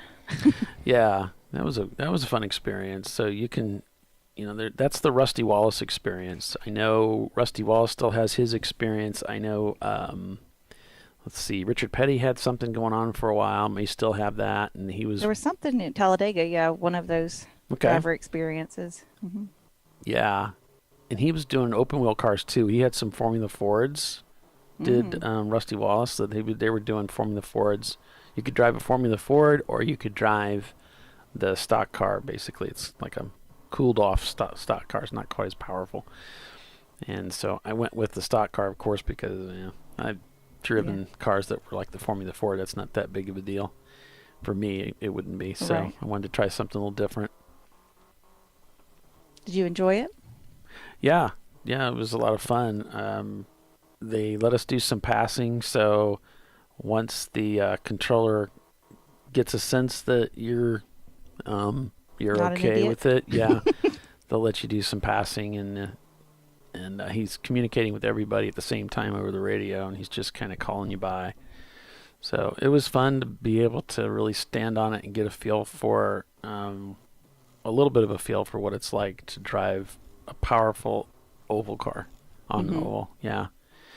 And overall, the experience was just like, of course, it was fun coming out of the corners and hammering it, but it's also kind of frustrating in a way because I'm so used to like a Road America, where when you have all those ponies, you can open it up and really get all of it out, and you can't do that, on a half-mile track or a quarter-mile track. You're just getting into, you get this nice burst of acceleration, and then you're on the brakes. It's like a short shoot at a road course. And I kept thinking, man, this thing would be awesome at a a nice big racetrack to really open it up and feel it. I can see what it really can do, right? It'd be fun, but that's not the way it was set up. These guys really having trouble with the steering wheel and getting that collar to release. They were having trouble with it earlier. There it goes. And they have trouble getting it on the car, too. Now, I've always used the energy products, and those worked out really well. Yeah, I like those, too. The first one I used was not an energy, and it was kind of a cheapy thing. The energy is more kind of like what you see there, where they have that hub. It's a pretty nice system. I think that's just the way to go. Is that the one you can just put it on and then turn the steering wheel? It locks into place. Right. It's got this check ball thing in it, so it's just really like nice. that. The release stays released when you pull it. That's not what they're using. I can tell they're having a lot of trouble with it. But when you set it on there, you spin it, and then it snaps in, and it's in. And of course, you always want to give them a good tug, but it's not the old spline routine where you set it on a spline in this particular location. And you have to get it lined up to get it to accept it. Right. Then it's supposed to snap, and then you pull on it, and it's not supposed to come off. So GBU's in the pits. Looks like they pushed it right to the edge here with getting in. They'll do their pit stop and get out right at the top of the hour. Yeah, there's some different timing just down just right, huh? Yeah, I think so.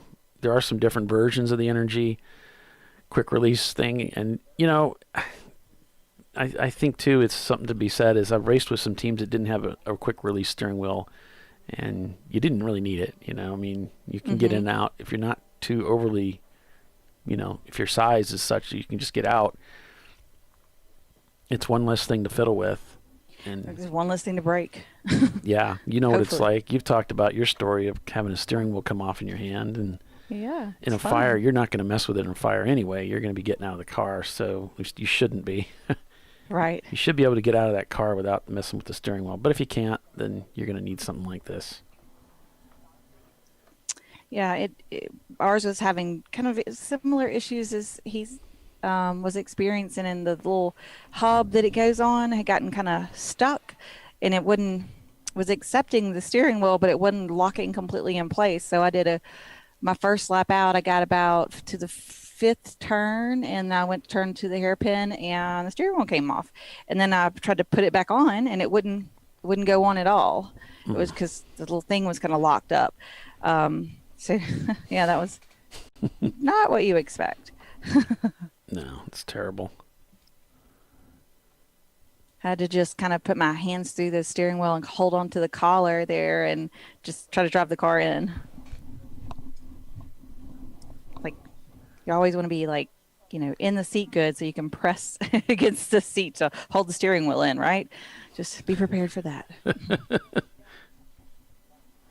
In case you have to hold on for dear life. Nothing you'd expect to have happen to you. No. It was kind of funny when it happened to me because everybody's like, what? That never happens, kind of thing. And then immediately, I think maybe the next weekend, one of the NASCAR guys, it happened to them. Yeah. I was reading a Facebook post of one of our racers from last weekend where the car was disabled after a crash, and she realized that she couldn't release the window net because she hadn't really sorted that out, like how to release it to get out of the car. Oh, no. She was in no shape to get out of the car. She was actually injured, but she was trying to, and then she realized she couldn't actually figure out how to release the net, and then she was scolding herself because she hadn't gone through that whole process that so many of us talk about, like, practice getting out of the car with your eyes closed and do that several times, and you need to be out in 15 seconds or something like that. I don't know, what do you recommend to your students? Because I'm doing a lot of like HPDE stuff, we don't usually practice that drill, but when we used to practice when I was, running my own ChampCar team.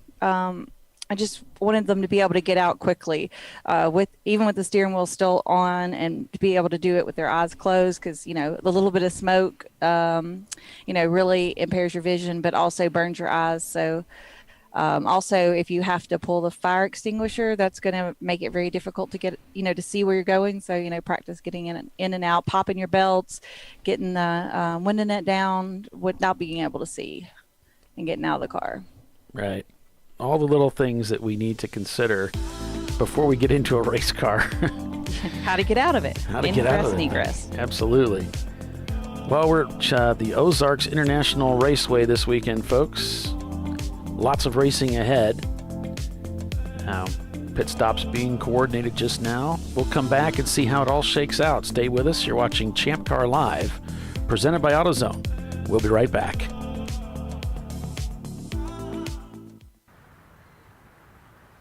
I probably need new tires. You do.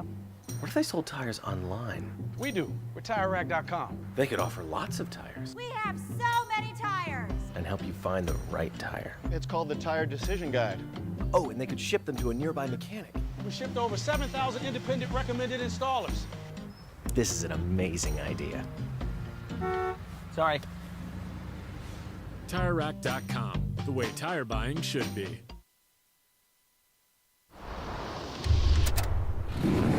Bring on the frozen tundra, the grinding gravel, the cratered concrete, the rain-soaked streets. Come on, road.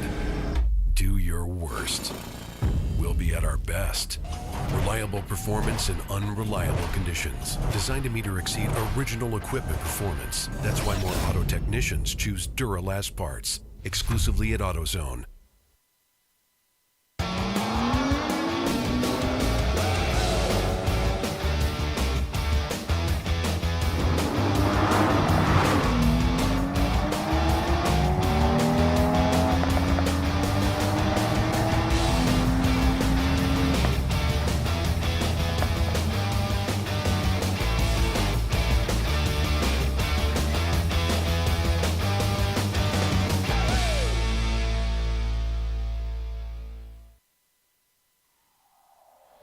Discovery Parts is a veteran-owned racing and safety equipment company. While we're located inside Atlanta Motorsports Park in Dawsonville, Georgia, Discovery Parts can also be found at the tracks, supporting a number of Champ Car Series events. We take pride in being a reseller of the best of the industry to Champ Car teams and drivers. We know racing, love racing, and look forward to tomorrow to even more racing. Visit us at discoveryparts.com.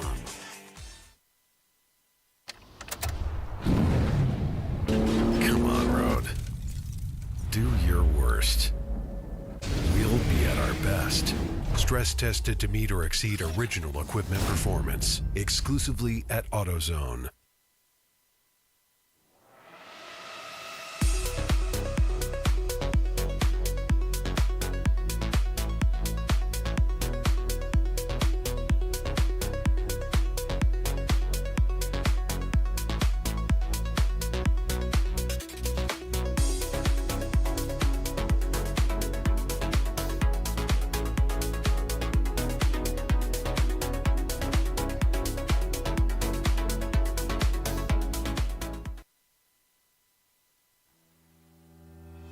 Lifeline USA is a leading manufacturer of onboard fire suppression systems. Lifeline's continuous commitment to research and development ensures that we supply the most innovative and cutting-edge products available. Used by the majority of the world's motorsport championship-winning teams and constructors, Lifeline has a proven history of success. Lifeline offers a complete range of fire suppression systems for all budgets and needs, and we continue to push development and limits on both extinguishment materials and our patented delivery systems to make the race car environment almost as safe as sitting on your sofa at home. Every kit has been designed for a professional and simple installation. For more information and to purchase your ChampCar fire suppression system, go to www.lifeline-fire.com.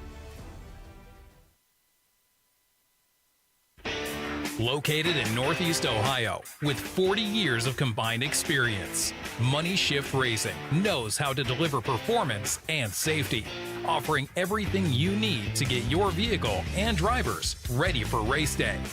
From safety equipment to full engine assembly and repair, in-house fabrication, 3D design, and rapid prototyping. Money Shift Racing. Performance done right. Frozen rotors from Diversified Cryogenics deliver increased performance and a higher level of safety, while significantly reducing braking system costs. So to tell you a little bit about the durability of this product. So we have seen an incredible extension of the life of our brake rotors using frozen rotors. We've gone from brake rotors every other weekend to 6 weekends on one set of brake rotors, and I think they can go farther. The durability has been amazing. And it's been a fantastic season, and man, a lot of that is due to the way our car can brake on those frozen rotors. For more information, go to frozenrotors.com. I did it. You see how it's... That's it. We did it. You did it. You can do it. The path to I did it starts at AutoZone. Get in the zone. All right, we are back. Welcome to ChampCar.Live, presented by AutoZone, the TireRack.com Champ Car Endurance Series. Cars are still working their way through the pits. We're showing AutoSpec Racing actually leading the race, but GBU has already done their pit stop and left the pits, so we can expect AutoSpec to have to come in here pretty soon. I was looking at... like where did they stop? Well, they stopped right here, back between 35 and 40, and that's around the same time that GBU did too. So they're on the same strategy. So we can bet that they're going to have to pit and get in here. Looks like 901, not turning laps just yet, but of course all of this will get shaken out as they go through this process. And Bill stuck a camera facing backwards for us, so hopefully that might be kind of fun. Don't make fun of me. No, I'm not making fun of you. Not yet. Not when you're listening. Thank you for doing that. I think because that's open, I think that'll be a cool shot. Yeah. Yeah. That's Love Racing, by the way. Oh, okay. Awesome. And I put a camera in the BMW too, and I kind of forget the number. Oh, okay. Like an E36 or E46. It was a C-Class car, though. Yeah, most of the E36s. Hey, 903 is back out. Is it GTR Racing, maybe? Maybe. It's a really cool there's car. a R5 Racing and a... What? Name the numbers. Say the numbers. 120, 608, and So see, here's a 758 and a 296. I forget now. Okay. I'll see it when it goes by. It's got orange stripes on it. Where's Doc when we need him? I know, our color commentator. Marquita Farmer says, hi, y'all. Hey, Marky. I tell you, 903 just left pit lane. All right. Ooh, it's cold. It's windy and very cold. It looks blustery out there. I think that losing that sun, man. Okay, the camera's in 296. 296. All right. GTR Racing. Cool sounding name. Makes sense that their car looks cool too. True. Get that labeled up here. 288, 4 off. What turn? 288.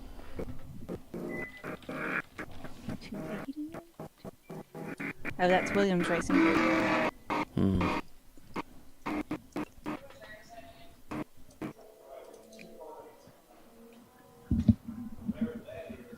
There we are.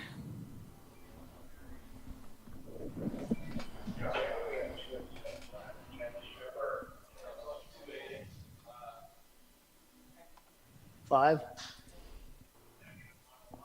You said 2 off, right? 4 off? Okay.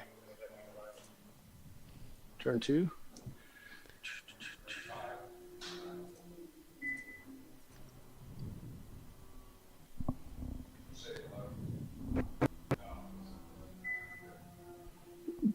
Chelsea was taking care of this.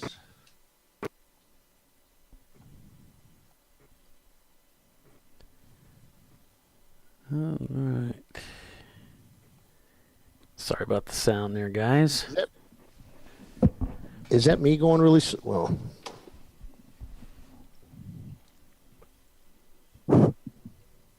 Love Racing on board with them here.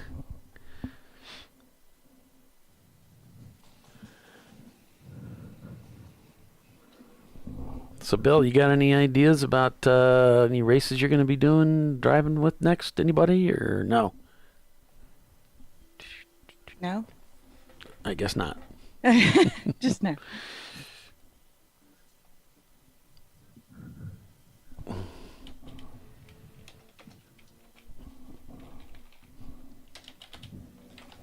Hey. Yes. How are you?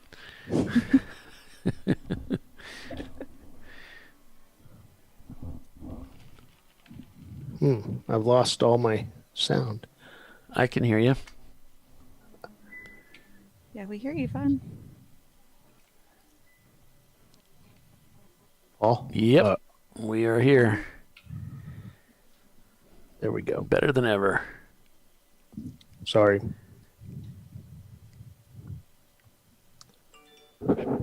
Is that choppy? Yeah, but they all are. Not much you can do about it. This one's out in the open kind of too, isn't it? Yeah, it is. That's why I thought it would be better. Doesn't look too bad. It's doing better than some of the other ones, that's for sure. The Mustang is doing really well. That camera, the white one. Oh yeah, not the 101, the other one. Yeah, that Mustang. Let's see, the Fox Shotty. Yeah, that one does really well. And there's no difference in the cameras. Yeah, I know. Well, I guess he's. Just depends on where they are on the track. It seems like. So.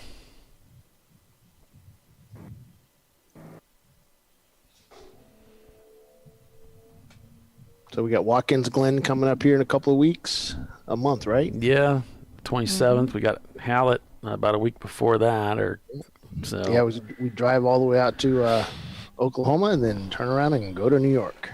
There you go.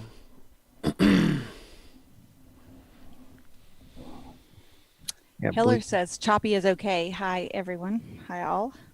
Hi, Hiller. So that's why we call this ChampCar.Live. Yeah. The 427 still out front, followed by Love Racing, which we're following on right now, second place. Auto Spec. So the Love Racing guys were thinking that they might have a hard time against Auto Spec. Yeah, they've been pretty tough today. They're shown not turning laps right now, but they probably just pitted. Yeah. They haven't crossed the pit loop just yet, so they need to get that car back out on the racetrack. And then they'll be, they're currently scored in fourth place. Unofficially, Touchstone Racing is behind them. I should say fourth place there because there's an EC car. That Gulp Racing car is up at the front. Behind GBU, of course. And if you're just tuning in with us, we had the Turtle of Two Idiots in a Garage crashed early on into the guardrail around 9:30.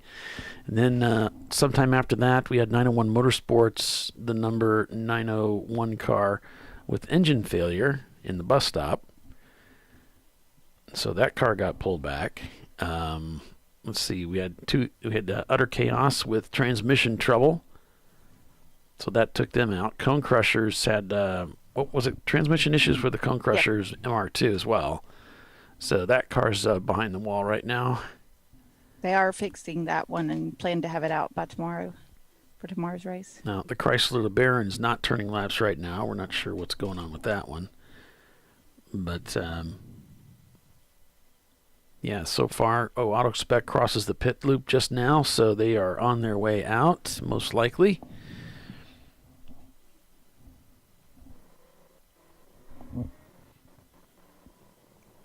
Looney Tunes here, this team that was leading the race at the beginning, now shown down in sixth place. They've spent a little more time in the pits than they wanted to, so they've had some issues that they've had to work through. Their pace is pretty good. They're turning in sub 3-minute lap times. But they would have to get that down there if they're really going to get up into that top 5. Also, the EC car of Gulp Racing shown crossing the pit loop.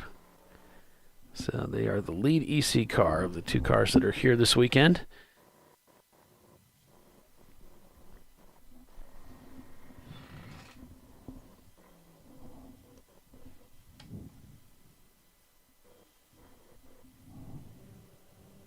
This is a view of pit in here. As the cars come around that final turn. It's a pretty slow corner. I think it's the slowest spot on the track, maybe? Look up there. Some of them look a lot tighter than that one, but maybe I'm thinking of like 18 is the slowest spot. Yeah, I think that's it. 18. 18.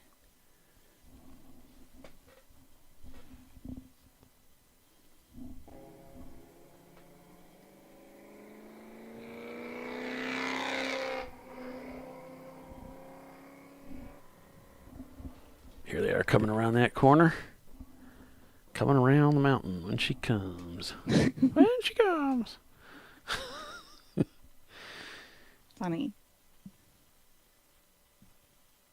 Bill, are you still there? Negative. He just, pops in and out when he wants. Yeah.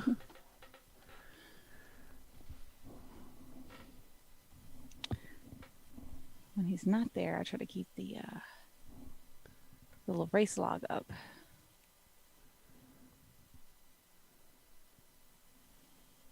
Yeah, they had a 4 off and continue. Mm-hmm. Did you already mention that? I think he may have said that before. 288. Seems like, yeah, because Williams Racing Group, yeah. So we've had a number of cars that spun. We've really only had a couple cautions here, Tiffany, that I can see. Well, I can take that back. There are some others over there, aren't there? 3, 6, 7, 8, 9. But some of those are on either side of the code 35. Yeah, that's all one. It's basically one situation, one caution. So 1, 2, 3. We've had 3 times going caution purple 35. That's not bad. No, it's good. We're under 4 hours now, so that, we're past the halfway mark. Yeah. But will the Corvette be able to hang on and endure the race? That's the big question. That's everybody's question. Absolutely. It is. Because if they can keep that Corvette running to the end, I don't think anybody's got anything that can contend with them. But so they're racing with their own skill, and they need a little luck as far as not breaking. Yeah. And all of the things have to come together, for a win. Hi, Rob. Luck is always required. That it is.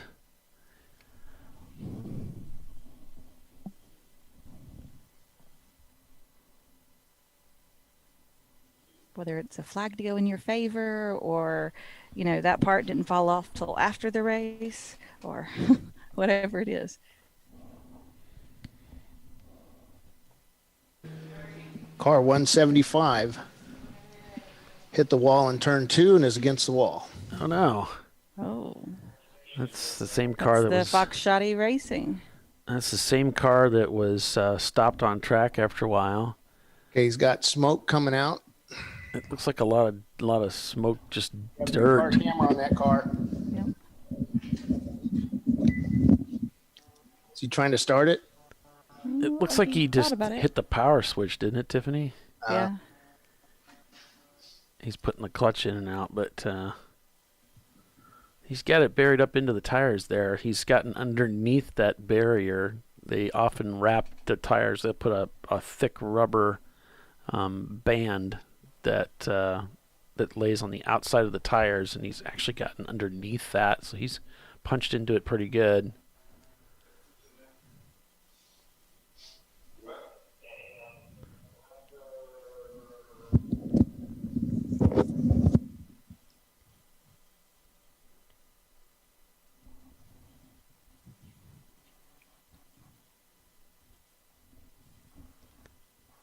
So we're full course caution here at the Ozarks, as we've got a driver off track. I'm not sure.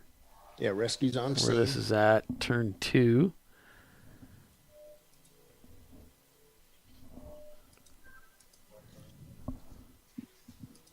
So they'll get him pulled out of there, and they'll have to assess that tire barrier too. Yeah, we're under code 35. It just displaced it. It really didn't. We're looking at the long view of it in the camera. Uh-huh. Actually, it doesn't look all that bad. Good. Because he hit a tire wall, so. Yeah, how bad can it be, right? It's not like a guardrail, Doc. Twice. Same one. Twice. No, he used to get mad at me. I didn't hit the same guardrail. Well, same vicinity, same track. Same stint. Lost the same corner. Hold on. It wasn't the same corner. It was turn 1, then turn. It was first turn 4, then turn 1. Yeah.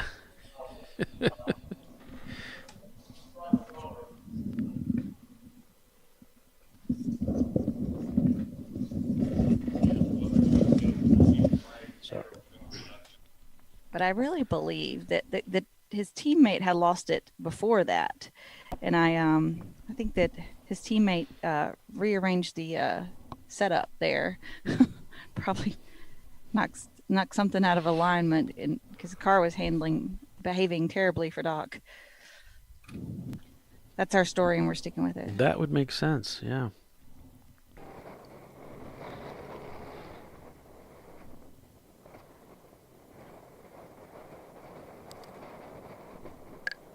Yeah, it's really windy out there.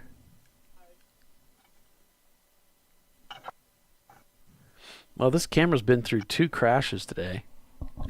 This was in the 2 idiots in a garage car, and now in this one. Wow.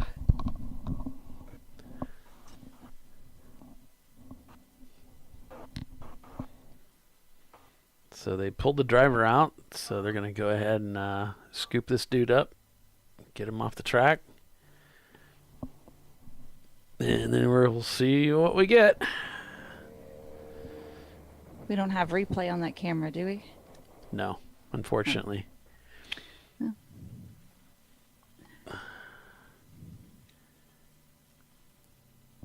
I think I might be able to pull something down on it, but my computer is actually like really maxed out, so I'm not gonna. So let's not upset it. Do anything fancy. Yeah, we got to keep it low key here. Mm-hmm.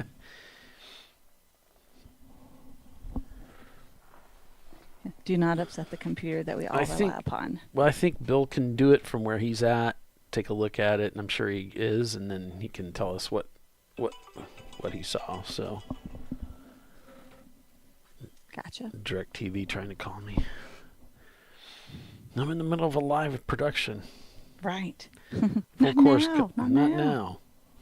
Full course caution here at the Ozarks. Good, bad, and the ugly leads over Love Racing.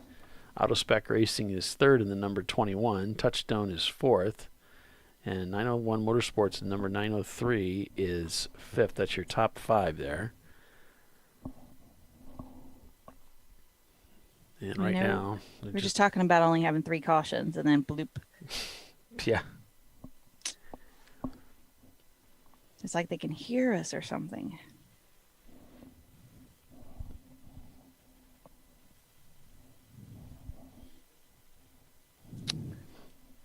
He said over on YouTube, the guy, I can't, War Farmer, Fammer, something. Yeah. The camera car's hitting hard today. I know, it is. It's like really getting people. It is doing that.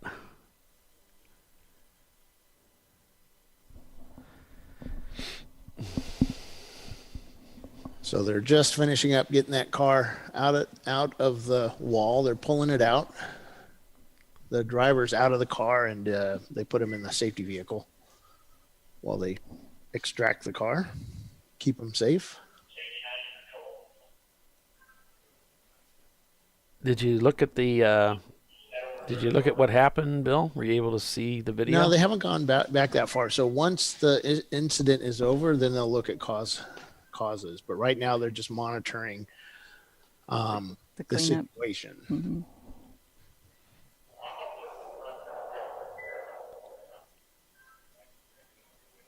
Yeah, they have the cameras like focused on the whole thing so that they can, on the retrieval, they call it. Mm-hmm. So once they get everybody safely off track, then the camera guy will go back and kind of review what's going on or how it happened. But their first priority is keeping everybody safe. I mean, that's proper. Yeah. But yes. We want everybody safe. Here, hold on. I go help Andy. I mean, you heard Andy say, "Oh, Bill, can you please come help me with this?" Right? Yeah. Probably more like, I got it.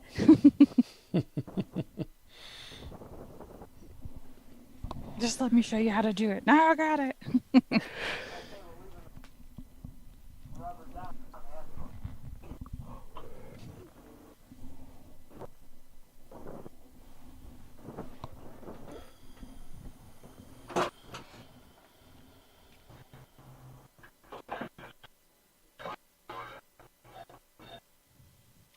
That was in turn 2. Oh, looks like the transmission. Yeah, he got it loose.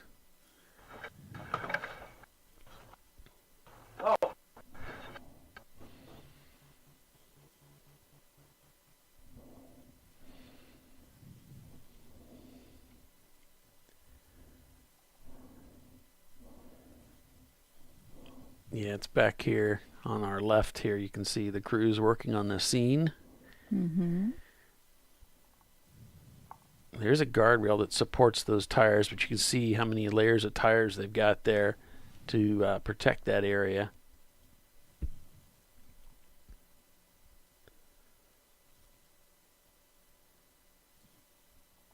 I say, why not just carry that guardrail out? Why have it there? Why not? I mean, go way out to the tree line with it so you have more runoff. Mm-hmm. But I don't know what the ground looks like over there. Looks like we got a Porsche Boxster in the field. We do. We have one. WLR. WLR. Got to stop and say it right. Right. It's like, okay, it's not, yeah, it's WLR, okay. Porsche Boxster, 1988. 98.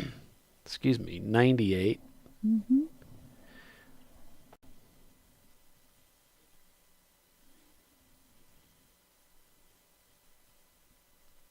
Down there in 15th place right now is that Porsche. I don't recall this team from before WLR. Do you? No. I mean, just off the top of my head. Okay. I think they just bought that car. Okay. I was like, maybe that's a new to Champ Car team. So this track, Ozarks, has a absolutely brilliant flatbed truck. The bed that you put the car on actually folds down flat with the ground. It just goes off the back and is absolutely flat on the ground. So you can just roll the car on and it lifts it back up onto the truck. And they just got it loaded up. It did not take very long to do. I think the longest part was strapping it down. They put it back up and now they're leaving the corner. You can see them there. Yeah. But look at this truck when it comes back up, this flatbed. It is really neat. I mean, it looks like just any ordinary flatbed, but that whole flatbed can go out the back and is completely flat onto the ground when it's down. And from what I understand, Ozark is the one that builds them. Oh, really? Yeah. That's interesting. And I guess the Formula guys were looking at it and some other series, and mainly because, some of those flatbeds, you remove your splitter when you try to lift them up, Right. It'd be much quicker and easier to just get a race car. Oh, yeah. Mm-hmm. Well, I don't see anybody tending to the tire barrier yet, but nope. We're at the bottom of the hour here, Bill, so I guess all right. We'll go ahead and take a commercial break if that works for you guys. Sure. Why not, right? All right, so we'll take that break and be back in a few. Champ Car Live, presented by AutoZone. We're under caution right now, expecting to go back to green shortly. We'll be right back.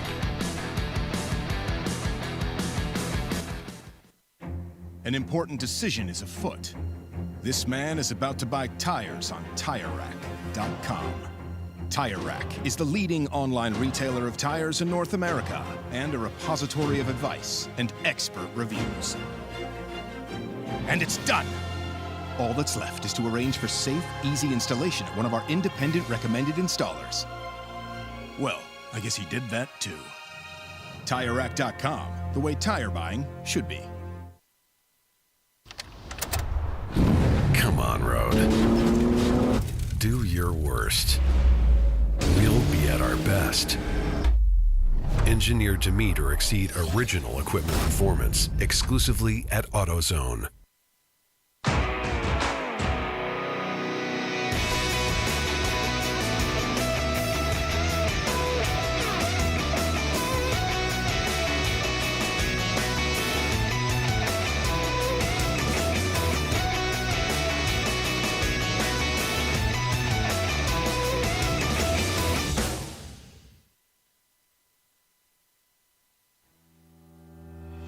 Lifeline USA is a leading manufacturer of onboard fire suppression systems. Lifeline's continuous commitment to research and development ensures that we supply the most innovative and cutting-edge products available, used by the majority of the world's motorsport championship-winning teams and constructors. Lifeline has a proven history of success. Lifeline offers a complete range of fire suppression systems for all budgets and needs, and we continue to push development and limits on both extinguishment materials and our patented delivery systems to make the race car environment almost as safe as sitting on your sofa at home.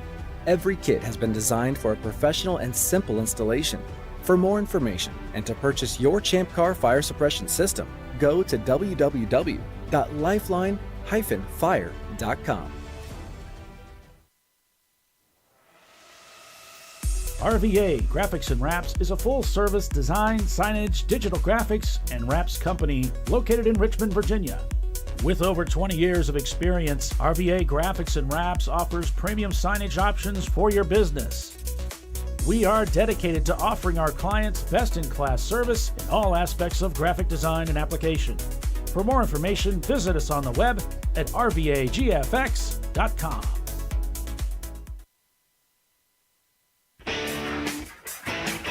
Located in Northeast Ohio with 40 years of combined experience, Money Shift Racing knows how to deliver performance and safety, offering everything you need to get your vehicle and drivers ready for race day.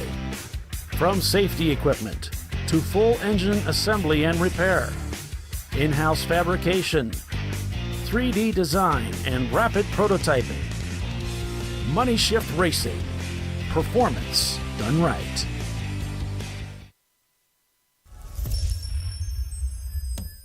Frozen rotors from Diversified Cryogenics deliver increased performance and a higher level of safety, while significantly reducing braking system costs. So to tell you a little bit about the durability of this product. So we have seen an incredible extension of the life of our brake rotors using frozen rotors. We've gone from brake rotors every other weekend to 6 weekends on one set of brake rotors, and I think they can go farther. The durability has been amazing. And it's been a fantastic season, and man, a lot of that is due to the way our car can brake on those frozen rotors. For more information, go to frozenrotors.com. Nice. Yeah, I heard about this. So I would actually go with the full synthetic. Brake pads. So for the Duralast rotors. I did it. You see how it's... You did it. That's it. We did it. You did it. You can do it. The path to I did it starts at AutoZone. Get in the zone.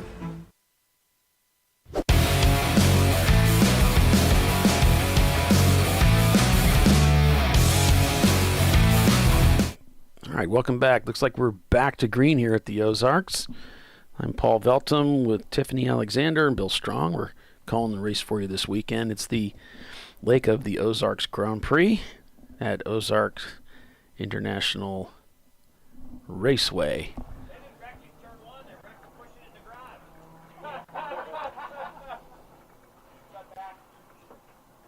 So the Foxshotty Racing Mustang being pushed back into the garage where they'll be able to look at that car and see. And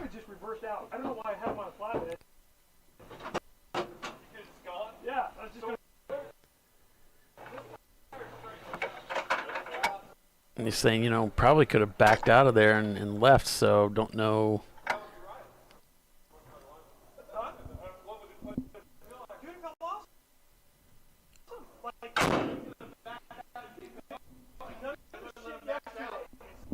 And we just got too much chop to really make out what they're talking about. Talking about the accident, but couldn't really get much out of it.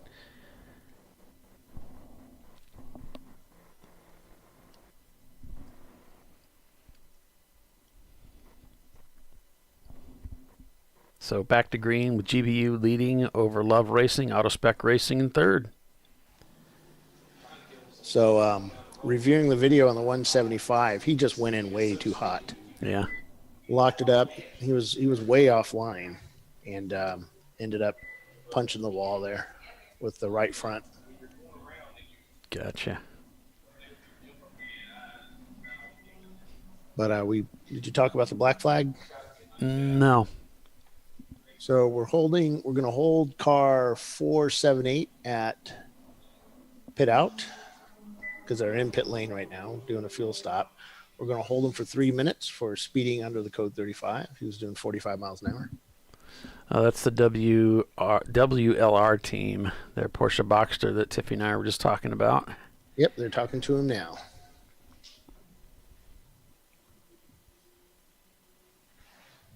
What did they do? They were speeding under the 35. Oh. That's kind of frowned upon. Yeah. So the air cleaner went missing. I see it's gone now, yeah. So if anybody finds an air cleaner in their radiator, please return it to the tower or to tech.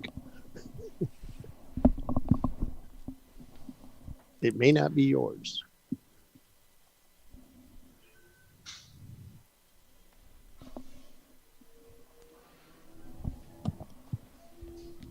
This makes me sad. I thought it was going to be a lot smoother sitting up there. Yeah, it's too bad.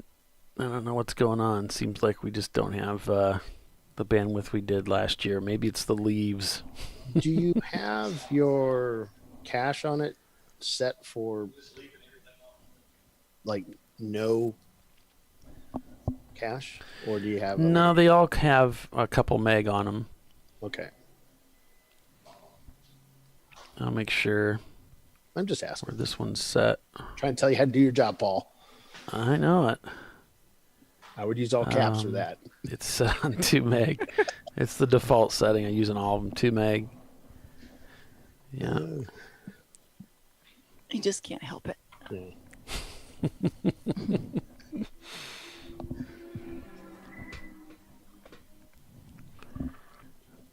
There we go.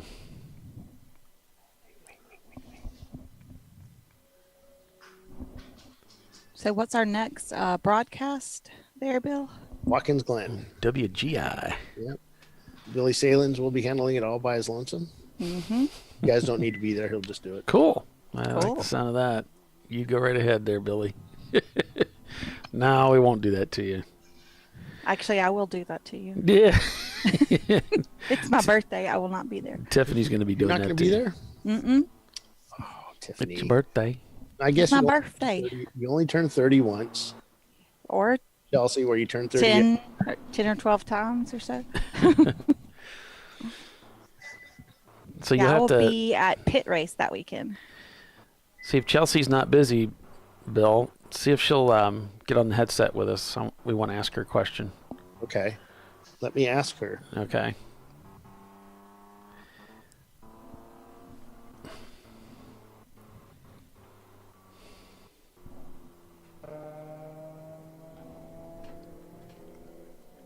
I put it on our little calendar thing that I wasn't going to be there, but Yeah, we all check that. We all get we'll go to the trouble. Bill goes to the trouble to make up this calendar. Put your stuff on there. Put your stuff on there. So then we do it, and then nobody looks at it. It's like, well, why do we do this every year? I think last year I never did put mine on there.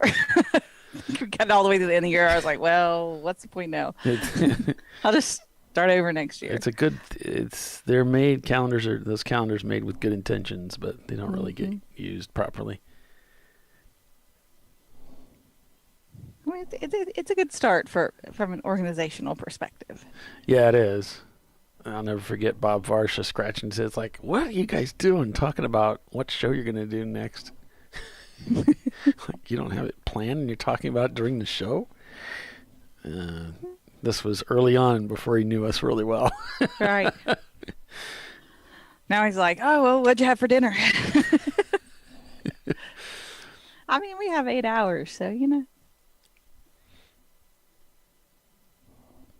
I was up in the tower with them at, where were we? Was it Atlanta? I think so. It was Atlanta, Road Atlanta, working with them, and they brought our food up. They brought our lunch up, and he said to me, he said, did you get fries? And I was like, no. He said, good, because you're not getting any. I guess he got an order, and he didn't want to give me his. I think I'm not sure what he was thinking, but it was funny. Maybe he was just, he didn't want to share his fries.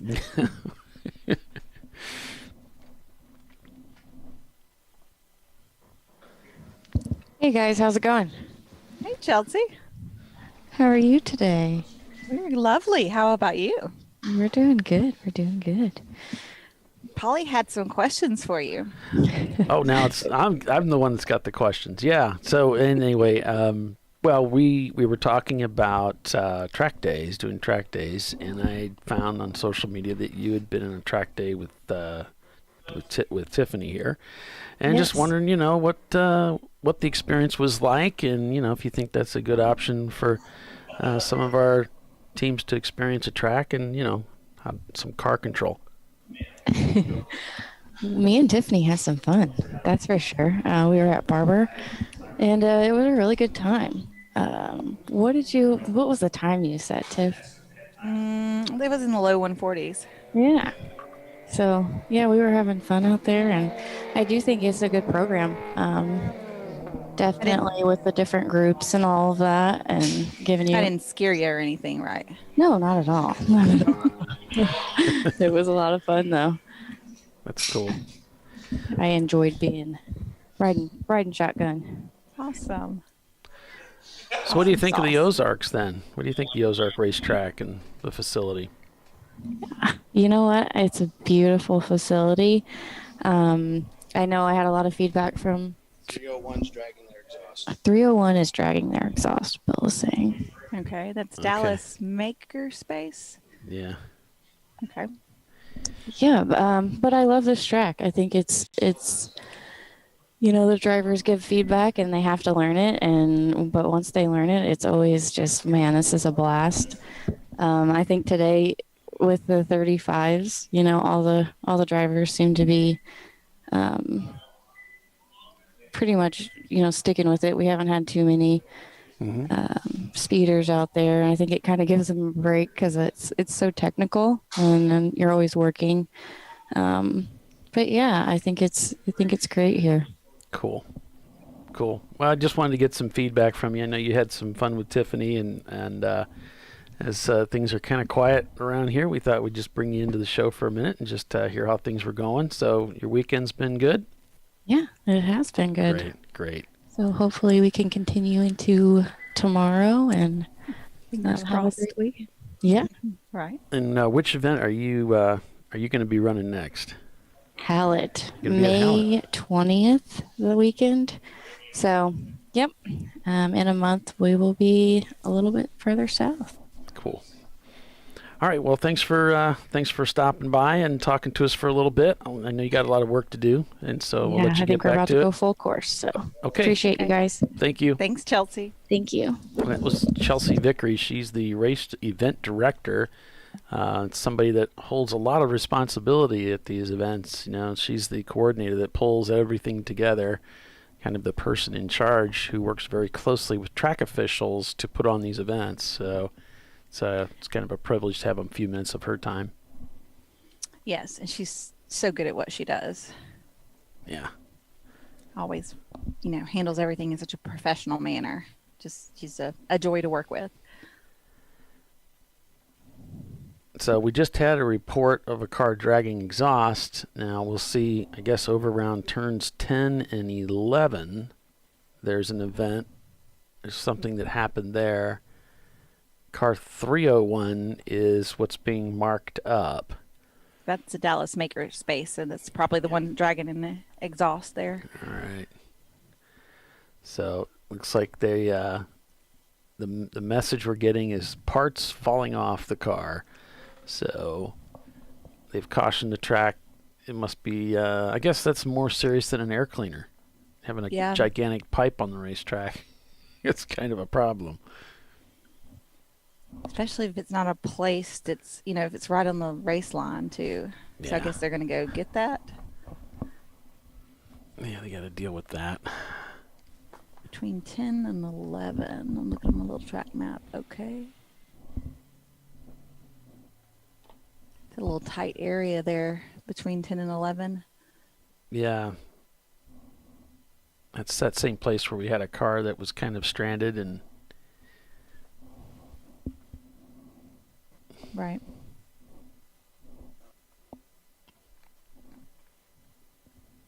Yeah, we don't have too many in-car cameras working right now, but that's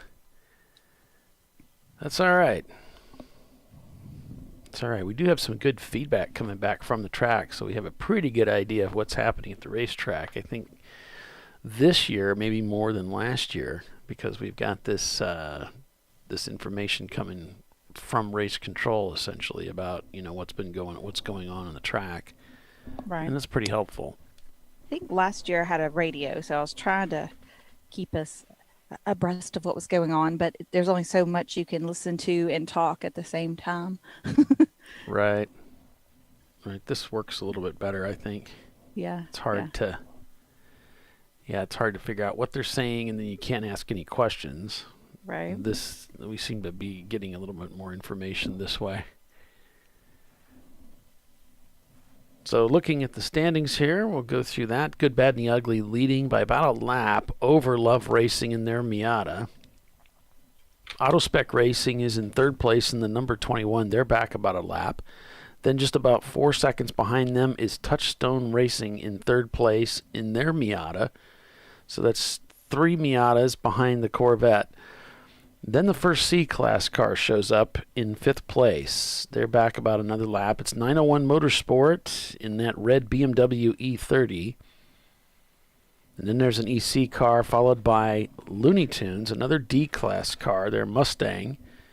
Behind them, it's Williams Racing Group, Open Throttle Racing, 1 and 2. They're both the Reddy and the Kermit are right there together. Then you got Minimum Talent in the Mini Cooper. We had a camera in their car, but that camera went offline. Then we've got Silver Martini Racing and GTR Racing. That's the top 12. We've got Gear in the pits net right now. Fox Shotty Racing was brought behind the wall after that brought out a caution, and they were displaced the tire wall. And they've brought that car back into the garage. They got the hood up there. And looks like they're discussing how they can repair this car and get it back out onto the racetrack. It would be good if they could get it fixed and back out.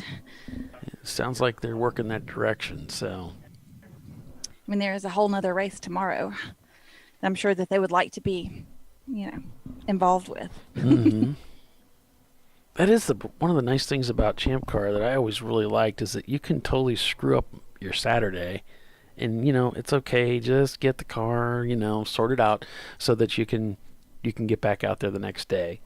Mm-hmm. Even if it's nothing with the car, maybe it's just strategy call or something like that. You got it mixed up, whatever. And you've got another chance at it. It's not like you bomb your whole weekend because of one little thing. Mm-hmm. Now, if you wreck the car bad, then that can be done for the weekend or break it badly, but it's nice. It's nice having that. There was a time when we were running races where they were, like the 2 races were tied together. So it was like they kind of somehow averaged them out or something. I don't know how they were doing the points back then. But now they're separate races, and I think that's kind of cool. I like it that way. I think we ran them together on some of the national championships before. Okay. And then we would do Parc Fermé for the championship contenders. Whereas if the person was not in a championship contention, then they could work on their car overnight. I know that we did it that way at NCM when we did the championship there.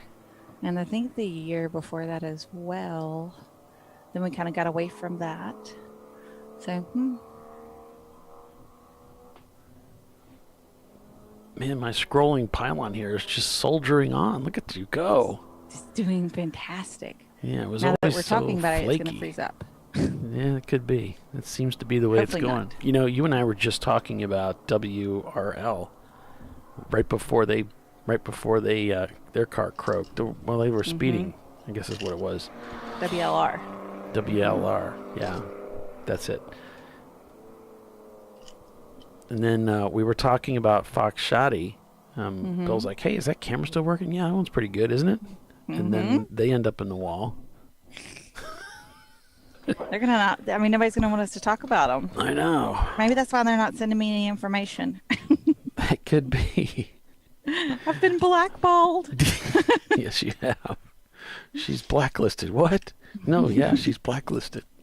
Whenever she talks about us, bad things happen. We'll just blame that on Bill. Yeah, we can do that. I wish I had that kind of power. Oh, yeah, because I totally mess with some folks. But, That's why we're probably not allowed that kind of power. No, yeah.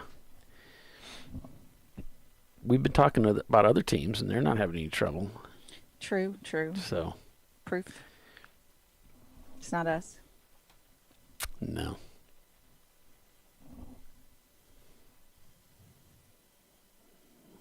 What are we doing next on the Civic? We're doing the gaskets. And Next, then... it's engine assembly. Yep, the engine needs to go together. Because it's fresh back from the engine shop, folks.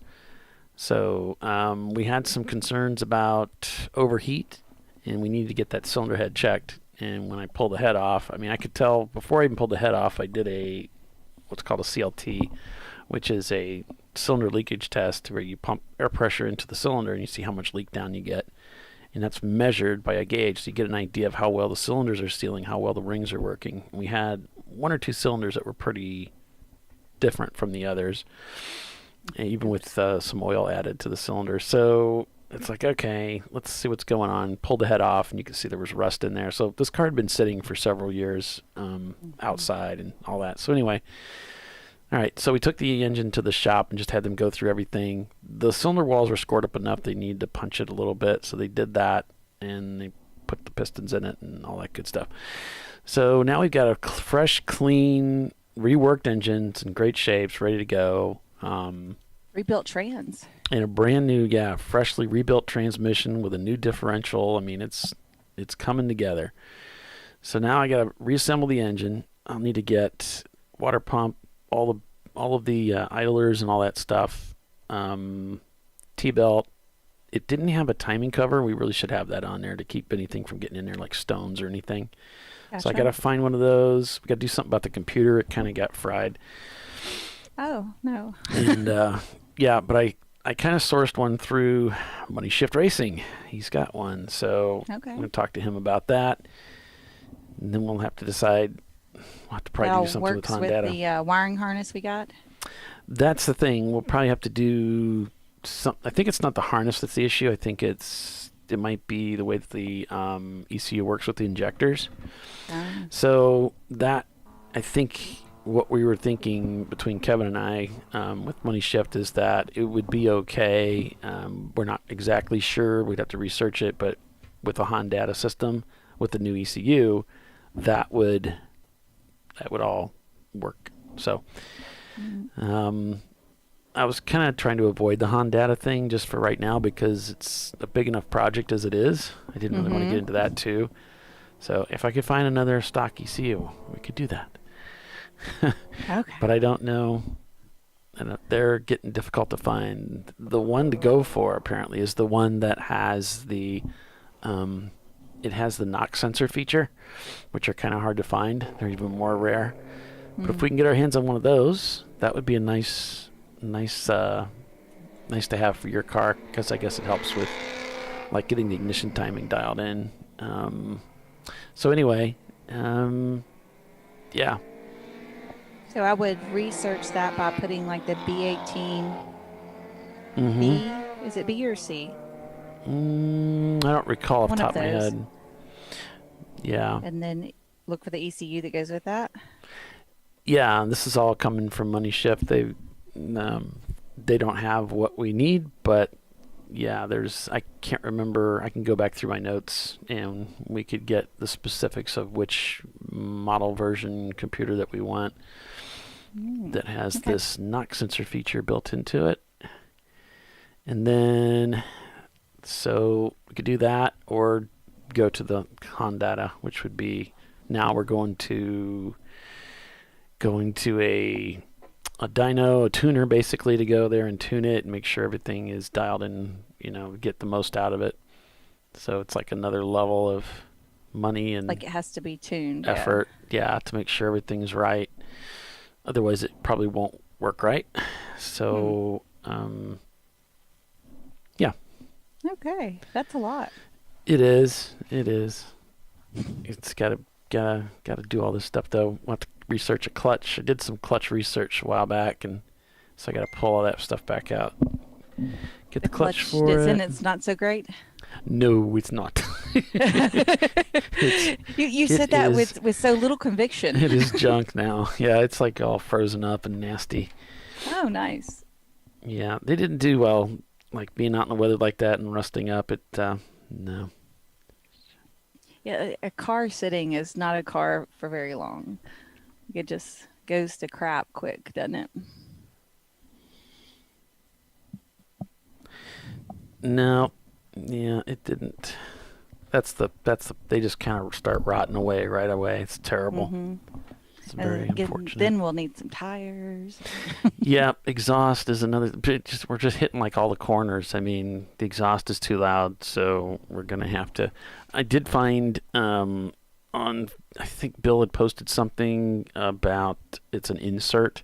It's like a cone-shaped insert that goes in the exhaust pipe. I have one of those. Okay, so I was thinking we could try that instead of cutting the muffler off and going through all that. Mm-hmm. So we Yeah, could do I that. had to use that on my 986 race car, and when we go to amp. It does it pulls power away from it, though. I didn't like that part. But Okay. we'll see. I thought they weren't really going to do that. I thought that was. Although they say they don't, but I could tell a difference. Well, that's a problem. So maybe we need to look at putting a muffler on it. It probably got blown out. I mean, it seemed like obnoxiously loud when we had it running. So I'm thinking that's not going to work with our today's sound limitations. Yeah. Especially some tracks, they have much stricter sound, that they have to follow via their, guidances and people in charge and all of the things. Mm-hmm. And of course, like with the Champ Car rules, it's supposed to be 98 or below or 96. You think I would remember that by this? Somewhere right in there is our. It's our one of cap those out. numbers, yeah. Yeah. So we're back to green here. Open throttles across the pit loop here. That's the Kermit car down there in 11th place.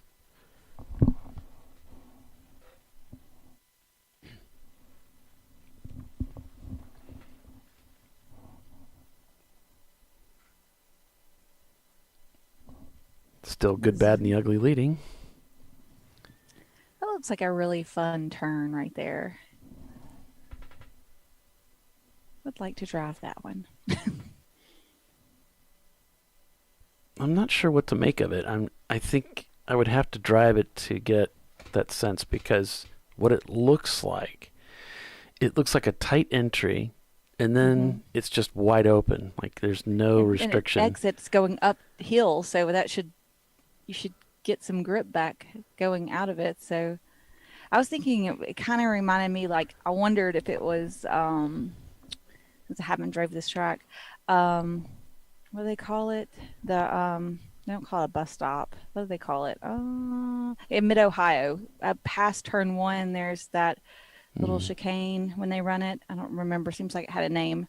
Well, I think it's still the bus stop, but then the keyhole comes after it. So Right. maybe it's the That's keyhole. what it looks visually like to me, or like kind of like how you drive that one. But I don't know. Yeah, I've got it's time on Mid-Ohio, not this track.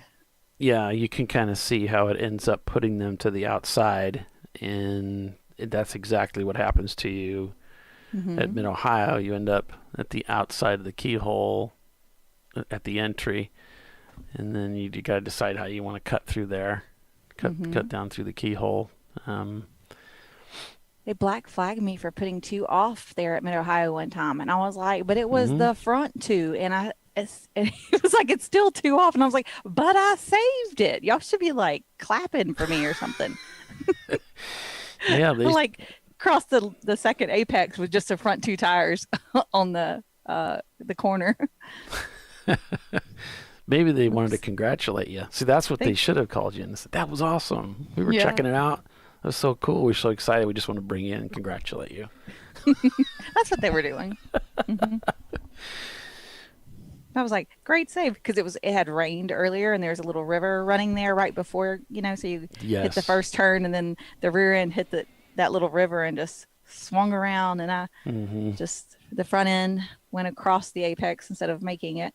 The whole front end pointed the wrong way, but then I got it back. I was rather impressed with myself. Yeah, it was funny. My dad likes that bus stop so much, that chicane, that he wanted to have his ashes spread there. Did y'all do that? No. We were like, well, my stepmom was like, I don't even know how we would do that.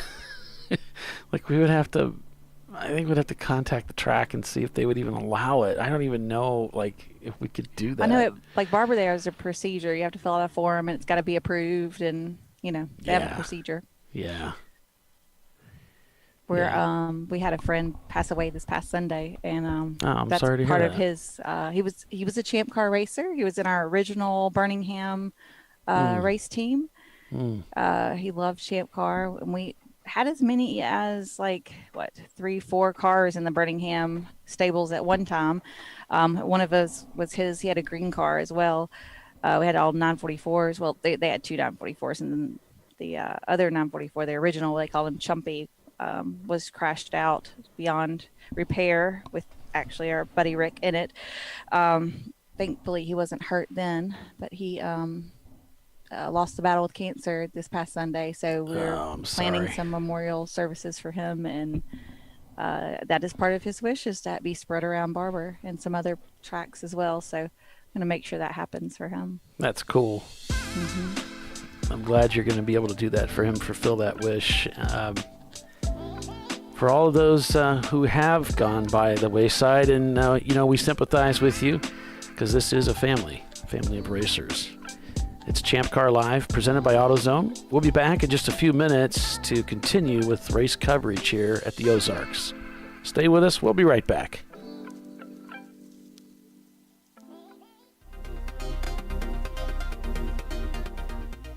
Welcome to TireRack.com, revolutionizing tire buying since 1979.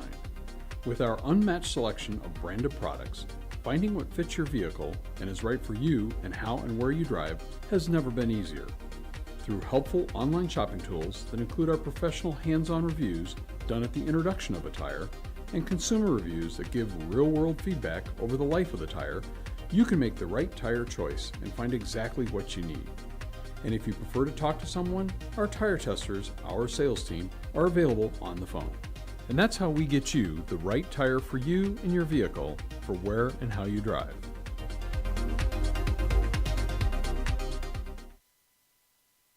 At AutoZone, you get what you need when you need it. Got a today job? Pick it up free same day at your local AutoZone. More of a tomorrow project? Order as late as 10 p.m. with free next day delivery. Getting the job done just got easier.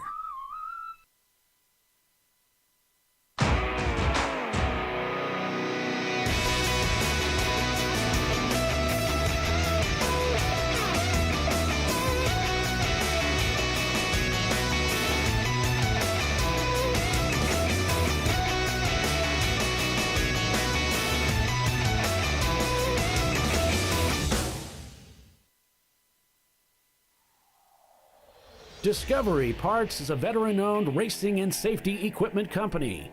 While we're located inside Atlanta Motorsports Park in Dawsonville, Georgia, Discovery Parts can also be found at the tracks, supporting a number of Champ Car Series events. We take pride in being a reseller of the best of the industry to Champ Car teams and drivers. We know racing, love racing, and look forward to tomorrow to even more racing. Visit us at discoveryparts.com.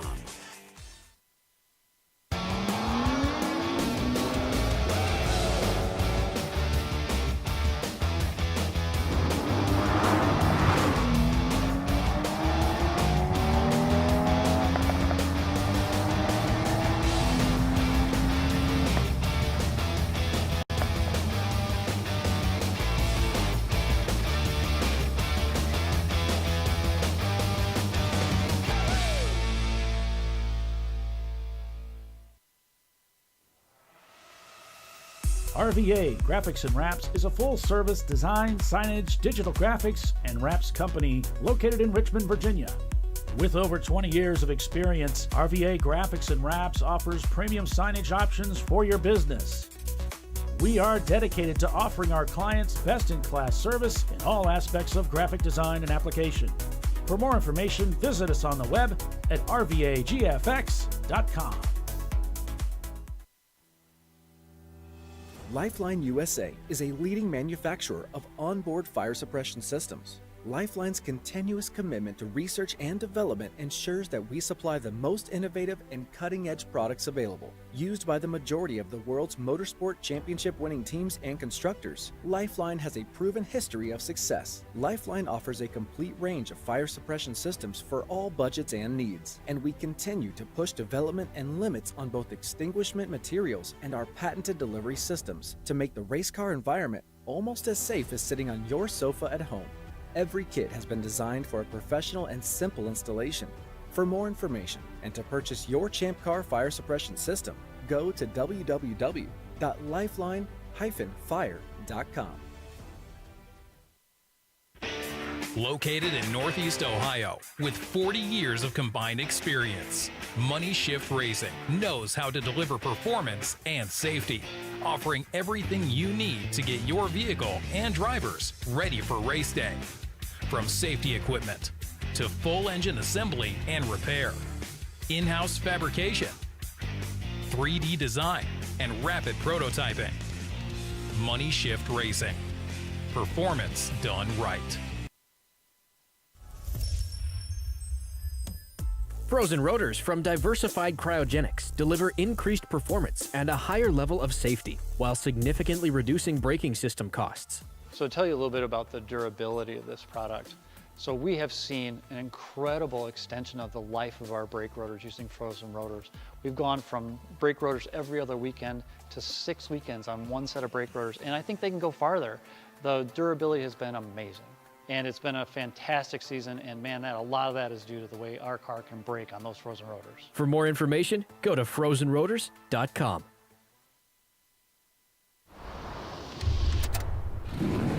Bring on the frozen tundra, the grinding gravel, the cratered concrete, the rain-soaked streets. Come on, road. Do your worst. We'll be at our best. Reliable performance in unreliable conditions. Designed to meet or exceed original equipment performance. That's why more auto technicians choose Duralast parts. Exclusively at AutoZone.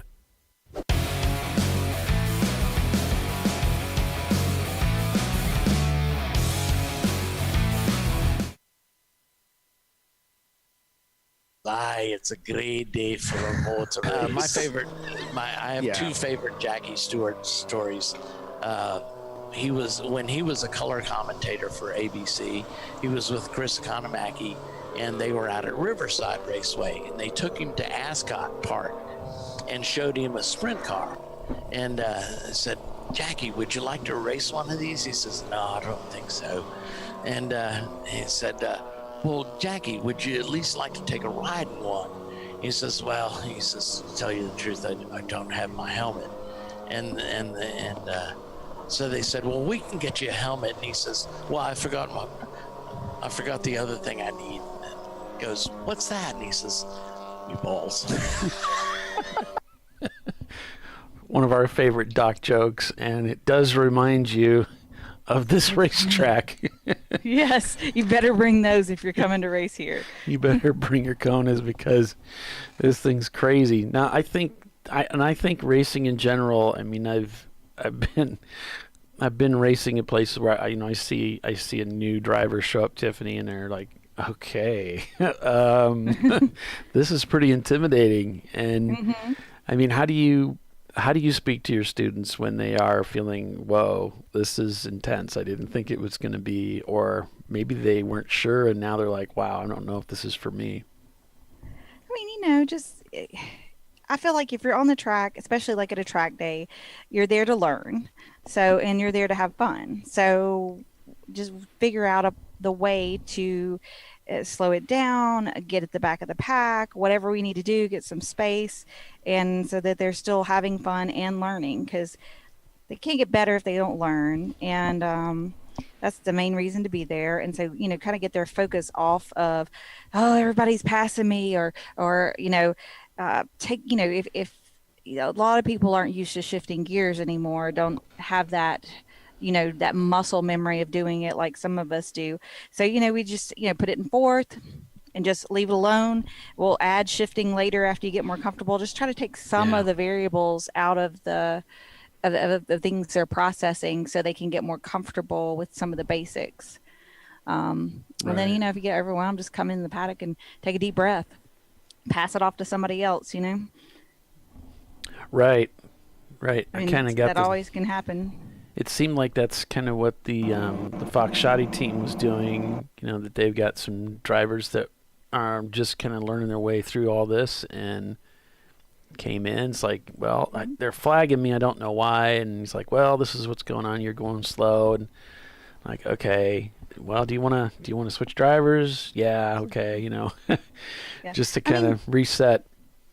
The truth is, like, as a brand new driver and brand new at racing, there are tracks that are going to be, would lean more towards the ability and you'll get on par faster. And there's tracks that are like this that are going to be a little bit more difficult to figure out the track and figure out all the things, right? But, most people are just going to go to the track that's the closest to them, and that's where they're going to start out. But there are far easier tracks to drive than this one. But this is a great track for, our more experienced teams to, really challenges them. Yeah. But, you don't want to just decide off of one time unless it's just, I guess, a terrible time. But if you could pick a race or a track that's not quite as intimidating as this one, and, just learn your bearings first. That's what I would recommend. I mean, I did my very first track day at a place we call Prix. It's Talladega Grand Prix. It's a little course. It's only 7 turns. It's all flat. You can see where you're going. There's tons of runoff in the grass. If you run off the course, you just run through the grass, and then you can come back on the course. No harm, no foul. That's a great place to start. So I could at least take the variable of, I'm going to wreck my car out of the, because there wasn't very many places that you'd wreck the car unless you're just really being stupid. So, I mean, like, it brings the anxiety down about some of the things, right? Sure. You get it back to having fun. Because when I did 2 days there and had a great time, got solo right off the bat, then went to Barber, and Barber is a much harder track to learn than something like Prix, with all the elevation change and blind entrances and stuff like that. So that one didn't happen quite as fast. Right. Yeah, good advice. I like that. Yeah. I mean, you wouldn't want to. So because I started at an easier track, I really had a good time. And even though the first time I drove Barber, it was very challenging, and my anxiety was probably through the roof, right? It didn't make me not want to do it anymore, because, like, I still knew I wanted to do it, but the track was kicking my butt, right? Not being able to see where I'm going would kind of mess with me. So I had to get a comfort level with that. Right. It's like a roller coaster. Like, this place is like a roller coaster. But now I love it, obviously. I've been driving that track for like 13 years. And also who you get to be your instructor, really, I mean, if you get a good instructor and a good group, and this makes all the difference in the world. Having that person in the right seat to explain everything to you and walk you through that anxiety, or how to get out on the course, or, just all those things, what the flags mean, that sort of thing, and just help you make sure you're, keeping it fun and, not driving outside your abilities, so that you take your car home in one piece. Right. You got to just kind of learn at your own pace, Yeah. Don't worry about what everybody else is doing. You just got to do yourself. One of my jokes is that guys and girls go about finding the limits in 2 totally different ways, much like men and women do things totally different in every way and fashion. Guys go out there and go all the way to the limit, and they find the limit by going over it. Mm-hmm. And so they run off track, whatever, spin. They're like, okay, there's the limit. Whereas a lot of women will more slowly progress up to it. Trying to find it. I feel like I see it a lot more that way. You know, we don't. I think as females, we're more conditioned not to try to go over the limit as much. Right. I've always noticed that. Of course, you know, that means they spin a lot less and run off track a lot less and tear up a lot less crap along the way when they're learning, right? So pros and cons to both ways. Yeah. There's a driver that I've driven with that everybody knows, and he's won a lot of races. And we were talking one day, and he looked at me and he said, "You're probably faster than I am. You will be faster than me." And I'm thinking, I don't really think too much about that. As far as I don't really measure people that way, but I think in context, the reason that he's so successful as a racer is because he's not concerned about that. You know, he's always, he said, in the back of my mind is the thought, I don't want to crash this car. And so if you sacrifice a second here or there for the fact that you never leave the racetrack, you are always clicking off those laps, success comes to him because, a large part, I think, because of that. You know, so it's not that he's wicked fast and then he's off the racetrack somewhere. But he's this guy that just keeps banging out those laps, and they're good. They're very good laps. It's not slow. Okay. But, you know, it's that mentality. That consistency and keeping it safe, because you can't win the race if you crash out. Yeah. He's not as worried about cracking, you know, making the fastest lap time for the day for the team or anything like that. And so in endurance racing, I think it's different than in the sprint racing, where you need those banger laps on every lap. You don't need that in endurance racing. What you need is to stay out there. And that over the long stretch of a 7-8 hour race, those will pay off. Those drivers will really pay off for you, in my opinion. Absolutely. You know, get the consistent good laps and then not over driving the car and wearing the car out. That's how you make it to the end. And leaving a little margin for error if somebody else has an error or you do, so that you can have some safe places to escape. Yep. That sort of thing. Like with the Civic, it's like driving a Coca-Cola can with wheels. I mean, like, so you know, every time we've driven, I'm like, do not hit anything and do not let anybody hit you. We're done as soon as somebody hits us. It's done. There's just not much to this car. I mean, that's partly why it's fun. It's really light, but don't let anybody hit you. Don't put yourself in that situation as best you can, you know?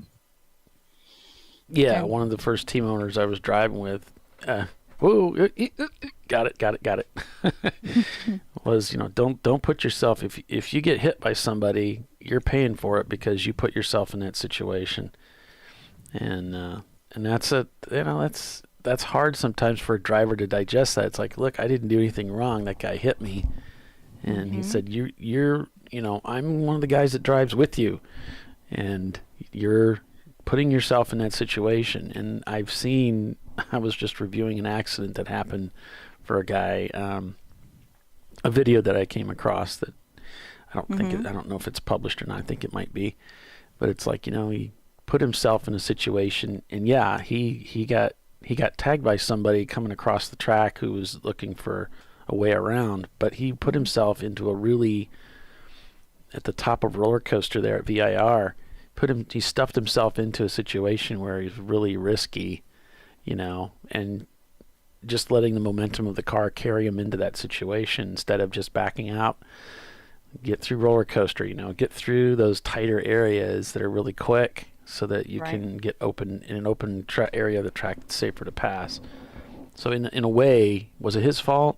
Well, I mean, he got hit by somebody else coming across the track, but in a way it was his fault because he put himself in a really risky place with three other cars, or two or three other cars that, you know, this might not end well. And there's only so many times you're going to put yourself in a risky position, and the luck's, you know, your luck is going to wear out at some point in time. Yeah. Gotta kind of drive smart. I mean, and try to keep your nose out of trouble. The gap's opening up between the various cars in the field. 13 seconds, the gap from Touchstone up to AutoSpec, and who's in third place right now. GBU out about a lap, continuing to stretch their advantage with about a lap's gap over Love Racing in second place in their Miata. AutoSpec is third. Touchstone is fourth. 901 Motorsport has moved into fifth place. So that's your top five right there. GBU with the fastest lap time of the day at 2:44. But they just turned in 2:51, so they're turning closer to that 2:50 lap time, as we kind of expected that they were sort of backing it down a little bit. They've been able to hit their 2-hour pit stops, so this formula that they're using right now seems to be working for them, as they have led the majority of the race. As we're beyond the halfway point, just 2 hours and 36 minutes unofficially in the race before they will checker today's race, and then we're back at it again tomorrow for another 8 hours of racing, and we'll see who comes out on top on that one. But right now, this race has yet to been decided. Looks like Fox Shotty has made it back out onto the track after nosing it into the wall, and seems to be able to carry speed here. So they did do some work under the hood of that car, and it most likely was for things like tire clearance, just to, I noticed they were rotating the wheel back and forth, lock to lock, to make sure that the tire was still clearing everything.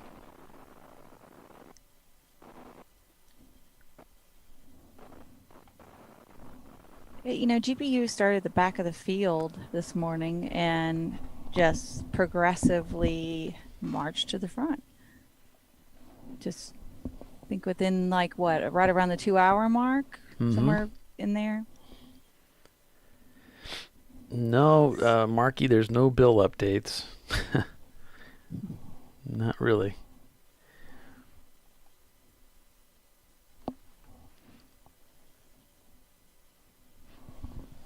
He's probably roaming around and bothering somebody. That's the update.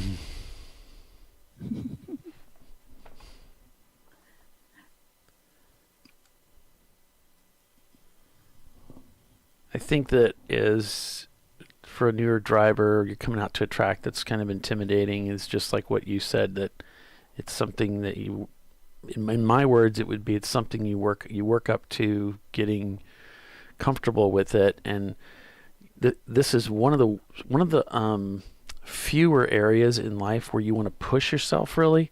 This is something you have to, your confidence level has a lot to do with your competency level. So as you work up to a point of comfort, and when you push yourself outside your comfort zone significantly, you're putting yourself in a lot of risk. You should be in a situation where your confidence level is really fueled by your competency. So you just gotta want to be driving outside your competency, right? Yeah, being over your head in something, you know, because you feel maybe pressured by traffic around you. It's going really fast through a corner. Like, well, I should be able to go really fast through there too. Well, you know, if you go through there like a dozen times, and you feel the grip levels really high, you'll feel, okay, then I can go through here a little quicker than I have been, just like the other guys, and I can start pushing it, going faster, faster, faster, faster, until eventually I feel like, okay, now I'm feeling like I'm getting, 9/10 out of the car, something like that. And so this is something you work up to, like you said, like your experience with the women. It should be that way with the guys. It should be something that you work up into, starting around. I was doing that with new tracks the first time I went to Watkins Glen. Same thing, never been there before.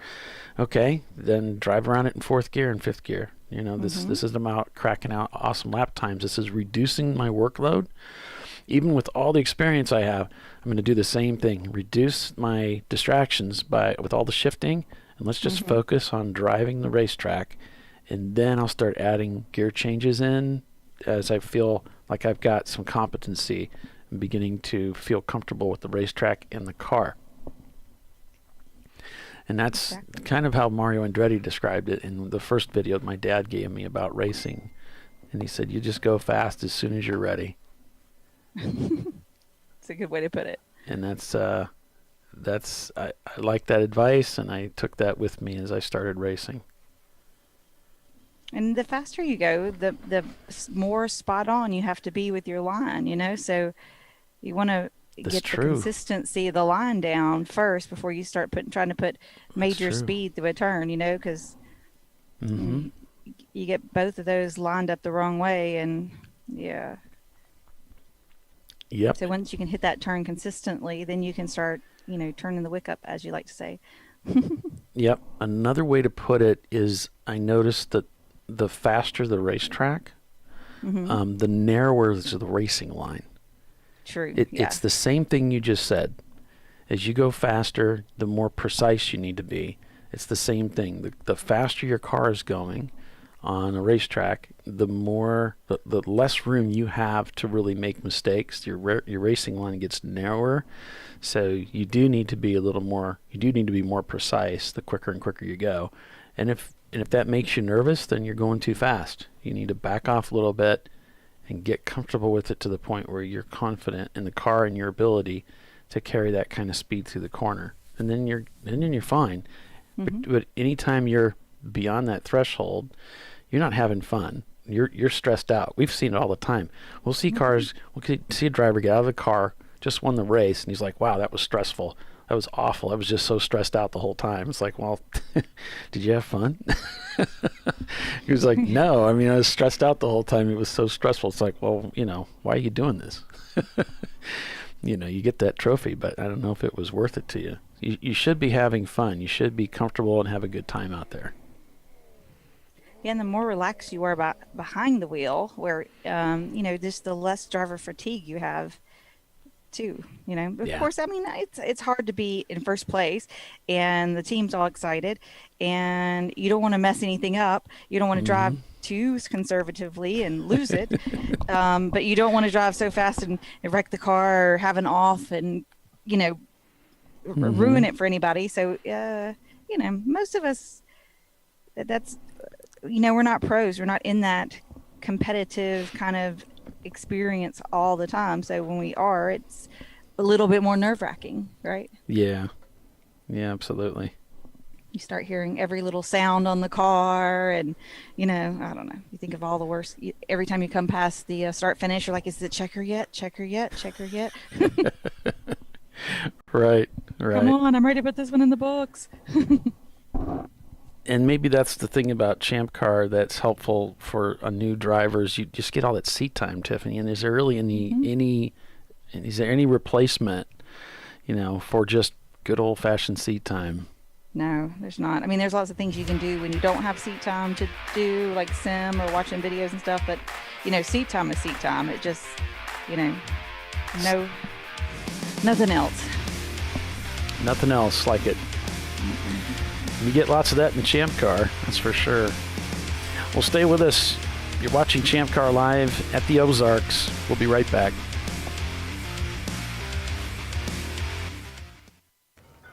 You know, I'd buy tires online, but then what? We've thought about it. We're TireRack.com. They should let you ship directly to a mechanic. Actually, we call them independent recommended installers. They should have like 1,000 mechanics. Try over 7,000 installers. Then you just make an appointment. At a time that's convenient for you. This could change tire buying forever. TireRack.com, the way tire buying should be. Come on, Road. Do your worst. We'll be at our best. Engineered to meet or exceed original equipment performance exclusively at AutoZone. Lifeline USA is a leading manufacturer of onboard fire suppression systems. Lifeline's continuous commitment to research and development ensures that we supply the most innovative and cutting-edge products available. Used by the majority of the world's motorsport championship-winning teams and constructors, Lifeline has a proven history of success. Lifeline offers a complete range of fire suppression systems for all budgets and needs, and we continue to push development and limits on both extinguishant materials and our patented delivery systems to make the race car environment almost as safe as sitting on your sofa at home. Every kit has been designed for a professional and simple installation.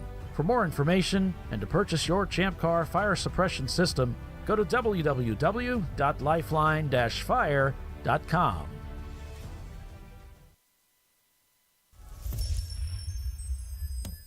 Frozen rotors from Diversified Cryogenics deliver increased performance and a higher level of safety while significantly reducing braking system costs. So to tell you a little bit about the durability of this product.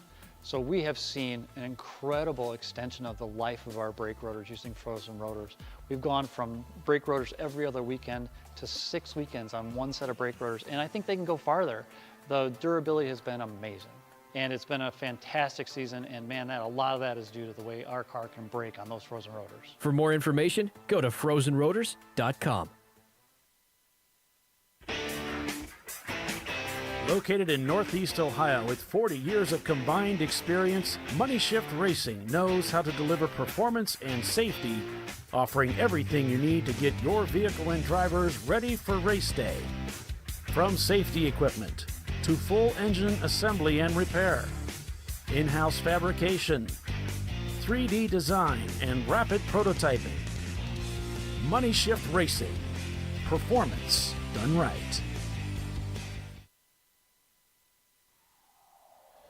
Discovery Parts is a veteran-owned racing and safety equipment company. While we're located inside Atlanta Motorsports Park in Dawsonville, Georgia, Discovery Parts can also be found at the tracks, supporting a number of Champ Car Series events. We take pride in being a reseller of the best of the industry to Champ Car teams and drivers. We know racing, love racing, and look forward to tomorrow to even more racing. Visit us at discoveryparts.com.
No.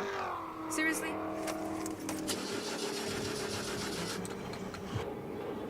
Come on. No. You for real? Dale.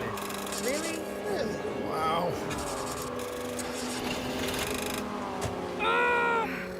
So maybe just a cable? We can help you. Welcome to America's #1 battery destination, AutoZone, your battery solution.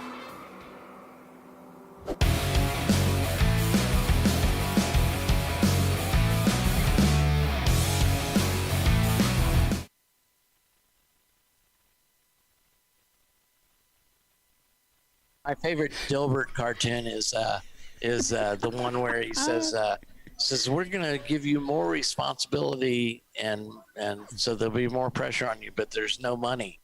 And he says, and his boss says, it's how we recognize our best people. And he says, I thought our best people went to work for the competition. He says, that's the other way we recognize. I love that joke. Hey, guys. Hey, Bill. Hey, so we just had we're full course yellow. We have the third place car 22 off in the cutout at turn 6. Okay. I'm showing or car 21, 21, but okay. All right. Yeah, it looks like he's just kind of pulled off and come to a stop there, hasn't he? So, all right. Well, thanks for that, Bill. Okay, we are code 35. All right. That's going to slow everybody down and kind of lock them in where they are so that the field will not be getting bunched up under the pace car. They're just going to maintain that speed of 35 miles an hour. So welcome back, everybody, to ChampCar.Live, presented by AutoZone, the TireRack.com Champ Car Endurance Series race at Ozarks International Raceway, the Lake of the Ozarks Grand Prix, an 8-hour race this weekend, both today and tomorrow. And we've got, it looks like, get back here, 2 hours and 22 minutes unofficially for the remainder of this race. We had 2 idiots in a garage. The car crashed about around 9:30. One of the 901 Motorsports cars lost an engine about a half an hour later. And now we have a car that's stranded at the top of the hill here past the bus stop. Looks like they took the cut They've also through. got a squirrel that got kind of squished. Oh, that really? They're going to probably go up and scrape him up. Move it off track so the eagle doesn't swoop down and get hurt. All about the eagle. Paperwork. Okay, emergency vehicle on scene here. We also had the cone crushers go out with the Transmission. MR2, yeah, with the transmission. They are replacing it though, and they're going to get back out there. Crushers. Squirrel. Trans failure. I think Utter Chaos also having transmission issues. So the that Mustang that went into the wall earlier, he replaced the tie rod, and it looks like they're back out on track. Yeah.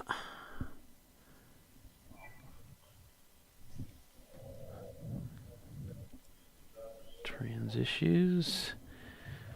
And that was the Fox Shotty Mustang.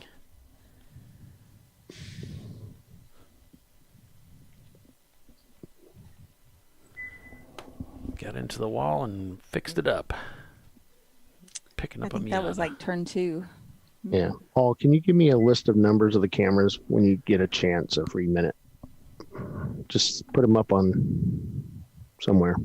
Which cameras were you? All of them. Not the track cameras, the in-cars. Because we moved them around a lot today. Okay. Yeah. And which Miata is this? The 21, our third place car. Oh no. Yeah, Looney It's Tunes. the auto spec car. Looney Tunes show not turning laps, but I don't think that's true. We did have, yeah, they just clicked through. Open Throttle Racing has dropped through the standings. That's the Kermit car. They had made a pit stop. They were on time. They were around that 61st lap, and then they just pitted again, and they haven't been back out since. Notice that over the break here. So Open Throttle Racing, the Kermit car, having some problems with that machine.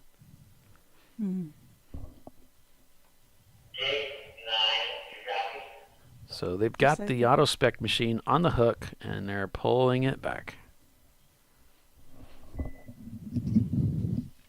Got them on the tow rope. They're keeping that tow rope taut. You want your brakes to catch on fire. Oof.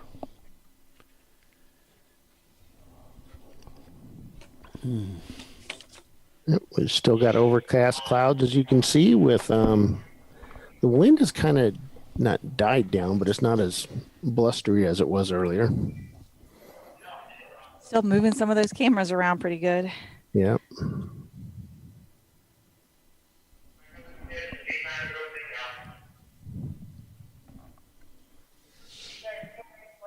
Looks like safety's headed out to remove the carcass. To remove the temptation. Yes.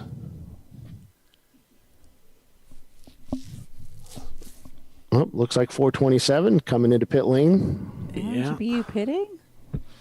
That's a little early, don't you think? Yeah. Well, yeah, we're 20 minutes early. Should have. No, we figured they'd have to make an extra stop anyway, so I don't think it really matters. They were on pace. They were stopping at the top of the 2 hours, so they shouldn't need to. Unless the cautions were the only reason they were being able to stay out, but maybe they're gonna fuel it. We got drivers doing jumping jacks in front of us here, waiting for their car to come in. 756, I think, or 758. I can't. Yeah, 758. Looks like they're getting ready for a pit stop. That's the Hill House Racing C-Class. Looks like an E36. Got a fancy golf cart, has all kinds of covers over it. Probably have AC in it too. We're back to yellow flag.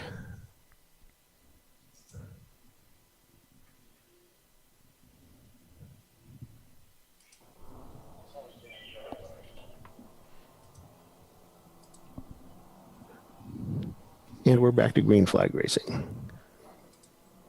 There you have it, folks.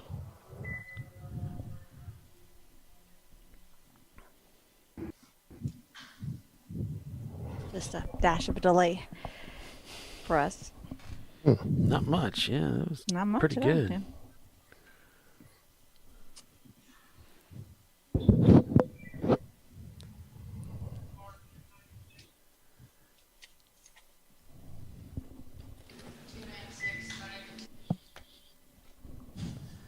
Need another topic.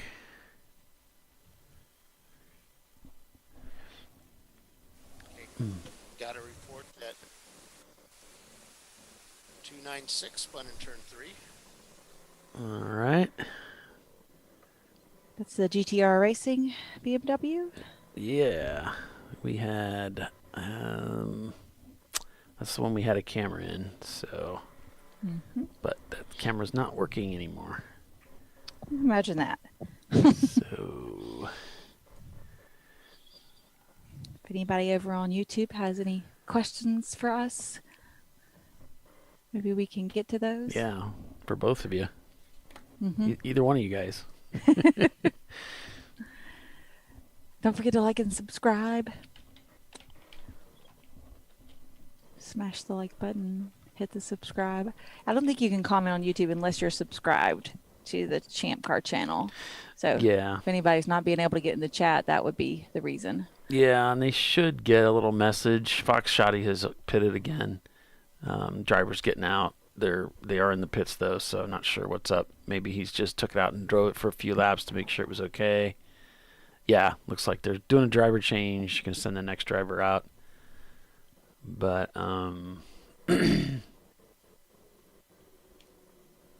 I got lost. You were talking about Oh, you have to subscribe to be able to that's comment right. on the YouTube. Yeah, we were having some problems with spammers getting in, so I locked it to where I set it up to where you have to be a subscriber for a while before you can comment, and that got rid of all those problems. But yeah, Yeah, we It's didn't like need a all full that day. crap on there. no, No. it's annoying. I mean, there were some good gambling links on there, and Oh my I'm gosh. sorry. I'm sorry, Bill. There's always yeah. No, The- it was the usually silver like lining. girls, or some stupid stuff. wait, you cannot say girls, and say stupid stuff after it. Come on. I most certainly can. The stupid stuff would be the person who clicks on that.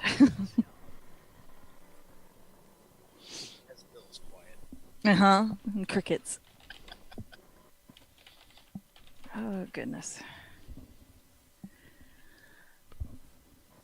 Oh, I thought the Looney Tunes car had stopped for a second, but I think just the camera did. Yeah, I'm trying to do other things here while everything good. else is going on. We're Nope, down we to got just a little over 2 hours now. and I think we got us a car in Black Flag. Aw. We rigged up this camera just for Black Flag, and now we get to use it. Yeah. Any black flags? Oh, ooh. Bill's slacking. He was a bad 52 miles an hour. Nice. I mean, bad. Oh. Under purple 35? The hero might as well go all out. Right? If you're gonna go all out, yeah.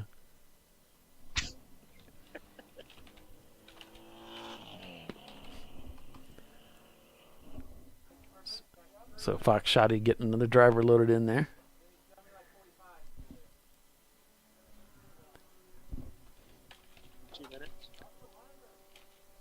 Gets itself a 2-minute stay. Your mic faded out again, Bill, just so you know. I'll fix that. Actually, I might fix it.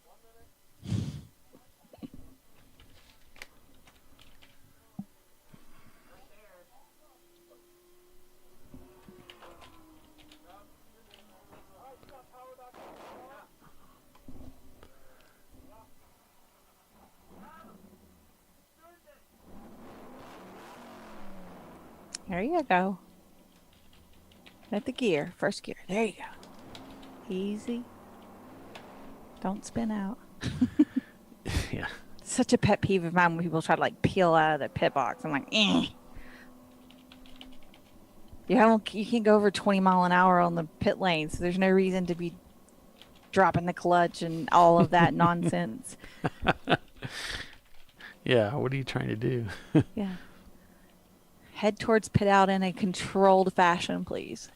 Especially since, we're all out there around our cars fueling and stuff. So, like, don't act like you're... Bro. Yeah, bro. What are you doing? Bro. Anybody got time for that? Hey, Bill. If he's listening or not. He's not paying attention to us. That's all right. Let's do Bill jokes. Yes. We need Bill jokes like, what do you say when Bill walks into the bar? Or, that sort of thing. I'm sure that some of our more humorous subscribers can help us with a few jokes. Some dad jokes.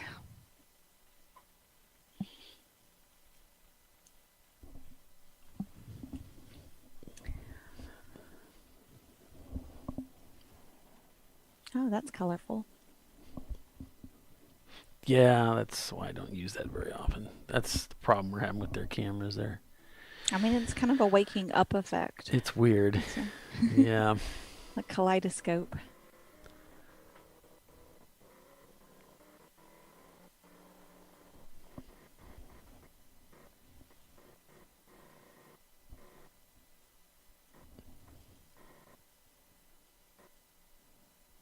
I got one more doc joke. I got to get more doc Well, the jokes. story is Chris I got one more Economaki was interviewing Jackie Stewart. Jackie Stewart loved racing in the rain. Mm-hmm. So it's just miserable. It's pouring down rain, and Chris Economaki sticks a microphone in front of Jackie Stewart and says, "What do you think of the conditions today?" And it's literally appalling.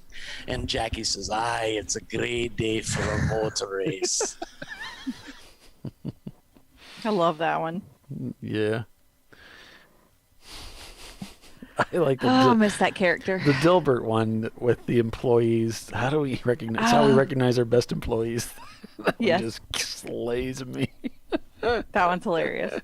And true. It's so funny. Sometimes. It's so good. Oh my gosh. All right, so Good, Bad, and the Ugly has crossed the pit loop. They're shown in second place. Love Racing is actually leading this race. Mm-hmm. The Miata leads the way. They pitted on lap 75, so they can go ahead and hang out there for a little while. Let's see. They pitted on the 37th lap, and then they pitted on the 75th lap. And so they're going, 70, 80, 90, 100, and maybe 15-ish, 117-ish. They've got a little ways to go. I guess it'd be the top of the hour, wouldn't it? Yeah. So I think they're going to make it to the top of the hour. Then that'll shake that up. But that should still put GPU with you needing one more stop towards the end, whereas everybody else is about to do their last stop to go toward the end. Can you hear me? Yeah. Yes. Too loud or? No, you're fine. Okay, we had a car off track where yellow turned 6. Okay. Like car number...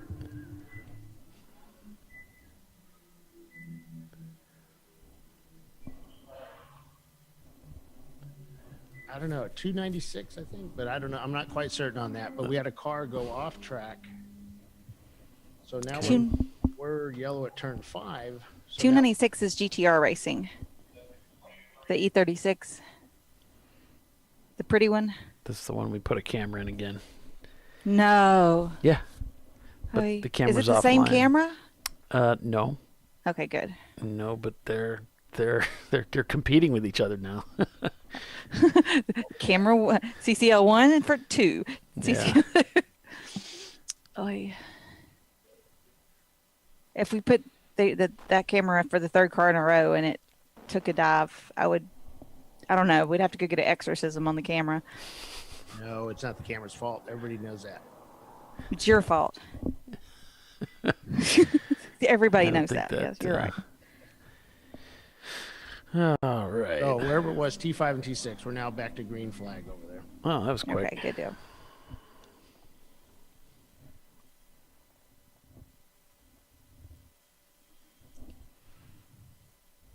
Yeah, I was just thinking about that, Hiller. I was thinking I need to go through and just listen. I've done it before. I just need to keep doing it. Listen to some old broadcasts and pick up some more doc jokes that I can record and put out there. So I might do that over the next month. I'm just so stinking busy right now. It's crazy.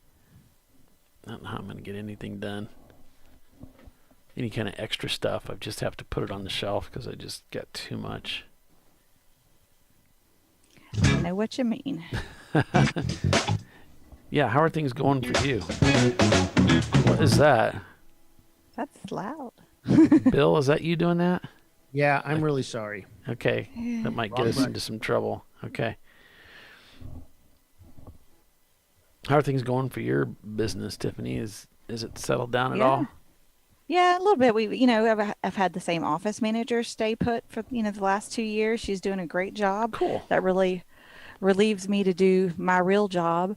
That's great. I've got some good referrals coming in. We finally got a house full of counselors. We're not short staffed on that end. We just got a brand new receptionist. She's 18 years old, fresh out of high school. But has done a wonderful job at learning and picking things up. So I was like, if you'll be dedicated and consistent and show up and make this, important to you, we will train you. You don't have to know much of anything.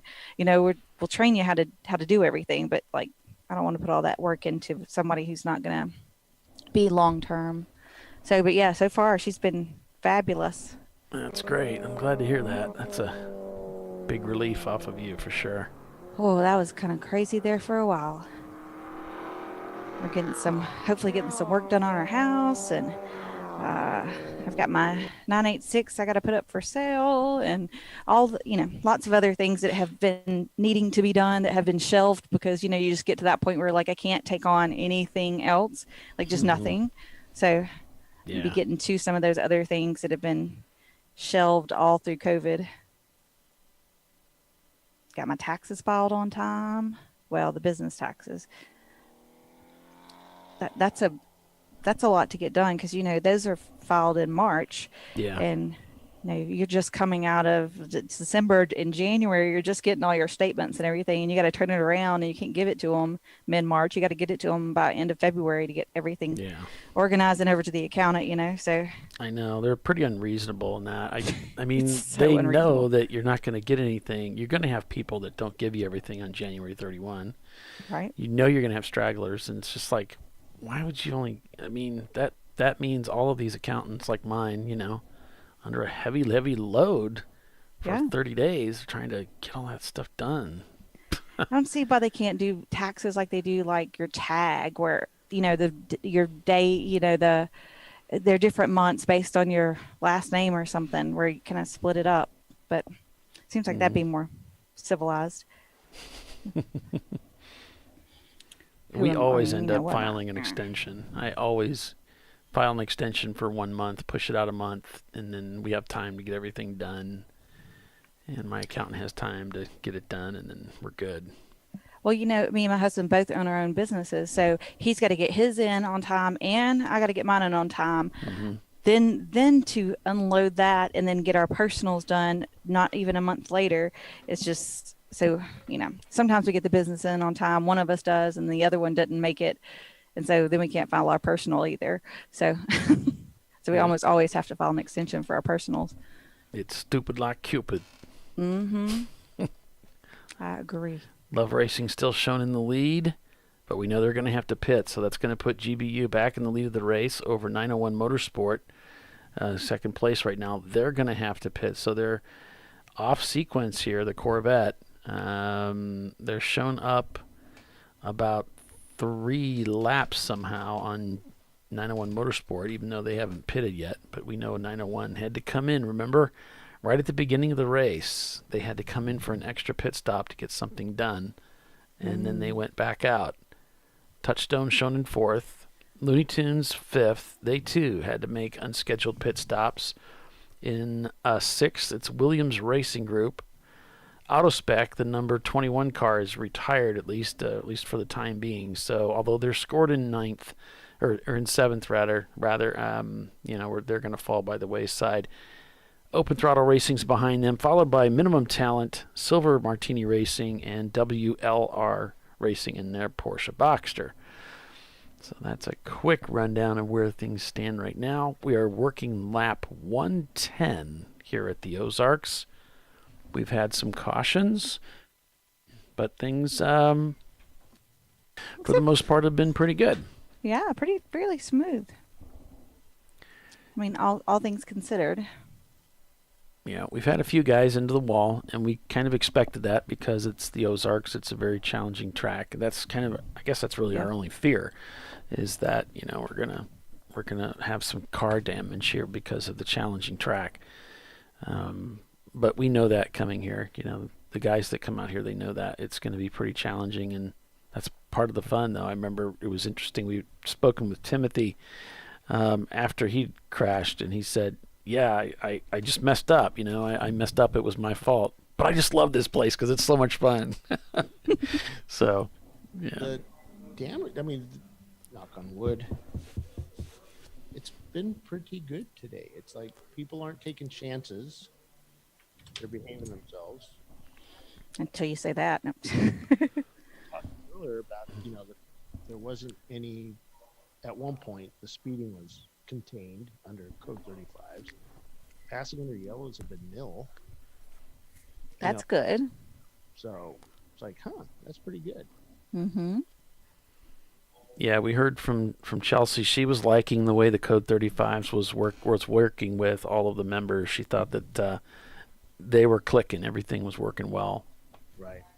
And that's a big deal when it comes to this. We can get the incident sorted out fairly quickly now. Mm-hmm. Yeah, just doing the 35s instead of going full course and deploying a pace car and trying to pick up the leader and all that stuff. That was much more involved and time consuming.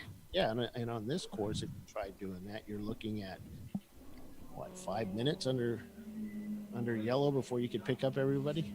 Oh yeah, and then before you can go back, it gets very time consuming and it seems to me that most tracks, it's kind of unfortunately, but I also understand it, are moving away from the hot poles. You're seeing less and less tracks that are even willing to do that.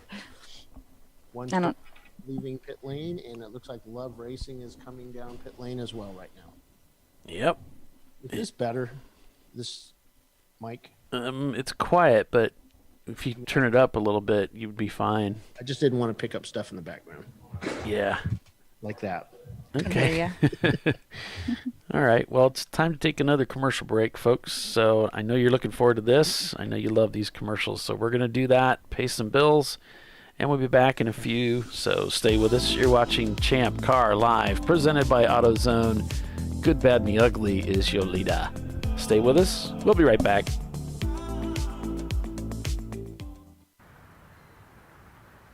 I probably need new tires. You do.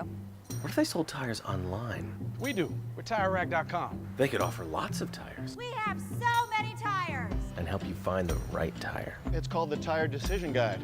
Oh, and they could ship them to a nearby mechanic. We shipped over 7,000 independent recommended installers. This is an amazing idea. Sorry. TireRack.com, the way tire buying should be.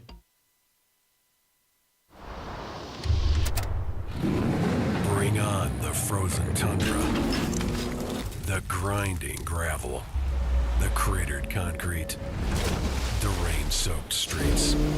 Come on, road. Do your worst. We'll be at our best.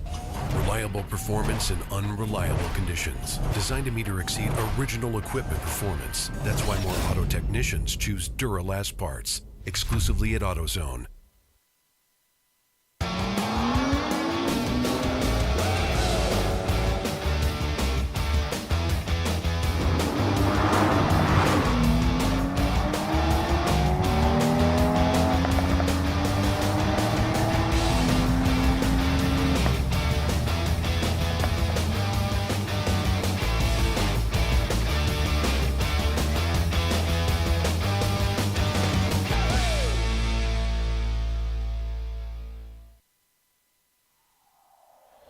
Discovery Parts is a veteran-owned racing and safety equipment company.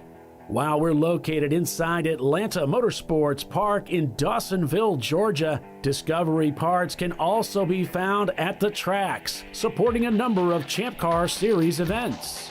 We take pride in being a reseller of the best of the industry to Champ Car teams and drivers. We know racing, love racing, and look forward to tomorrow to even more racing. Visit us at discoveryparts.com. Come on, road. Do your worst. We'll be at our best. Stress tested to meet or exceed original equipment performance. Exclusively at AutoZone.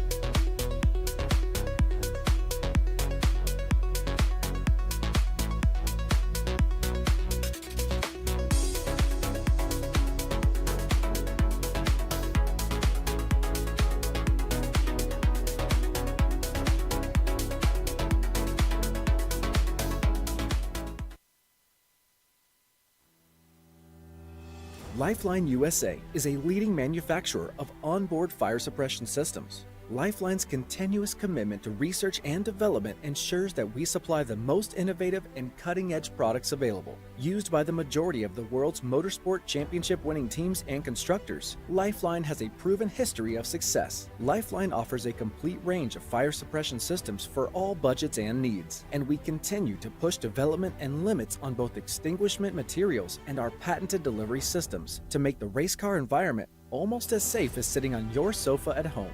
Every kit has been designed for a professional and simple installation.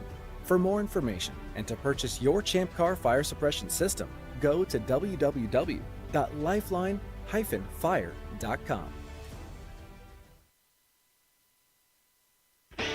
Located in Northeast Ohio, with 40 years of combined experience, Money Shift Racing knows how to deliver performance and safety, offering everything you need to get your vehicle and drivers ready for race day.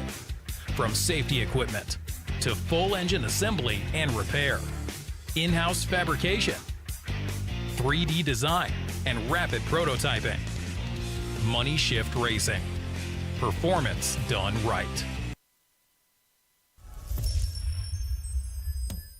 Frozen rotors from Diversified Cryogenics deliver increased performance and a higher level of safety, while significantly reducing braking system costs. So to tell you a little bit about the durability of this product.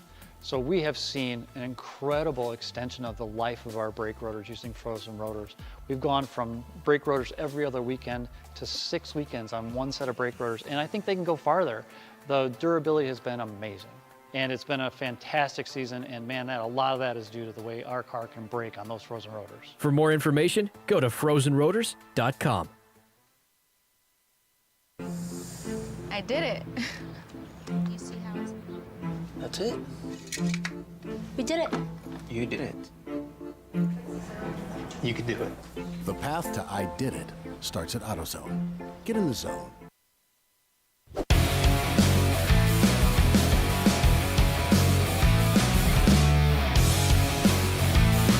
Welcome back to ChampCar.Live, presented by AutoZone. So with Love Racing taking their pit stop, you can see them behind that color band there when it clears.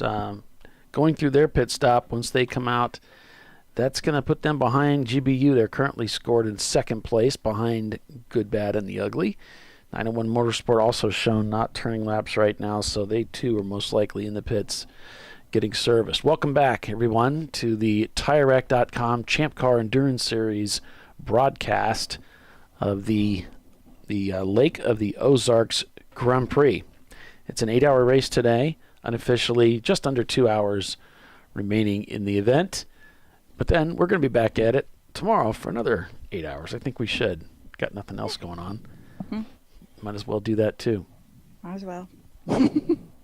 So thanks for joining us, everybody. Tiffany Alexander here, calling the race for you with Bill Strong and myself, Paul Veltum. Hi. A look at pit in, yeah. Look at pit in. Yeah. Nobody's in the penalty box right now. No. That sounds good. The Champ Car Endurance Series, North America's home to real competitive endurance road racing. This is real wheel-to-wheel endurance road racing on America's bucket list tracks, including Sebring, Watkins Glen, Daytona, Road Atlanta, WeatherTech Raceway, Laguna Seca, every once in a while, sometimes Indianapolis Motor Speedway. Just to name a few. We race it all over the United States. Champ Car is a budget-minded endurance road racing series. And it's for people just like you who have always wanted to go road racing without all of the hassles, huge rule book, or obscene expense.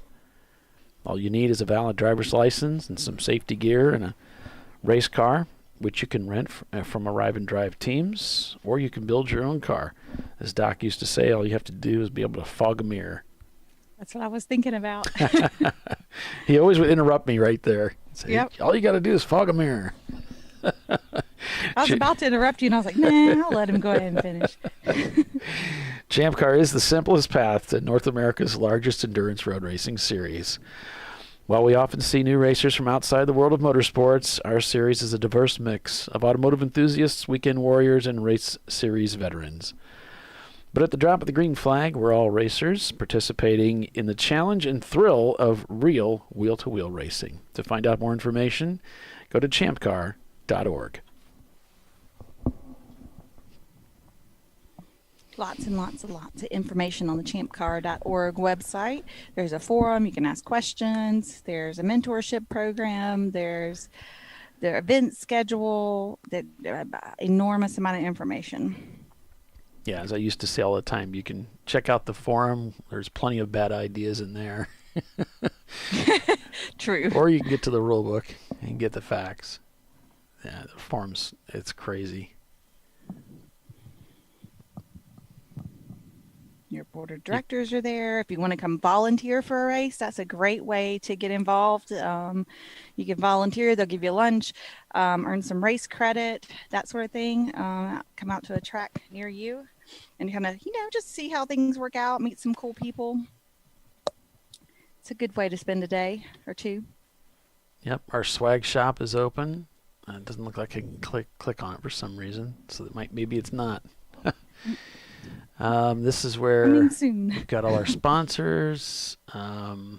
This is where how to live stream. I've got a couple videos that I made, and I update them every once in a while as necessary to show you how to start live streaming from your car, just like so many of our other competitors have done. And you can leave information here regarding your live stream so that we can bring you into the show. Bring your live stream into the show. And I have a number of people that contact me through the forum who have questions pertaining to something they're doing. Maybe they're having some trouble with it and that kind of thing. And I'm always happy to answer those questions either in the forum thread, or you can contact me directly at paul.veltum@champcar.org. And then we've got our Inside Champ Car podcast. And it's been going on. We're on season 2. And I kind of kid Bill that it's the Bill Strong podcast, but we interview a lot of people, and it's just a fun way to get to the inside, more of the inside of Champ Car. It's something I tried to do many times, but I think, we kind of need something more regular like that to really do it right. I think they interview our race winners and stuff like that on the podcast now. So that's kind of cool. Yep. We've got some of the history of Champ Car here. So that's kind of cool. Lots of really good information on the website. If you ever want to reach out to me, it's tiffany.alexander@champcar.org. Oh, look, Tiff, here's our mufflers. And you must have a quiet car. 3 strikes and you're out. Noise levels, okay.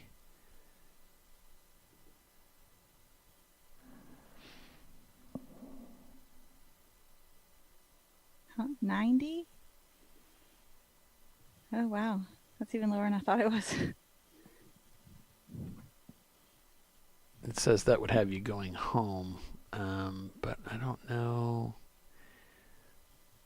Even a stock exhaust may be too loud. That we were running into, I think, 89 dB at Laguna Seca. It's 90. What did that say? 96 over there is our normal. I don't know.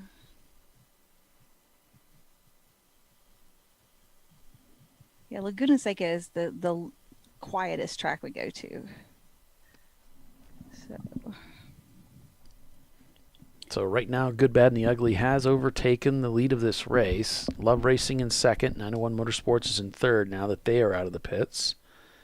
So, as we say, things have shaken out, and now we can see really a better picture of where the standings are. And Williams Racing Group just at their fastest time of the day at a 2:54. Nice. Still finding a little more speed on the course. There's the leader of the race coming through.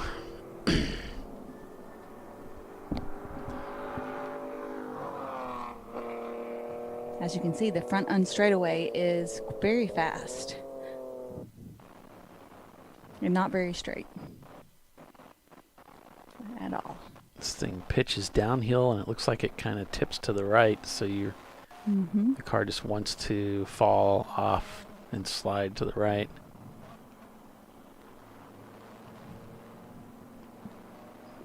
It reminds me of the first time I ever had a mistake on a racetrack. It was my first race weekend. I was at Mid-Ohio, and there's a hill that you drive up, and then at the top of the hill you turn left. So it's just like a kind of a hard left-hand turn. And as you crest, of course, the car gets light. And I thought that the car would hold on better than it did, but it got so light on the other side of the corner. As I turning to the left, it just slid off the racetrack into the grass. There was no grip there at all. It came up too fast over the corner. It's before Madness. Okay. I think it was turn 6. I think it's 6 is what that is. It's over there at the China Beach. It's over at the beach area. And I just nonchalantly slid right off the track into the grass, and that was pretty surprising. And I was like, what did I just do? So it took a second to gather my thoughts. And okay, and I'm 18. I don't. I just start racing. And that was my first more experience confidence with and skill. I think, apparently, that would be more confidence than skill. Yeah. Usually how that works. I'm used to the car having all this grip, and then you come up over that hill. It's like, wow, no. It all goes away. Not at all. This is just. Here's that tight corner here.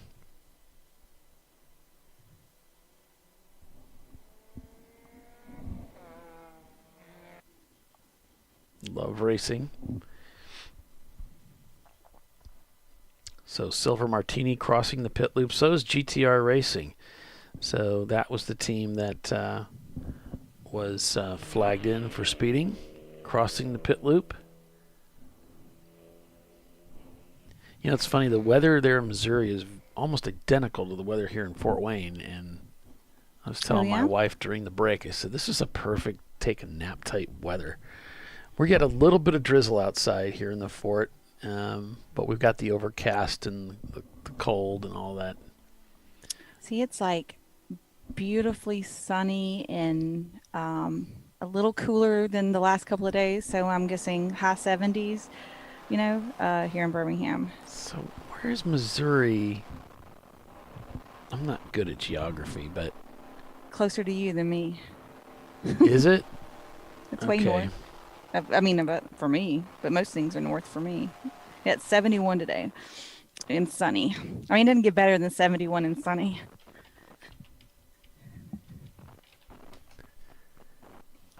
We have 3 seasons out of the year that are totally doable. There's one that's just not doable very well in Alabama.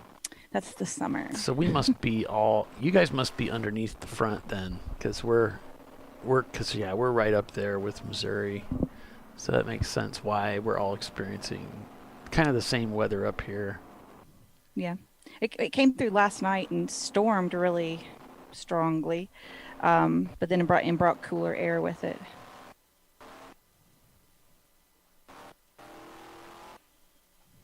So the last couple of days we've had mid 80s pretty regularly. So now it's kind of cooler. It's nice. I'll take it. So, who wouldn't take 70 and sunny and clear blue skies, Yeah,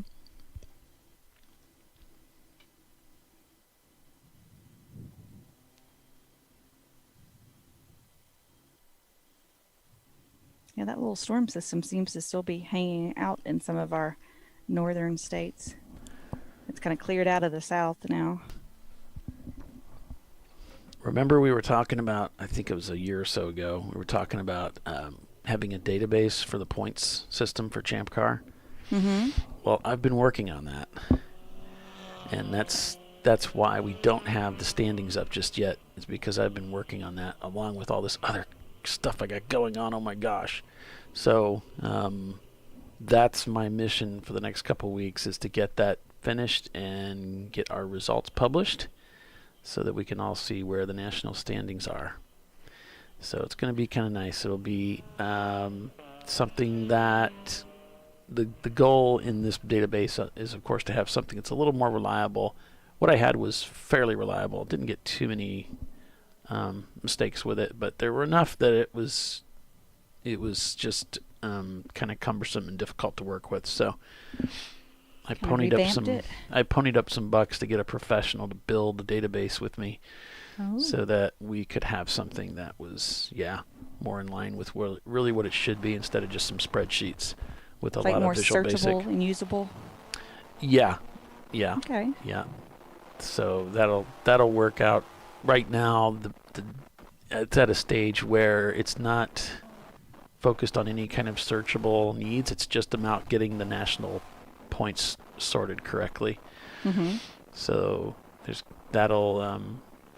I'm hoping to have that done here in the next couple weeks, and before we get to the next race, we'll have results published. Oh, cool. I'm looking forward to seeing that, Polly. I think I'm going to try and make it so that it looks the same. You won't really notice anything. The results, will be the same, but the back end is going to be better. Okay. Whatever works. Yeah. I'm a big fan. I always say I'm a big fan of whatever works. Yeah. Yeah, I want to have something that's that works better for us as a club. So a little less hand-holding to make it work right. Marquita Farmer says volunteer to be Bill's intern for a weekend. Oh, he needs one. If anybody I'd wants take to... somebody just to go out and shoot some video footage for me, some B-roll. That'd be great. But if anybody's in the media world or is interested in photography, videography, that sort of thing, like has a passion and wanted to be Bill's intern for the weekend, that could be arranged. We're speaking for him, though. Uh-huh. And? Shoot. This is learn all the ins and outs of racing from an expert. I think that was the joke, is that Bill's the expert? So I'm getting down to that last hour and a half. We are getting there. Winding it down. Yep. And if you want to do something fun, you guys can go back and look at the thumbnails that I use for whenever I publish an event, a ChampCar.Live event. And if you look carefully enough, you'll see that Doc is almost always in the picture, hiding somewhere. So I don't think you'll see it in the one for today, but you will. If you look carefully, you'll see it in there for tomorrow's race. And my dad is usually hiding in there somewhere too, because I lost my dad a couple of years ago, sadly. And got a picture of him when he was even younger than me, and in his driver's suit. You're pretty old. I kind of stick him in there. Yeah. I'm pretty old, all right. I think you had a birthday this week, didn't you, or last week? I did. Happy birthday. Yeah. I completely forgot about that. Thank you. Happy birthday, Polly. Thank you. Appreciate that. It was a good 49 birthday. years old. Yeah. It was a lot of fun. I had a great time. Great time. Our leader is in pit lane, if you didn't know that. Oh, really? Yeah, that would be unscheduled. Yep. We knew they had one more to go before the end. Yep. They were just in, though, and they put fuel in it. Did that 4-tire stop, and that really hurt them. Yeah, what does that do? Do they have to spend more time in the pits with extra tire changes, or how's that work? Well, no, they're only allowed one tool. You know, Oh, I see. Yeah, you can't change all 4 at once anymore. So because of that, that really slowed down the stop. But they hauled butt doing it. Mm-hmm. Hustled it. Yeah, no, I didn't notice that GB was back in the pits. If it's just a driver change, then... That's what I was wondering. Are they going to try to go without fuel and just do a driver change? Yeah, can they make it on, what was it? They were about 20 minutes early? Something like that? 15 minutes before they rolled out? They're way up there. Let me find out from Jimmy. Because Jimmy knows whether they're taking fuel or not. I'm just kidding. Maybe you can see him from where he's at. Yeah, they are. They're at this camera here. They're taking fuel. And they gave it a push, so I could have flipped over to that Just camera a out of little range. sooner. You can see them right there. Yeah, I should have flipped over to that camera a little bit earlier. We might have seen a little bit of it, but okay. So they took fuel. Okay, so they're not at risk for running out at the end. No. Like if they were going to just do a driver change, they might be. Yep. And here they come down pit lane there. You can see them with the 478 Porsche in front of them. Yeah, I mean, even if they fell back a spot, they would have plenty of time to get that gathered back up. And maybe that's why it's best to do this now. Oh, it's Bill Riley in the car. Huh? The builder. He's pretty quick. I think he had the fastest time in the car. Well, no, he didn't. Not today. Yesterday he did. Oh. I thought you weren't supposed to drive the car faster than the car owner. Don't know. But the other driver, the other Bill, wanted to come back. So Bill, yeah.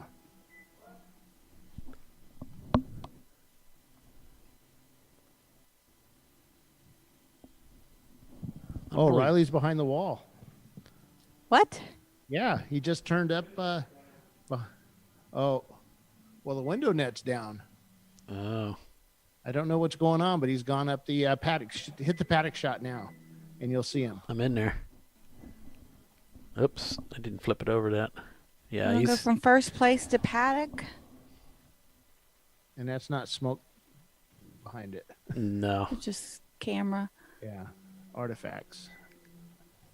I don't know what Don't happened. you have somebody's phone number over there? You can text them and ask them what? Well, I only have Bill, and he's in the car. Oh, well, I guess that was not ideal. So, Somebody who's pitted next to them, go ask them for me, please. Yeah, so once again, it's about the cars that put themselves there, and I don't know if they're pulling out because they've got a mechanical problem or what, but they went out, they ran a number of laps after that pit stop. Done. Really? Slave cylinder went out. Oh, brakes. No, the Clutch? Oh. You don't need a clutch. Roger, thank you. Some of these you do. Nah. Drop it in Slave gear cylinder and went go. out, so they can't use the clutch. Yeah, you don't need it. Anyway, so that's... You have enough torque, they can do it in fourth. Just put it in fourth and drive around. Right. Anyway, that's all right. So they're going to so they're done for the day, and that's mechanical failure. You know, that would be something they should be able to fix overnight and be back at it tomorrow. But again, that puts, you know, can Love Racing now win this race? They are in position to do it. You look at these standings here. And then move 901 Motorsports up to second place Yeah, that's huge. because they jumped the EC car. Huge. And wow. So you have Love Racing here, and they're shown up at least a minute and 14 seconds up to this EC cars, 901 Motorsports. So there's a pretty big gap there, mainly probably because Love Racing hasn't really put a foot wrong. They've done everything without any penalty. Mm-hmm. It's possible Miata's going to win this race today. Oh, that'd be pretty cool. Well, I'm pretty certain the 901 Motorsports is going to try to end that Miata dominance here today. Yep. Yep, it's such a strong team, too. 901 Motorsports with their sister car going out earlier with engine failure. But this 903 car is the one that just always seems to be able to make it to the end and be so strong. Touchstone Racing is also behind them about 19 seconds. It's relatively close between the two. 901 Motorsports turning in a 2:55 on that last lap. The driver hasn't been out there very long. Gradually getting faster and faster with each lap is 901 Motorsports. And the same can be said for the Touchstone car as well. Coming out of the pits, a 2:54, a 2:52, a 2:54, 53, 52. So working those lap times down with traffic, of course, always part of the equation. Always. Money Shift Racing says, howdy, folks. We were talking about you guys earlier. Yep. And how awesome you are. It was all good. 100%. Yep. Just so you folks know, Money Shift, we got the ComTech gasket kit came in yesterday. So thanks for shipping that out to us so quickly. Appreciate that. And I'll be going to work to get that engine put together in my spare time. All your spare time, right? Yeah, that'll be cool.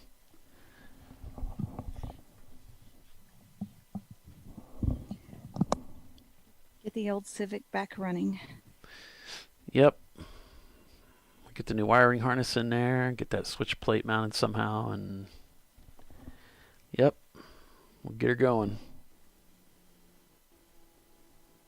Then we'll get Polly in it, and he can show me how fast it can really go. And then I'll go out there and try to torture myself trying to get that. No, just kidding.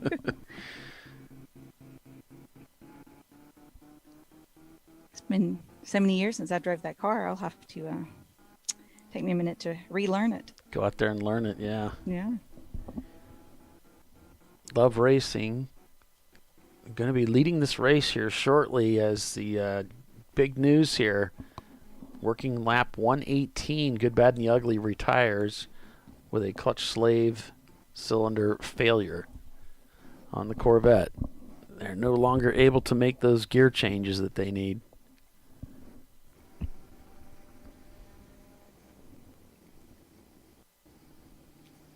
The Money Shift Racing guys say, appreciate that. We were in the shop working on our wiring and are happy to help you guys out. Thank you so much.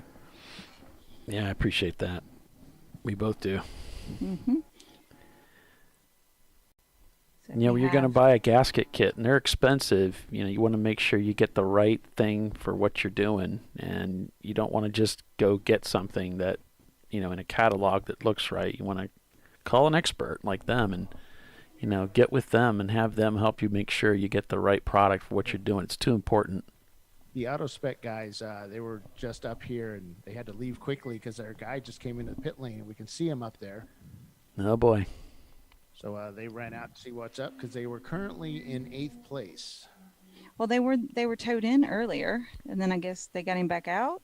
Yeah. And then he came back. Yep. I think that was AutoZone. Yeah, I think they were in That's a third or fourth place or something. No, I don't think it's no. Okay, Chelsea's saying it is. At least somebody can set the story straight. Well, she's good. She's got a really good memory, a rememory. To be young and remember things again. They just all blur into one. Not with her though. Like my wife, they remember that one thing from 20 years ago. Oh wait, did I just compare you to my wife? I'm sorry.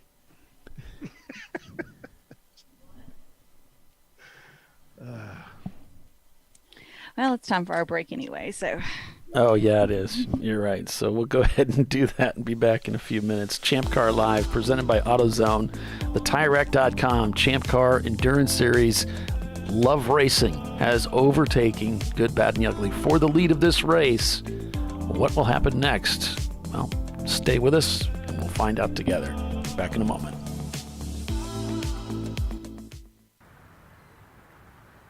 I probably need new tires. You do. What if they sold tires online? We do. We're TireRack.com. They could offer lots of tires We have so many tires. and help you find the right tire. It's called the Tire Decision Guide. Oh, and they could ship them to a nearby mechanic. We shipped over 7,000 independent recommended installers. This is an amazing idea. Sorry. TireRack.com, the way tire buying should be.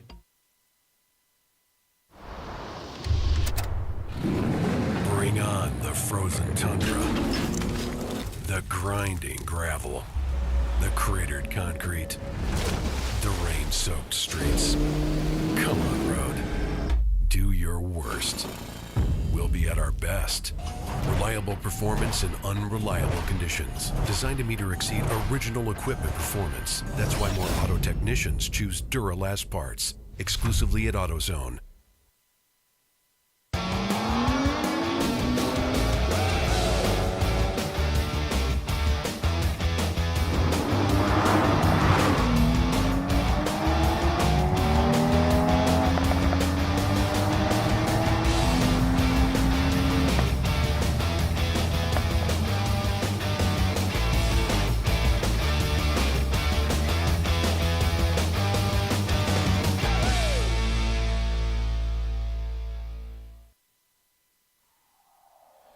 Discovery Parts is a veteran-owned racing and safety equipment company. While we're located inside Atlanta Motorsports Park in Dawsonville, Georgia, Discovery Parts can also be found at the tracks, supporting a number of Champ Car Series events. We take pride in being a reseller of the best of the industry to Champ Car teams and drivers. We know racing, love racing, and look forward to tomorrow to even more racing. Visit us at discoveryparts.com. Come on, road. Do your worst. We'll be at our best. Stress tested to meet or exceed original equipment performance. Exclusively at AutoZone.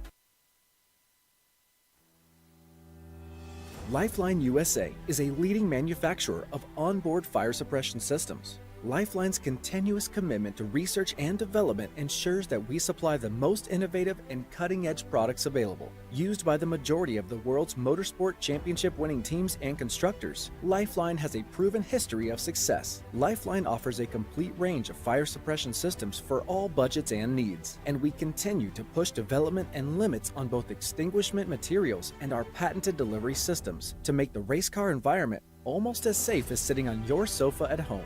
Every kit has been designed for a professional and simple installation.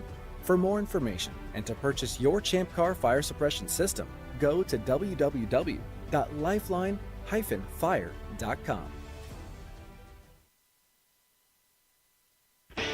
Located in Northeast Ohio, with 40 years of combined experience, Money Shift Racing knows how to deliver performance and safety, offering everything you need to get your vehicle and drivers ready for race day.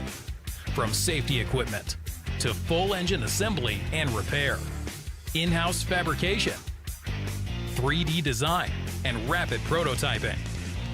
Money Shift Racing. Performance done right. Frozen rotors from Diversified Cryogenics deliver increased performance and a higher level of safety while significantly reducing braking system costs. So to tell you a little bit about the durability of this product. So we have seen an incredible extension of the life of our brake rotors using frozen rotors. We've gone from brake rotors every other weekend to 6 weekends on one set of brake rotors, and I think they can go farther. The durability has been amazing. And it's been a fantastic season, and man, a lot of that is due to the way our car can brake on those frozen rotors. For more information, go to frozenrotors.com. I did it. You see how it's... That's it. We did it. You did it. You can do it. The path to I did it starts at AutoZone. Get in the zone.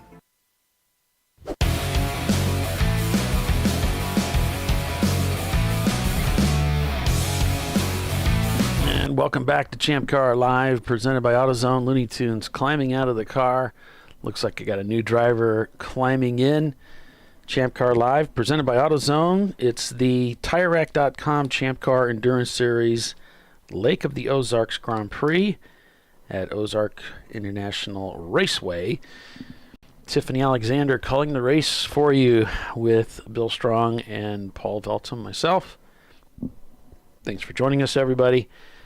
And as you see over in the comments, I notice Kevin's still commenting here.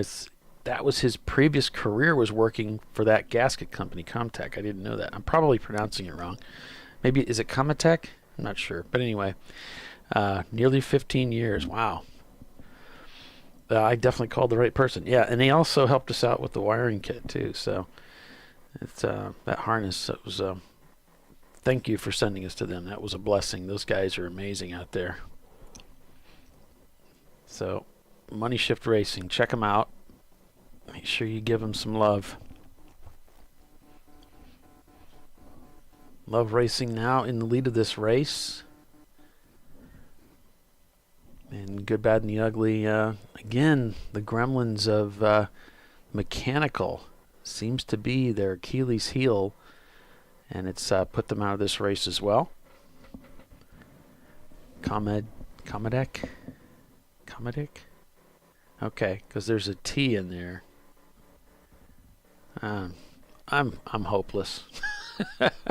You know, you think for a guy that gets paid to talk for a living, you'd have it all figured out, but there you go.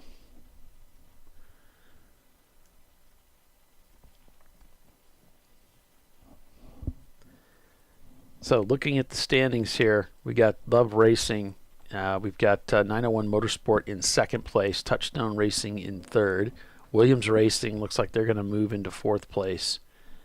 Then we've got Looney Tunes in the pits right now, but I think they're just going through a standard pit stop. Doesn't look like anything unusual there. Let's take a look. Let's see, their last pit stop was... Yeah, at lap 87. Yep. So their pit stops look like they're spaced out about right, as far as being consistent anyway. Light shows. Oh, no, they have 3. Yep. Okay. So this should take them to the end. Or at least that's probably the plan. I would say you're right. Hill House Racing just set their fastest lap time of the day. Haven't heard of Hill House Racing before? Well, neither have I. And as the guy that's taking care of the points, if I haven't heard of them, then they probably haven't been with us for very long. They are shown in 12th place. There's an EC car up ahead, so that puts them in 11th. And WLR in their 98 Porsche Boxster has crossed the pit loop down there in 12th. So they may be on their way back out. Looks like the 120 of R5 Racing had a spin and continue in turn 16. Nice try. Close enough. Come on. Thanks, Kevin.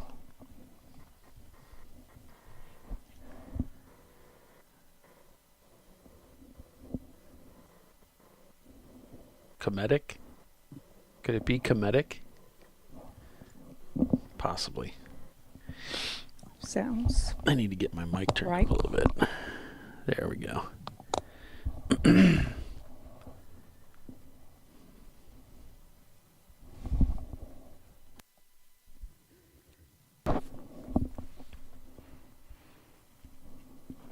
So that's an update as to where we are here in the race so far. Still got a lot. Thank you. But I think, is that the same thing as bless your heart, Kevin? Is that what that is? No, he gave me the loves you, yes. Polly. He gave me the yes. I must have got it right. Comedic. All right.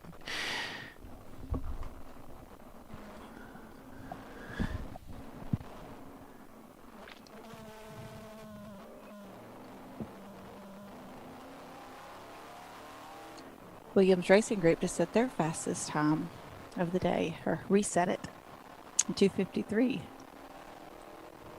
So he's going down to second gear to come out of that turn 18, that real tight corner there. Yeah. And then he's third gear through most of the straightaway, and then he grabbed fourth there as he's heading downhill. He's grabbing third for turn 1. And the Miata's on the outside there. Whew.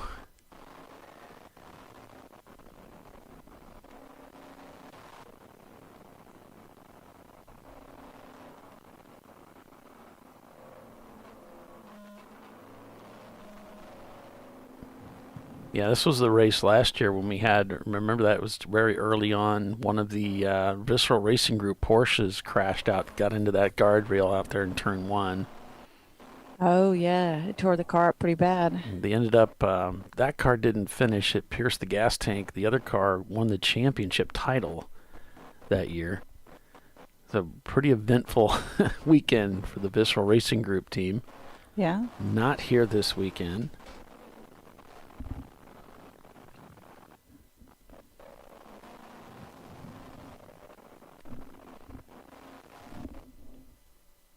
You can really see the cars get some air right there. Not really get air, but you can see the suspension unload as they come up this area.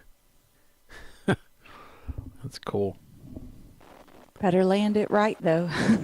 Yeah. Lime Rock has a spot like that. In fact, it's so notorious that they altered the run up to that corner, up to that lift there, because the they had a lot of pro series that still race there. Mm-hmm. So they changed the way that you approach, the way you roll up the hill. It's kind of like a little bus stop that's in it, a little dog leg they put in it to slow you down. Mm-hmm. So you don't get all that air there. Because if it's bad enough, you can develop, of course, wheel spin, and then you can lose control of the car. Which none of us want to be doing. This is true. Kyle says, whee! Yeah. That's what you say before the bang. Yep. Maybe you don't know. There's wee when it's working out. And then there's oh crap when it didn't work out. That comes before the bang. Right. The leader of the race.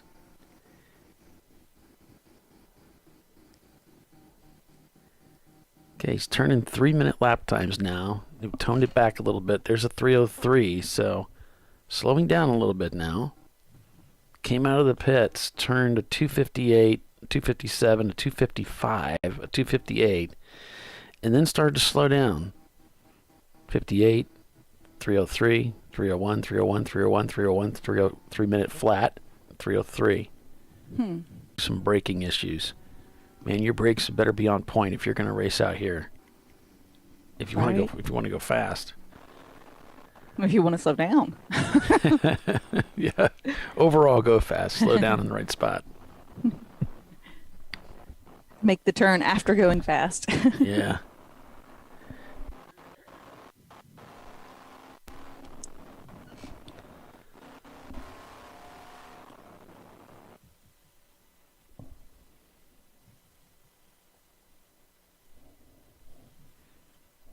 Oh, I think I got it right, Tiffany, because Kevin gave me the bingo. Perfect.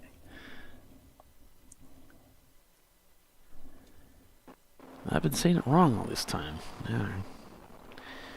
How were you saying it? I thought it was like Cometech or something like that. It's Cometic. Cometic. Yeah. Kind of like copacetic. Mm-hmm. But not.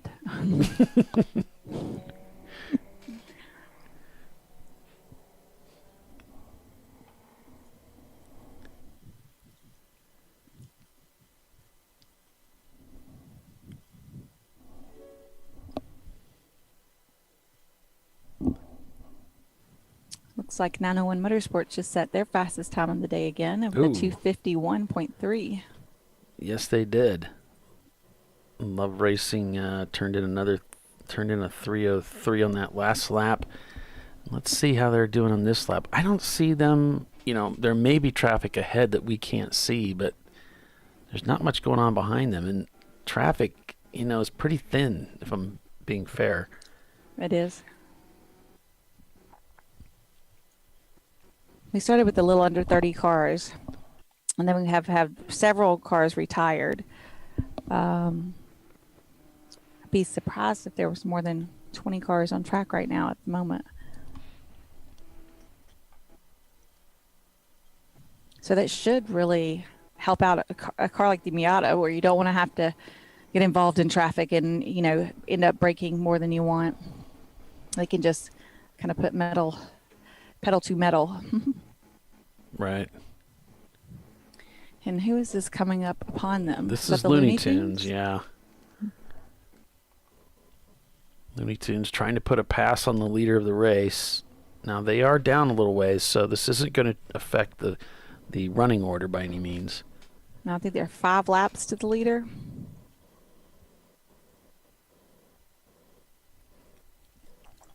That was a 3:01 that time by for Love Racing. And Looney Tunes is out of the gate, ran a 250 as they came back onto the racetrack, so they're a full 10 seconds, 11 seconds faster on that last lap. Huge difference. Looks like they did get by and no longer in the rear view of the Miata. With that speed differential, I wouldn't think that would be hard to get accomplished. Right. And it didn't hurt Love Racing at all to let them by. They've got to make up 5 laps, so. That would be a tall order in 1 hour. Yeah. So it's Love Racing leading over 901 Motorsport by about a lap and a half at least. And then we've got Touchstone behind them, followed by Williams Racing Group, who's also shown not turning laps right now. They may be in the pits. Yeah, it looks like they're coming in for a pit stop here. This might be scheduled for Williams Racing in their 99 Miata. So the BMW of 901 Motorsport is really the only one inside. It's the only C-Class car inside the top. Was this like 7, 1, 2, 3, 4, 5, 6 cars? Everything else is an A-Class machine. So, boy, it seems like the Miata is really doing super well at this racetrack. All those twists and turns and challenging corners. The superior grip of the Roadsters seems to be shining here. You wouldn't really look at this track and say it might be a Miata track, but it's so fast. But, I mean, they're showing that they've been pretty dominant all through this race, with a lot of Miatas being up there at the pointy end of the field.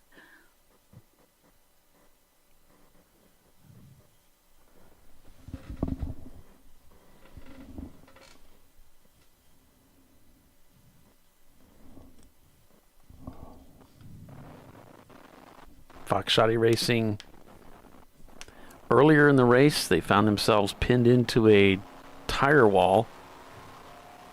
The car was brought back. They replaced a tie rod, and now they're back out here on the racetrack enjoying this beautiful, nearly 4-mile racetrack in Missouri.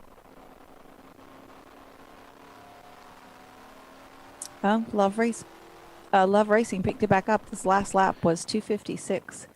So. Oh, yeah. Okay. They're like, we ain't done yet. Now, that's a big difference. 4 seconds. Man, that's a gigantic difference. Yeah, compared to the 3-minute and 3:01s. Yeah, that's... Wow. I guess that'd be 5 seconds. They just ran a 3:01.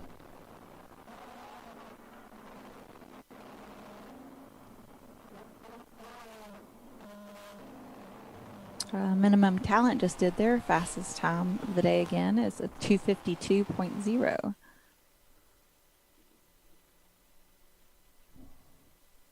So 901, what's their fastest time at the 2:50.6? They're starting to crank out those lap times, aren't they? Yes, they are. If you're just tuning back in, the leader of this race, Good, Bad, and the Ugly, has retired with a clutch slave cylinder problem. So they are out for the day. Maybe we'll see them back here tomorrow. Don't know. Love Racing has taken over the lead of the race because, well, they put themselves in the position to do so. And we were just talking about that. Would Love Racing end up leading this race with the issues with the longevity of the Corvette? It seems to crop up race after race, and sure enough, they have overtaken. We were just talking with Frank Reinheld from the 901 Motorsports. Yeah. He told his driver if he wants to continue driving, he needs to step it up. No? You say it like that? Pretty much. Okay. There may have been some other words used, but it's turn 5. Just had an off and on. Let's see. He's running 251s and 252s. He was running 256s, and that's kind of where the other driver was at before him. Moving up, so. And I'm kind of surprised that he's saying that, because that's kind of where everybody else was running those 256s also. Love Racing has never won a race. Really? Really? They've had some good finishes, but I didn't know that they'd never won. Okay. Maybe it'll be their day. Here's the timing. You look across the lap times here for 901 Motorsport, and you'll see this driver just set the fastest lap time for the team. So maybe adding a little pressure worked. 56s, 54, 3, 2, 1, 0. They're just about ready to break into the sub 250 range. Now, I don't know if that's going to be enough to really do anything with Love Racing at this point, but maybe. Let me see what's They're trying to fend off some people behind them that it might be coming for them. Touchstones on the same lap. Yeah, they're showing 1 lap down from Love Racing. I mean, that's a tall order. Ooh, 249. 249. Cranked that out another time. fast one. So he's getting faster and faster and faster. And it's like, you're supposed to be our hot shoe. Go hot shoe it. Yeah, right. The problem you can run into is when you keep going and keep pushing and keep pushing, you can find yourself over the edge. Mm-hmm. And then you get freaked out and you're like, okay, and I was unrealistic from the beginning, and you roll all that back, because then you've lost confidence in your ability. One little mistake in one corner, and then you feel like, okay, I'm an idiot, and I'm never going to do that again. Or sometimes here, one little mistake can end up in the wall, you know? I mean, if you make it in certain places. You don't want to risk losing second place trying to gain first, I guess. Or maybe they do. Maybe they're willing to. All depends on your, I guess what you're going for. Well, on the last lap, he turned in the fastest. The last 2 laps have been the fastest lap times of the day for that car. He just completed a 2:49.8, and the leader turned in a 2:58. Now that's 9 seconds. That's a pretty big difference there. That does make a big difference. I don't know if they keep turning out 10-second gaps, and especially if they gap it even more. I don't know. It's going to get up there and be challenging to love. It could be. It could be. It's a big racetrack, so. I think Love Racing has it. I think the fight is going to be between 901 Motorsports and Touchstone. Yeah, they're much closer together. Yeah, only about a 20-second difference there. So. It was down to 10 at one point.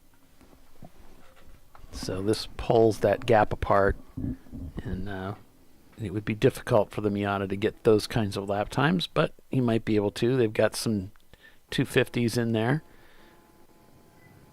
So we'll see who's got both the longevity and the performance here as we reach the latter hour of this race.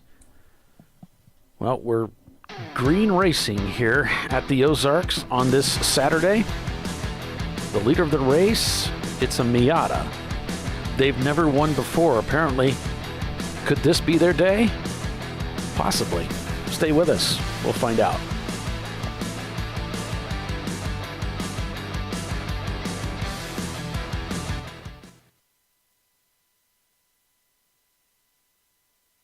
This on TireRack.com.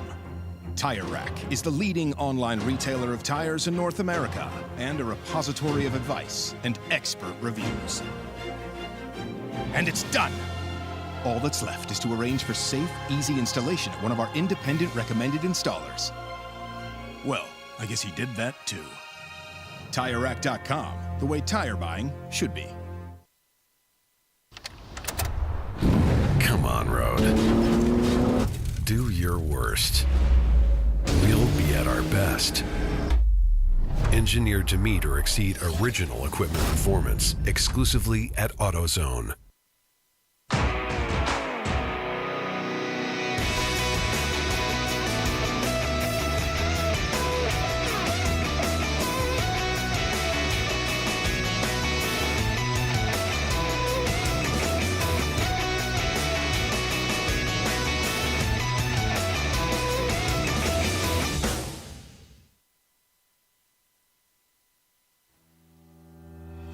Lifeline USA is a leading manufacturer of onboard fire suppression systems. Lifeline's continuous commitment to research and development ensures that we supply the most innovative and cutting-edge products available. Used by the majority of the world's motorsport championship-winning teams and constructors, Lifeline has a proven history of success. Lifeline offers a complete range of fire suppression systems for all budgets and needs, and we continue to push development and limits on both extinguishment materials and our patented delivery systems to make the race car environment almost as safe as sitting on your sofa at home. Every kit has been designed for a professional and simple installation. For more information and to purchase your ChampCar fire suppression system, go to www.lifeline-fire.com. RVA Graphics and Wraps is a full-service design, signage, digital graphics, and wraps company located in Richmond, Virginia. With over 20 years of experience, RVA Graphics and Wraps offers premium signage options for your business. We are dedicated to offering our clients best-in-class service in all aspects of graphic design and application. For more information, visit us on the web at rvagfx.com.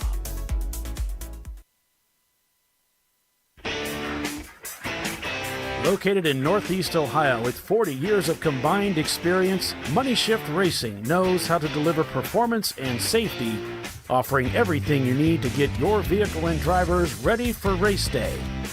From safety equipment, to full engine assembly and repair, in-house fabrication, 3D design, and rapid prototyping.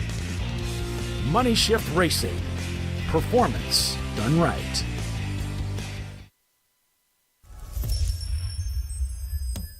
Frozen rotors from Diversified Cryogenics deliver increased performance and a higher level of safety while significantly reducing braking system costs. So to tell you a little bit about the durability of this product.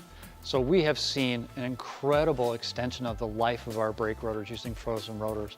We've gone from brake rotors every other weekend to 6 weekends on one set of brake rotors, and I think they can go farther. The durability has been amazing. And it's been a fantastic season, and man, a lot of that is due to the way our car can brake on those frozen rotors. For more information, go to frozenrotors.com. Nice. Yeah, I heard about this. So I would actually go with the full synthetic. Ceramic pads for the Duralast rotors. I did it. You see how it's... I did it. That's it. We did it. You did it. You can do it. The path to I did it starts at AutoZone. Get in the zone.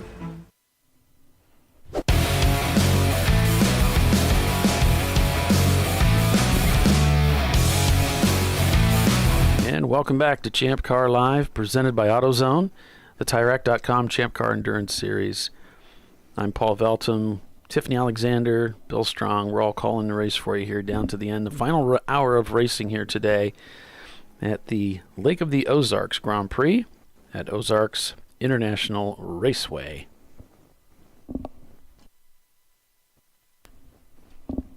We got Love Racing leading this race. Looks like Gulp Racing has jumped into the pits. That's an EC car. They are up towards the front of the field too.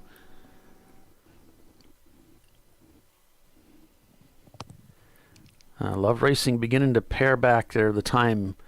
Remember, they were up in that up around 3 minutes and 1 second, 3 minutes and 3 seconds. They're now running 256s, 255s.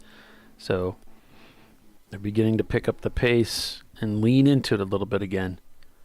Maybe they got a message from the pit wall too.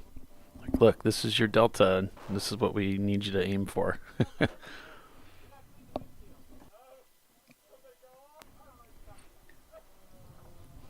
I think this share may have froze.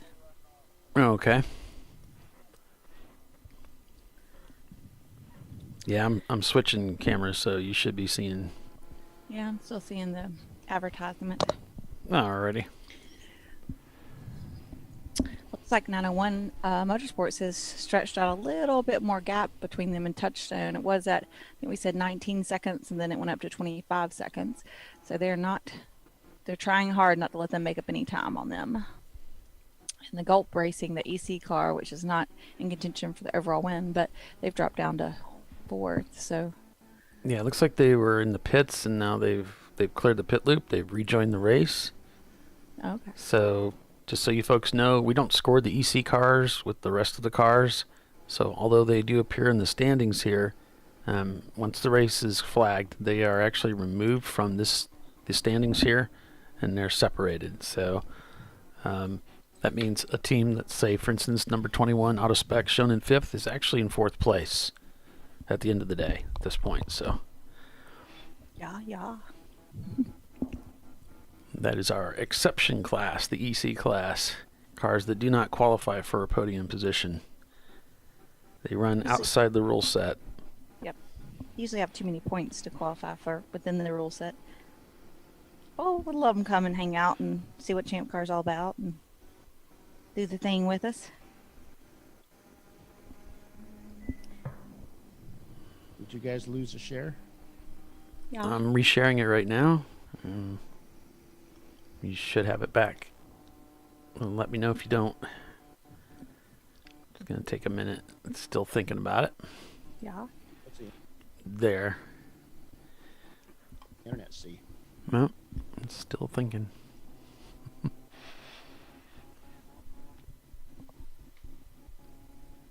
I think I can. I'll leave.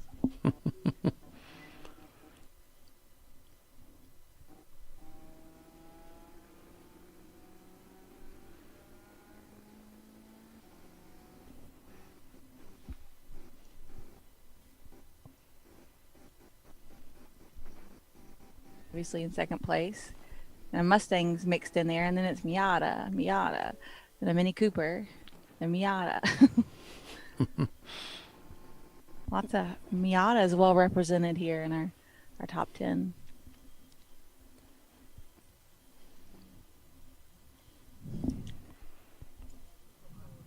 Yeah. Now I can see. Was it me? No, I don't think so. This it crashed on my end and then restarted itself, so I think it's on my end. It's working now. Yay.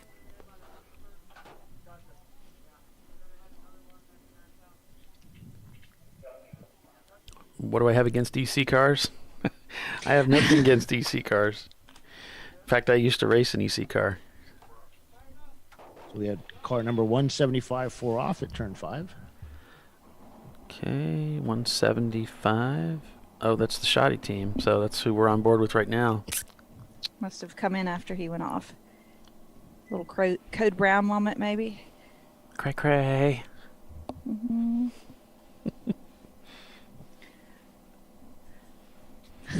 He says, can't swing a dead Miata without hitting a racetrack. Can't swing a dead cat and not hitting a Miata out here.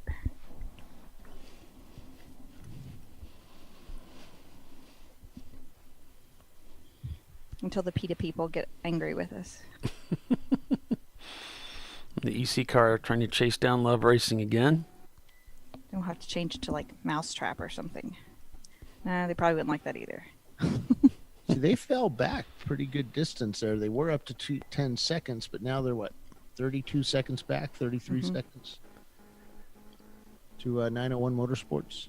Yeah, 901's been stretching that gap pretty consistently.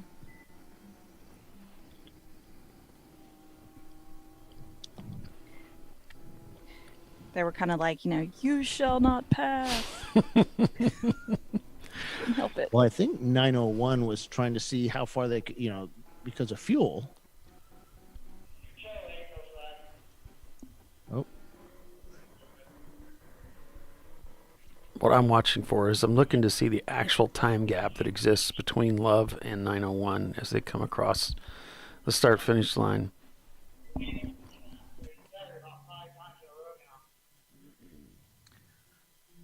669, shortcutting the track with 2 wheels. Oops. Turn 8. It's only 2. Does that count? Only 2. It's only 2.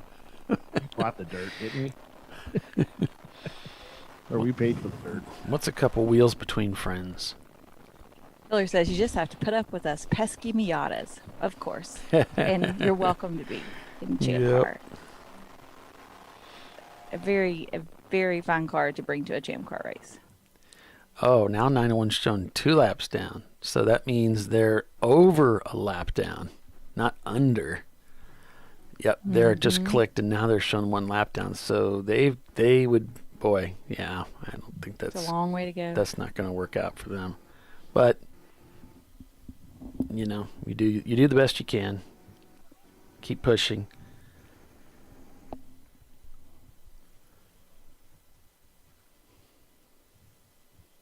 Yeah, we still have about 50 minutes left in the race, so you never know what's going to happen. So something happened at turn 3. They're trying to figure out what went on. Okay.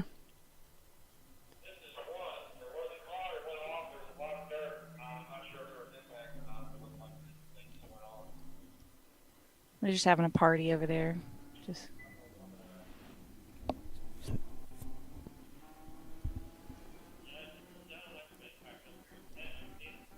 So there may have been an impact. They're just trying to figure out where, when, why over at turn 1, 2, and 3. That's a lot of turns to be involved.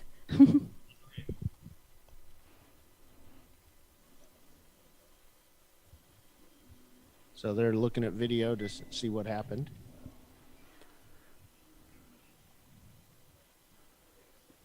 See, the walls are long enough to where you do have an impact. You'll hear it pretty far down the wall. Ooh, colors.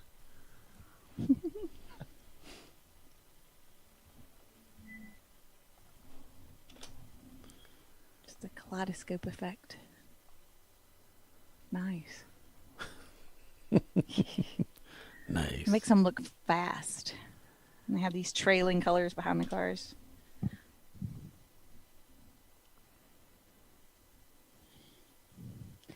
And then you have nothing.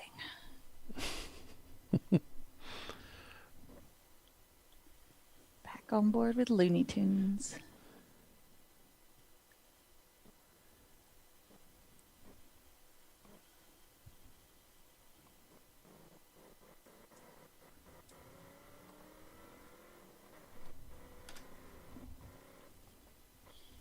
So 901 has stretched the gap with Touchstone out to 38 seconds now. All right. Trying to put some space on that.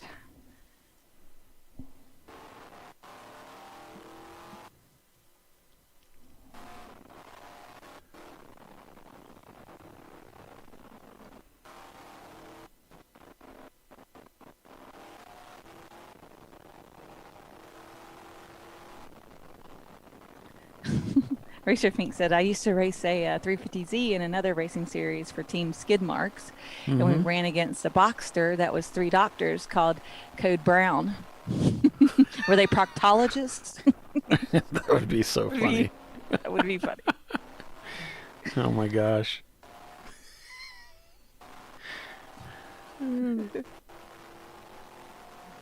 Be perfect, wouldn't it? Uh-huh.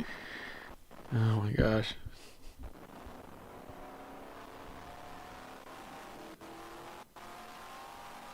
Very funny. Very, very funny.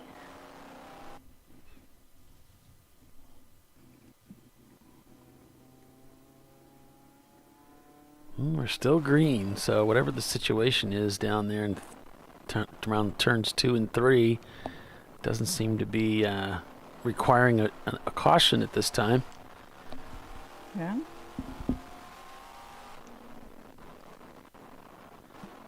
"45 minutes remain unofficially in today's race. Things look pretty good for Love Racing right now. 901 Motorsports solidly in second place, as Touchstone doesn't look to be able to reel in 901. In fact, 901 turned up the heat and is moving away. That's your top 3 positions. Autospec Racing is there in 21st after actually dying on the racetrack and being towed back in. They've come back out looking at a 4th place finish with Looney Tunes behind them, who just set a 2:49.4 lap time. That's their fastest lap time of the day. Minimum Talent did the same thing, a 2:48.0, their fastest lap time of the day in the Mini Cooper. Remember, this was the car that was just cutting out on the racetrack while they were driving it. Starting to see a little bit of sunshine here. That could be 901 behind them. Not sure. That wouldn't be... I wonder if they're trying to get their lap back.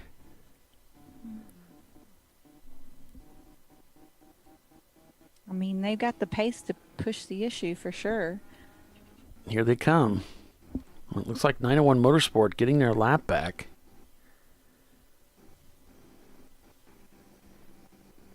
As a 901 turned in a 250, and Love Motorsport a 258 on that last lap.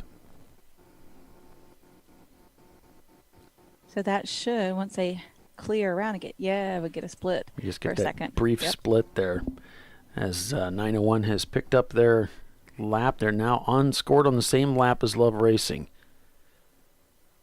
But they got to make it all the way back around the track and pass them again if they want to get the first place trophy. Yeah, it's a little late. Easier said than done. That's going to be a tall order.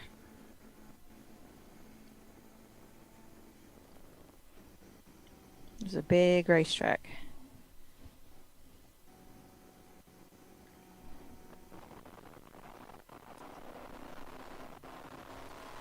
Silver Martini Racing shown in the pits too. They are in 9th place. And looking at their pit stops, it's a little early for them to be in, but they have not been on sequence today. They've had extra pit stops that they've had to push in. Hey, so after reviewing video, we think it's the Love Racing that got off and tapped the wall, and he was booking it through the corner. I think it was turn 10. Wow. And, or turn, somewhere around over there. And as he was going uphill, and he tapped it pretty hard, but it would have been the rear left bumper that he hit. So, but they're still out there putting down laps. Crazy. I don't even think it slowed him down. He really hadn't slowed his pace down at all. Yeah. No. We think it's the leader. It's hard to tell in the video because it's from so far away.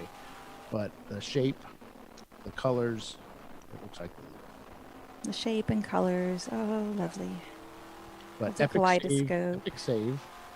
So, because they're still leading. Yeah. Yeah, if he did, it didn't affect his lap time many, so. The lap times are pretty solid all the way across the board. From that way back, we were talking about a 3:01. Yeah, it was confirmed it was a leader. All right. Well, epic save on his part then. Yep.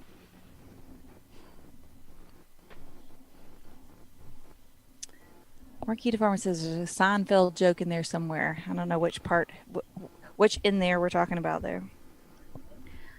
Anyway.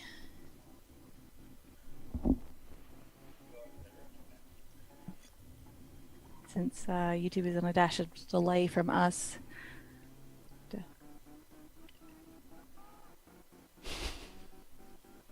Can hear the driver yelling inside the car with an open cockpit and a helmet on. It's pretty funny.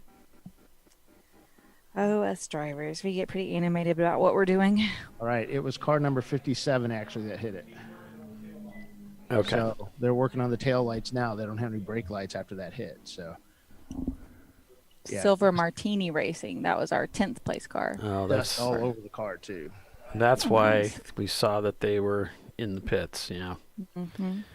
Okay. That makes more sense. Doesn't always tell this whole story. Nope. Seemed like it would be hard for Love Racing to have even a small crash and still keep their same lap times. Yeah. Well, seriously, the car was going through there pretty darn quick. So. And then he wasn't. Now he's a little busted up. Oh, the camera's moving. Oh. Let's look at the side of the building. Nice.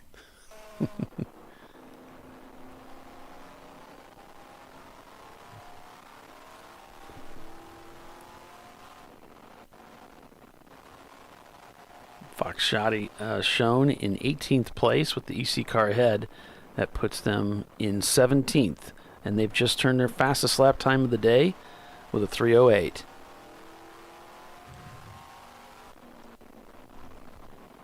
"134 laps completed here at the Ozarks. 39 minutes left in the race. About to put this 8-hour race in the books here shortly. Yeah. Just a little over a half an hour to go.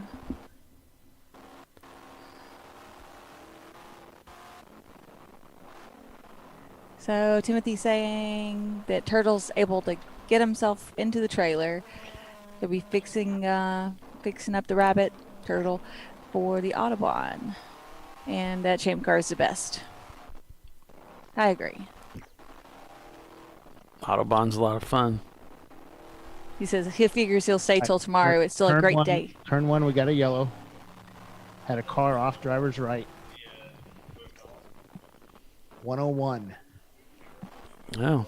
That's your Looney Tunes. He may have impacted, so they're looking. Ooh. Oh yeah, he hit. Oh yeah, he did hit. We have a camera. Yeah, he hit on the left front, but he's going again. Yep, he's got it moving.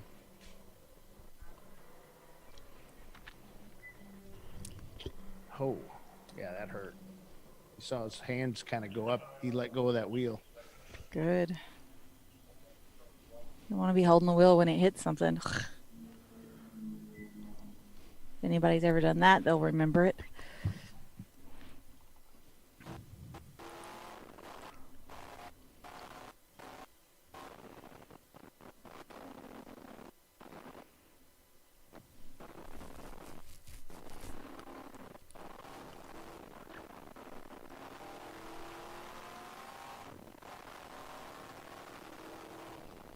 Kale was making race car noises during the whole race.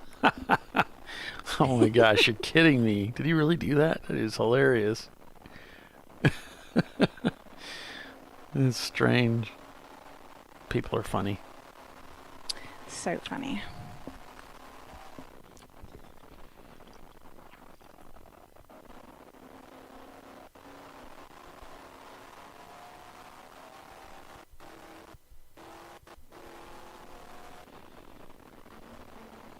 So funny.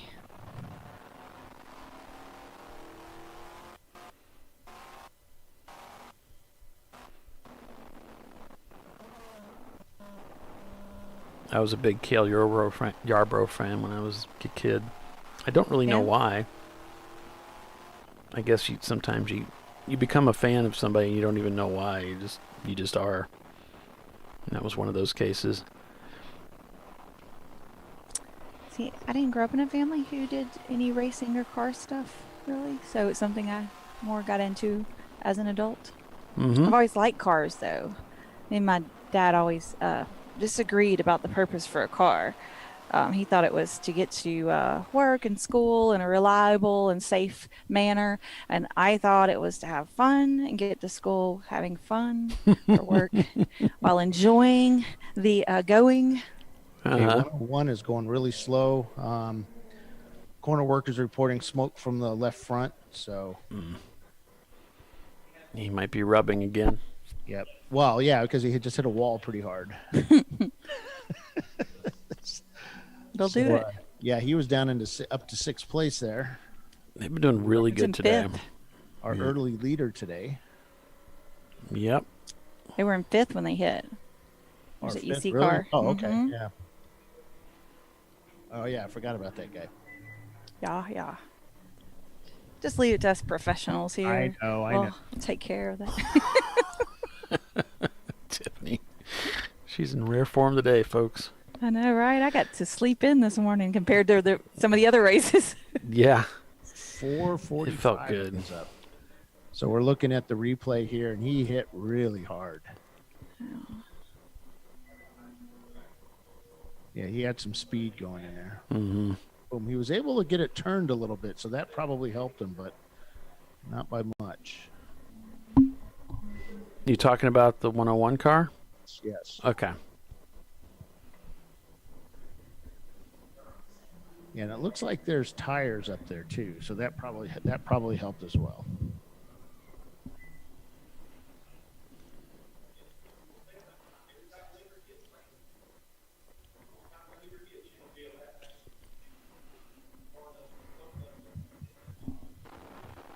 So he'll be coming into the pits most likely, and they just need to pull that fender out, and maybe they can get him back out there, see how much damage there is. Now, if the wheel's broken, then they'll have to change it.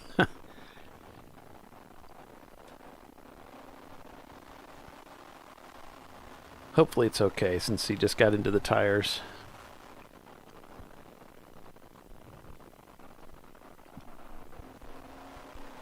All right, the 255 is back out on track, putting laps in after they've replaced that transmission.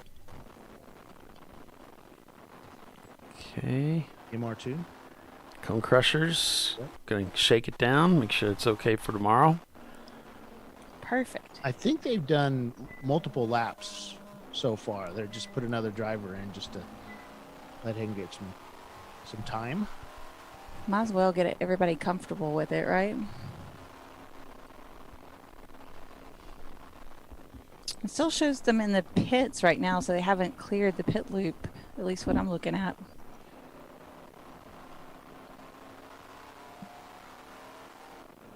Man, everybody's setting fastest time of the day again. I guess the fuel load's getting light and everybody's going for it. I mean, it's 30 minutes or so left. Williams Racing setting their fastest time of the day at 2:52.8, and Minimum Talent setting another fastest time of the day at a 2:47.8. We have a car stalled at pit entry, so they've gone yellow there.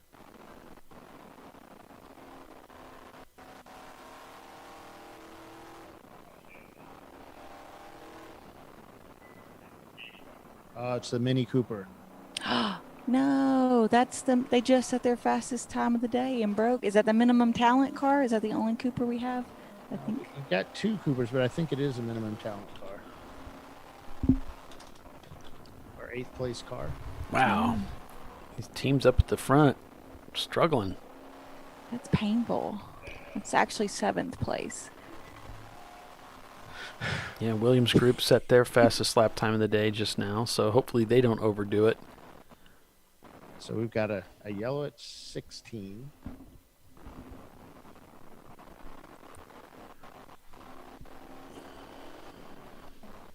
They're discussing how they're going to get this person.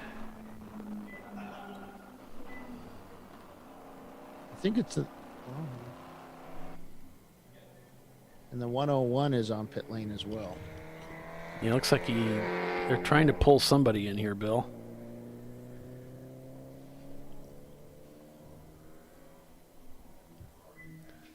Yeah, Looney's actually looks like they're behind the wall.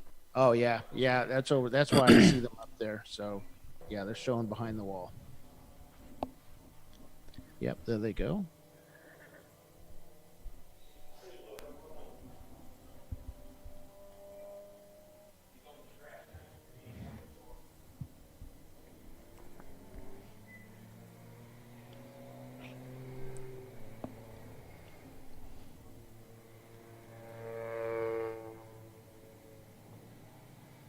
Yeah, that looks like a Mini Cooper. Yep. That's a shame. Maybe they just ran out of fuel or something. Yeah, that's a Minimum Talent, guys. That's their backup car because their other one kind of had some issues yesterday. So. You can't win for losing like that. And they pitted on lap 100. Could be simply out of fuel, just trying to push it. Yeah. Like, wow, this car's quick. Yeah, it's because it's like 200 pounds lighter. There's no fuel in it. Well, it's great ones like that, but it isn't so great. Now they're taking it behind the wall. So it must be more serious than just gas.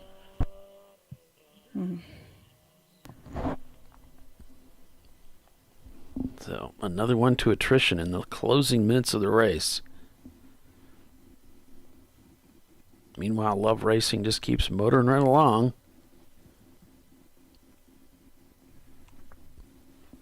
So Love Racing keeps going with, we have Looney Tunes and Minimum Talent bowing out in the closing 40 minutes of the race.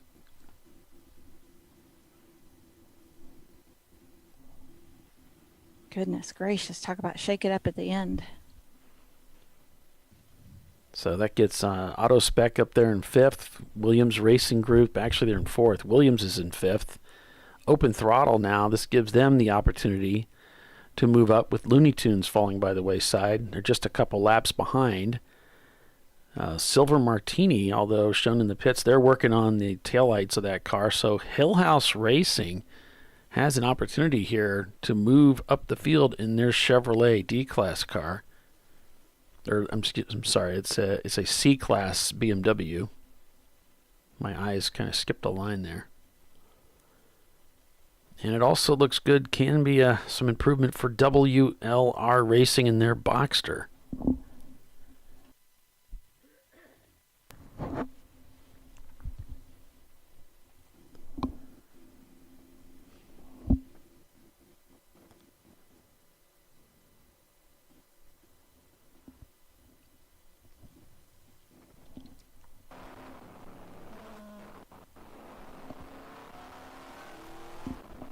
All right, so bottom of the hour break. We'll take that break and finish out this race. Less than 30 minutes remain in this contest. Will Love Racing be able to hang on for the win? We're going to find out. Stay with us.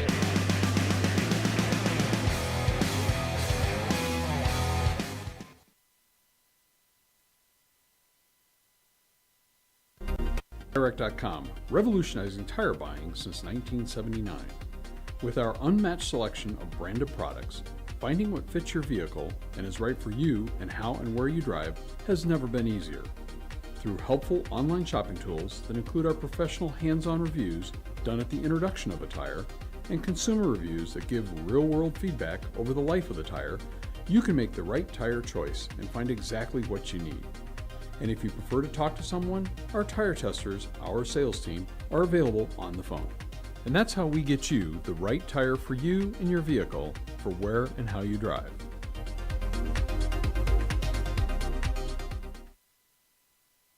At AutoZone, you get what you need when you need it. Got a today job? Pick it up free same day at your local AutoZone. More of a tomorrow project? Order as late as 10 p.m. with free next day delivery. Getting the job done just got easier.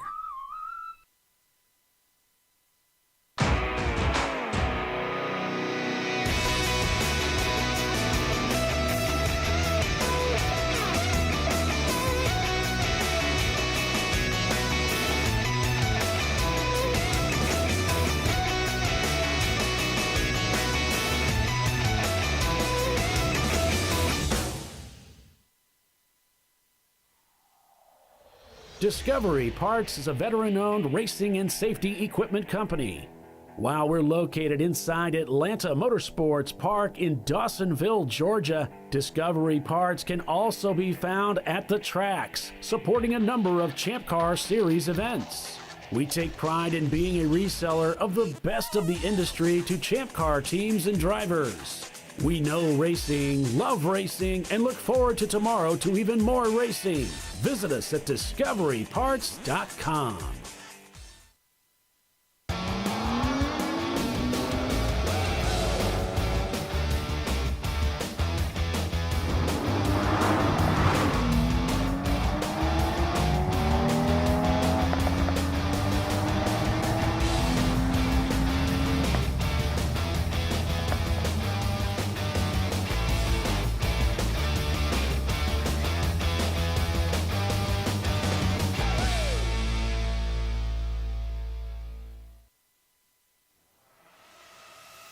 RVA Graphics and Wraps is a full-service design, signage, digital graphics, and wraps company located in Richmond, Virginia.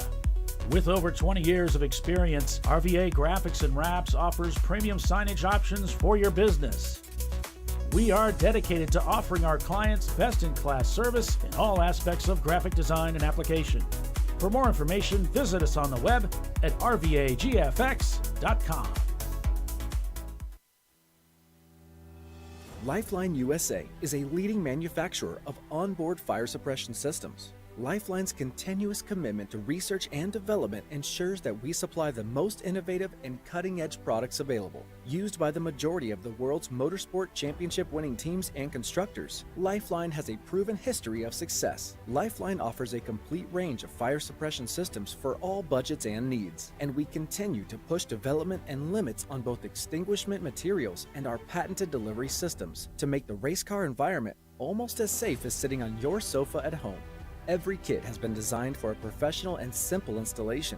For more information and to purchase your Champ Car fire suppression system, go to www.lifeline-fire.com. Located in Northeast Ohio, with 40 years of combined experience, Money Shift Racing knows how to deliver performance and safety, offering everything you need to get your vehicle and drivers ready for race day. From safety equipment to full engine assembly and repair, in-house fabrication, 3D design, and rapid prototyping. Money Shift Racing. Performance done right. Frozen rotors from Diversified Cryogenics deliver increased performance and a higher level of safety, while significantly reducing braking system costs. So to tell you a little bit about the durability of this product, So we have seen an incredible extension of the life of our brake rotors using frozen rotors. We've gone from brake rotors every other weekend to 6 weekends on one set of brake rotors, and I think they can go farther. The durability has been amazing, and it's been a fantastic season, and man, a lot of that is due to the way our car can brake on those frozen rotors. For more information, go to frozenrotors.com.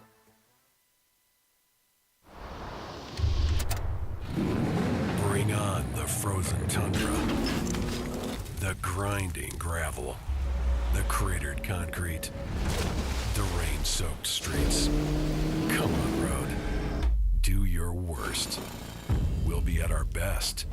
Reliable performance in unreliable conditions. Designed to meet or exceed original equipment performance. That's why more auto technicians choose Duralast parts. Exclusively at AutoZone.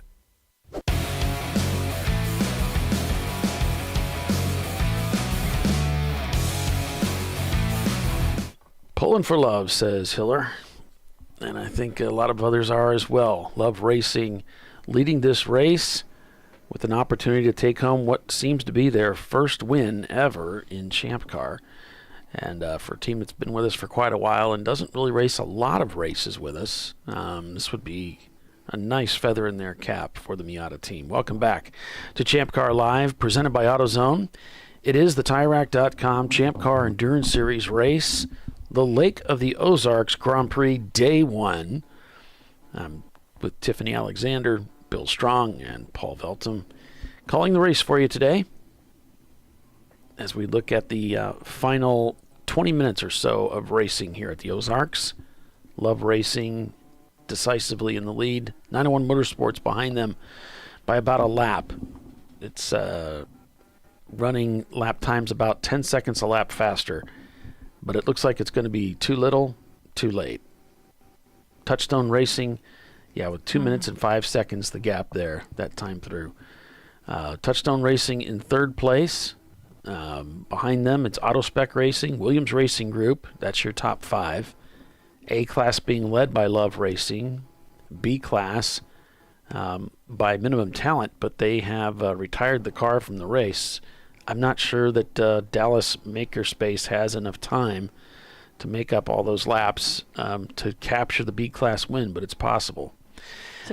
To make that much space up. Yeah, that would be tough in 20 minutes, wouldn't it? Yeah. C-Class being led by 901 Motorsport, and D-Class by, Looney Tunes and Good, Bad, and the Ugly are the top 2, but they've both stepped out of the race. So the next D-Class car is the Fox Shoddy Racing Ford Mustang, but again, not sure there's enough time really to make up all those laps for the D-Class win. But they are out there making laps, so we shall see. Now the Dallas Maker Space, you said make that, it sounds like make that much space up, Maker Space. Uh-huh. No, it sounded funnier in my head. As do most things. No, William, Brew Crew's not running this weekend, 860. I was wondering if that was 860 Brew Crew or Running Bears was Running Bulls. I don't remember what number they ran. Oh. Yeah. Neither one of them. Neither one. Same answer. Yeah. Roll Tide. Okay, sorry. Marquita Farmer Roll Tide me. I had to Roll Tide him back. Oh, okay. Just polite not to. Like a harumph. Mm-hmm. So Looney Tunes does have the hood up on that Mustang. We'll see if they can make it back to the event for tomorrow. Likewise for Good, Bad, and the Ugly. Will they be able to get the Corvette fixed, or are they going to call it a day or a weekend? We'll see. We shall. The Two Idiots in a Garage, Volkswagen has called it a weekend after impact with turn number 1.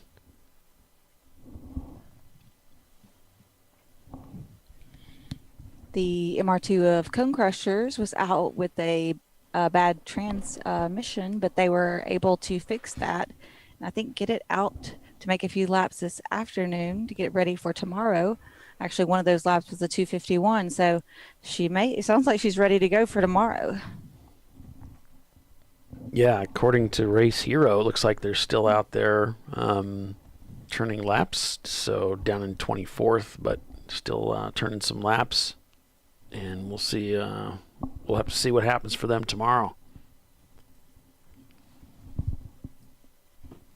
That team is always competitive if they don't have a mechanical, Right.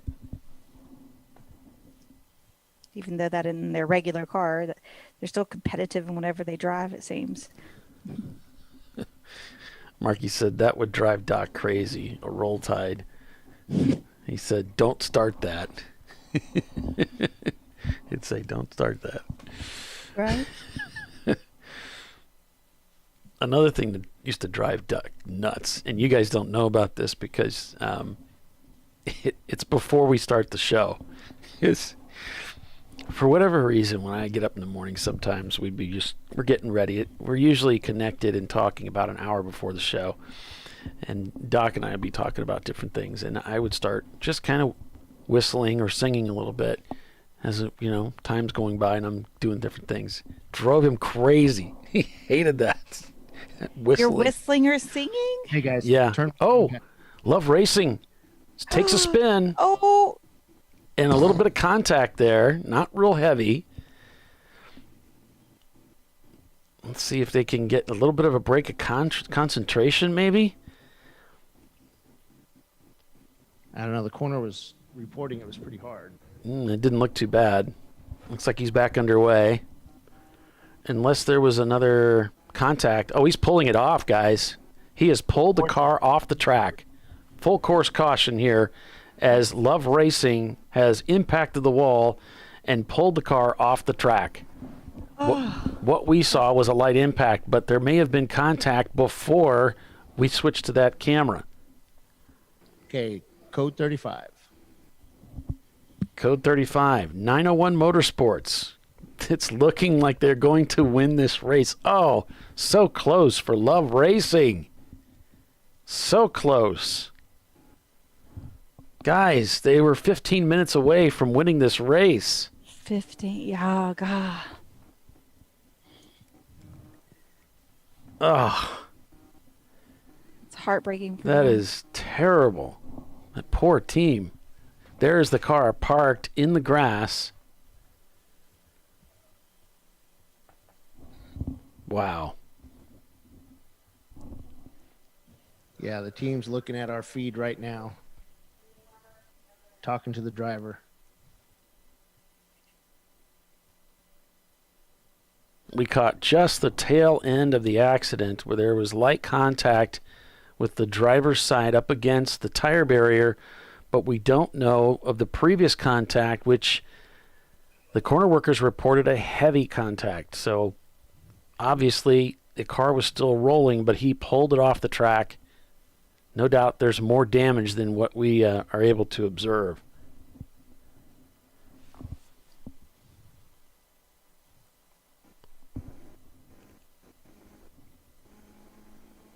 Goodness gracious.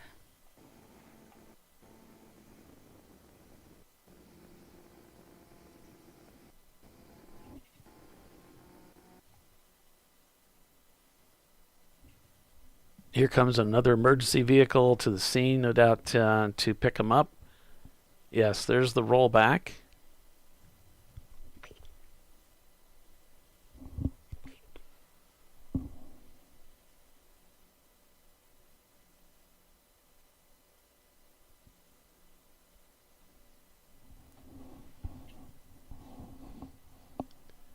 So just a heartbreaking moment for the Love Racing team. They came so close.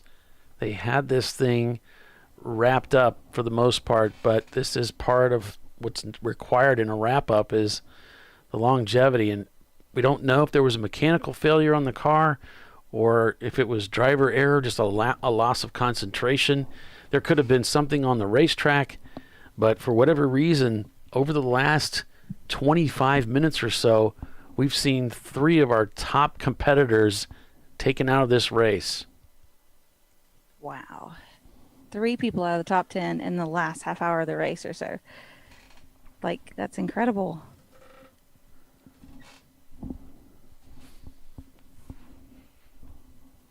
Emergency crews on the scene now, and they're going to just work to get that car off track, off the course, so that it's safe to go back to green, hoping we can finish under green here. There aren't too many races that Champ Car hasn't finished under green.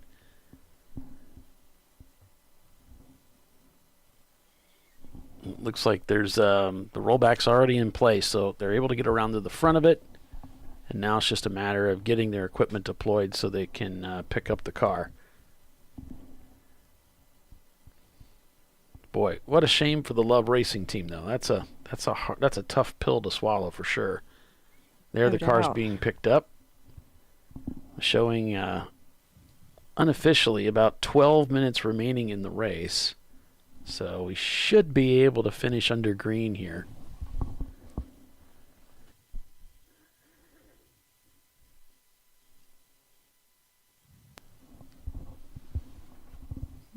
Just like they're moving the car. Yep.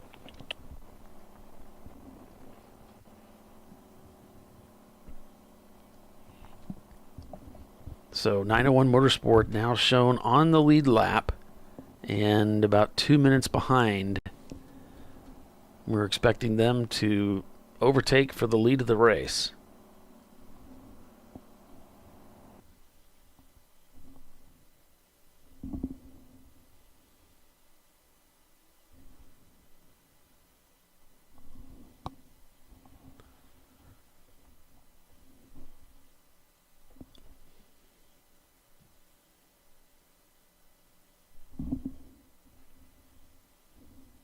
We were talking about how nerve-wracking it could be to be in first place, and you just got to bring it home. You just got to bring it home.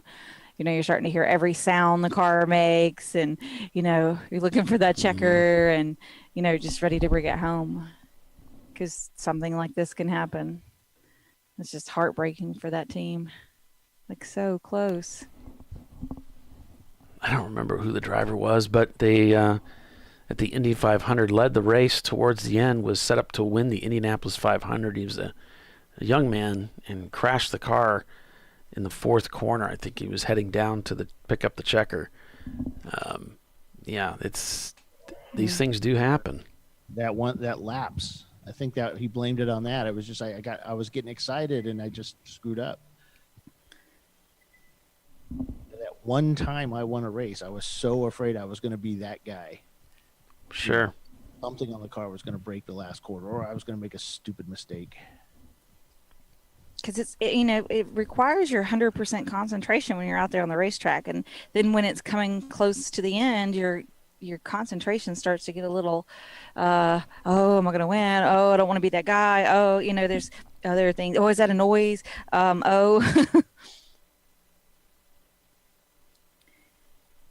Becomes a little bit more stressful.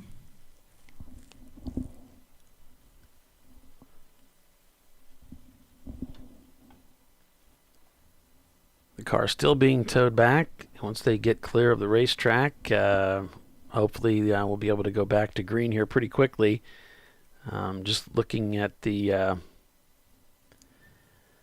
camera feed here, I don't see any other crews out there, so it doesn't look like there's any concern in that particular part of the racetrack. There goes the trucks now. Yeah. They are exceeding the code 35 though, so we're going to bring them into black flag. I kid. Trying to get them off the track quick so we can get back to racing.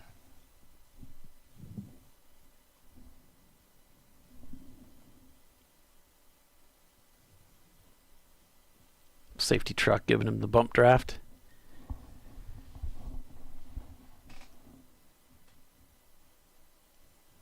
It looks like they have to basically drive the whole track, and of course this is happening line 1, okay.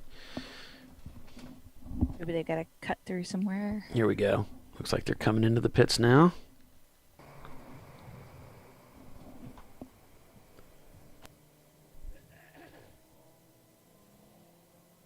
Green flag, green flag. All right, perfect. green with less than 2 minutes. All righty. Yep. We got less than 4 laps to go. Yeah, we'll see what happens here. We've got waiting for 901 to come across, and there they have taken over the lead of the race. They have crossed the start-finish line ahead of Love Racing. So 901 Motorsports now leads over Love Racing, Touchstone in second. Autospec third, Williams Racing is behind them.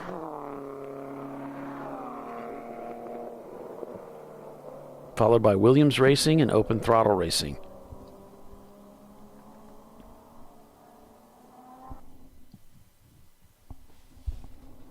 Sounds like 669 spun.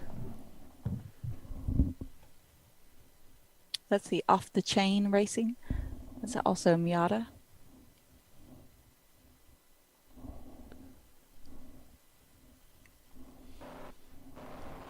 Yeah, 669 spun at turn 13.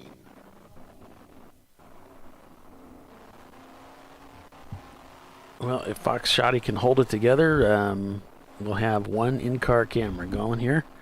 That's not suffered from this racetrack or mechanical failures. They have had their incidents today, but they're back out there.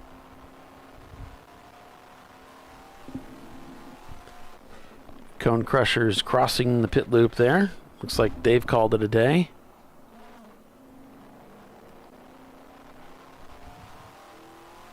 Open Throttle Racing and Silver Martini still shown in the pits. We know Silver Martini working on the back end of that car.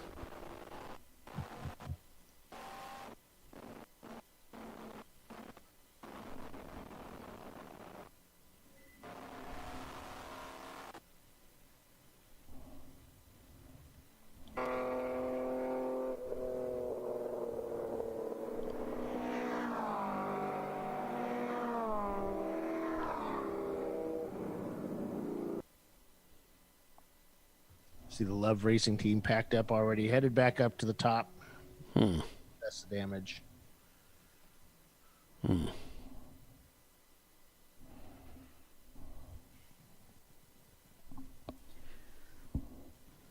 it's been a lot of drama here towards the end of this race. So I wonder if we can make it to the end. We'll make it to the end. It just, what we wanted it to, not what we wanted it to look like, but what it looked like a couple minutes ago. Right. I think that's Any the other MR2 changes, right there. Yeah, I think the MR2 just went through the bus stop, so looks like they have gone back out.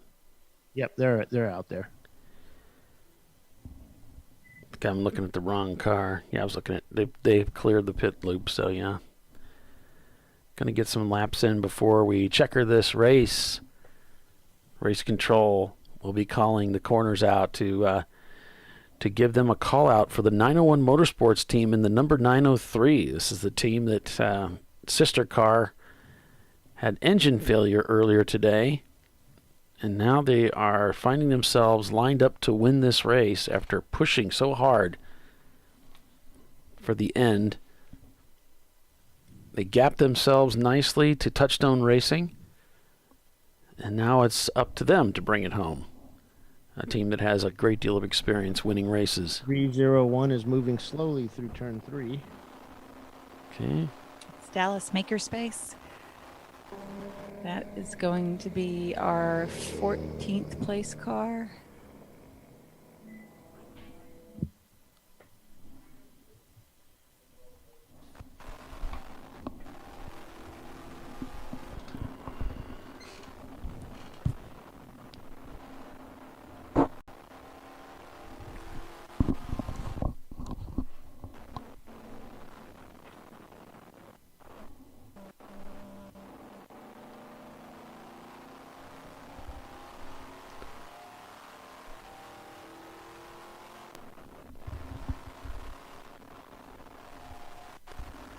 Looney Tunes is putting a driver in. They're trying to get back out to finish this race. They're not going to get too many laps, maybe one or two. And just to maybe check out the car real quick.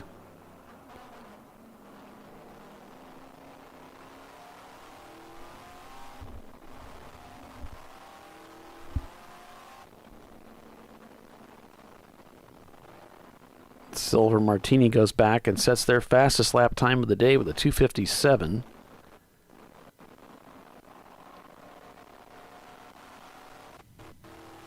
And 901 Motorsports not really slowing down. A 2:53 on that first green lap.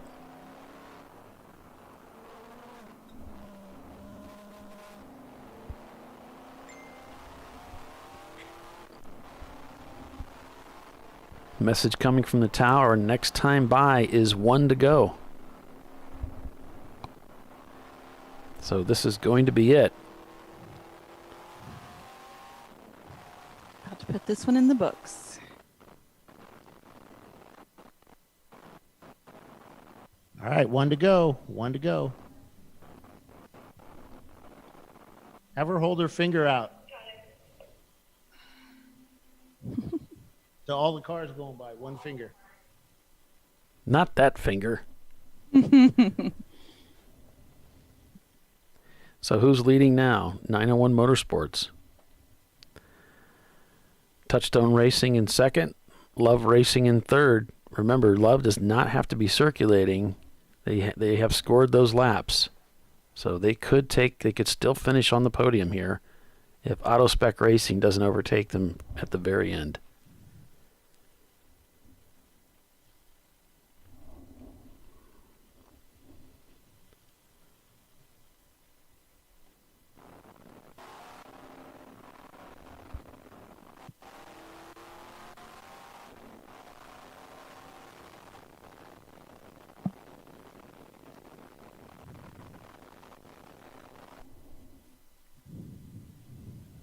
So we're on the last lap. Yep, the corner workers will be calling around that car. They just went by here, it looks like. We just missed them. I'll let you listen to the cars, or to the corner workers too.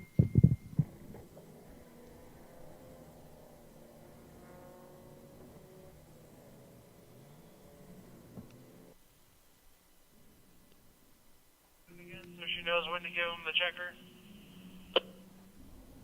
Yes, Homer. Homer around again. He's down in 11 right now. Yeah, Marky, it's a BMW E30. 903 through 12.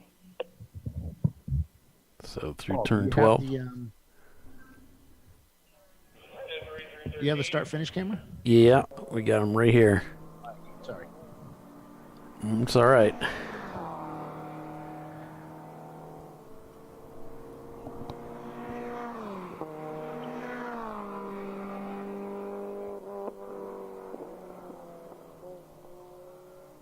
Just waiting for 901 Motorsport to appear here to take the checkered flag. Should see them any moment. We're looking down around the no corner, as Tiffany called it. The unstraightaway. Yeah. Sorry, Tiff. The front unstraightaway. They'll be coming around here any time now. There they are, coming to take that checkered flag. And here they are, checkered flag. So after 8 hours of racing, 901 Motorsports chases them down and endures to the finish to take the win here at Ozarks, the first day of the Lake of the Ozarks Grand Prix.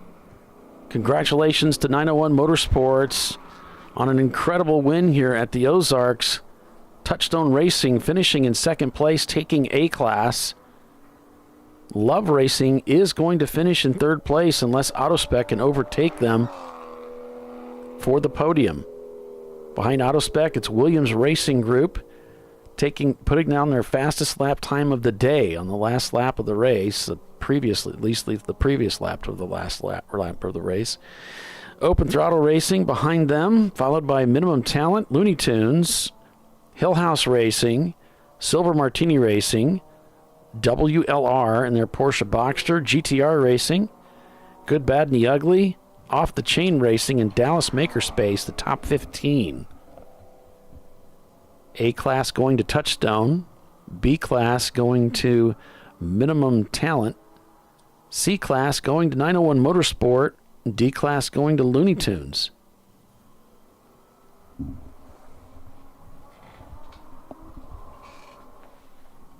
Wow, that was a crazy race. It was. I don't think we'll forget that one for a while. Definitely kept it entertaining. So congratulations to Frank and team 901 Motorsports taking the win in their BMW E30 here today.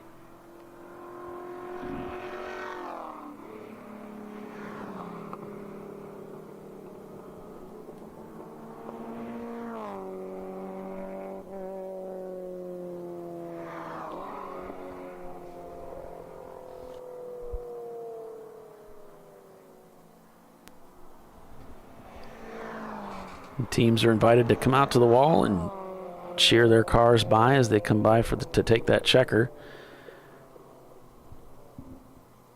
So, wow, what an incredible finish of the race that we had today, folks. Just the closing 45 minutes of this race, so much attrition. And 901 Motorsports comes out ahead, though, out of all of the melee and all the shuffling. Somehow they managed to chase down from what was third place all the way up to the lead to win it within the last few minutes of the race. So congratulations to 901 Motorsports on a win today. But we're not done yet, because tomorrow we have another 8 hours of endurance road racing. So we'll be back to cover that race as well. And we hope to see you here on Champ Car Live, presented by AutoZone. So for Bill Strong and Tiffany Alexander, I'm Paul Veltum, and we'll see you next time, folks. Take care. Bye.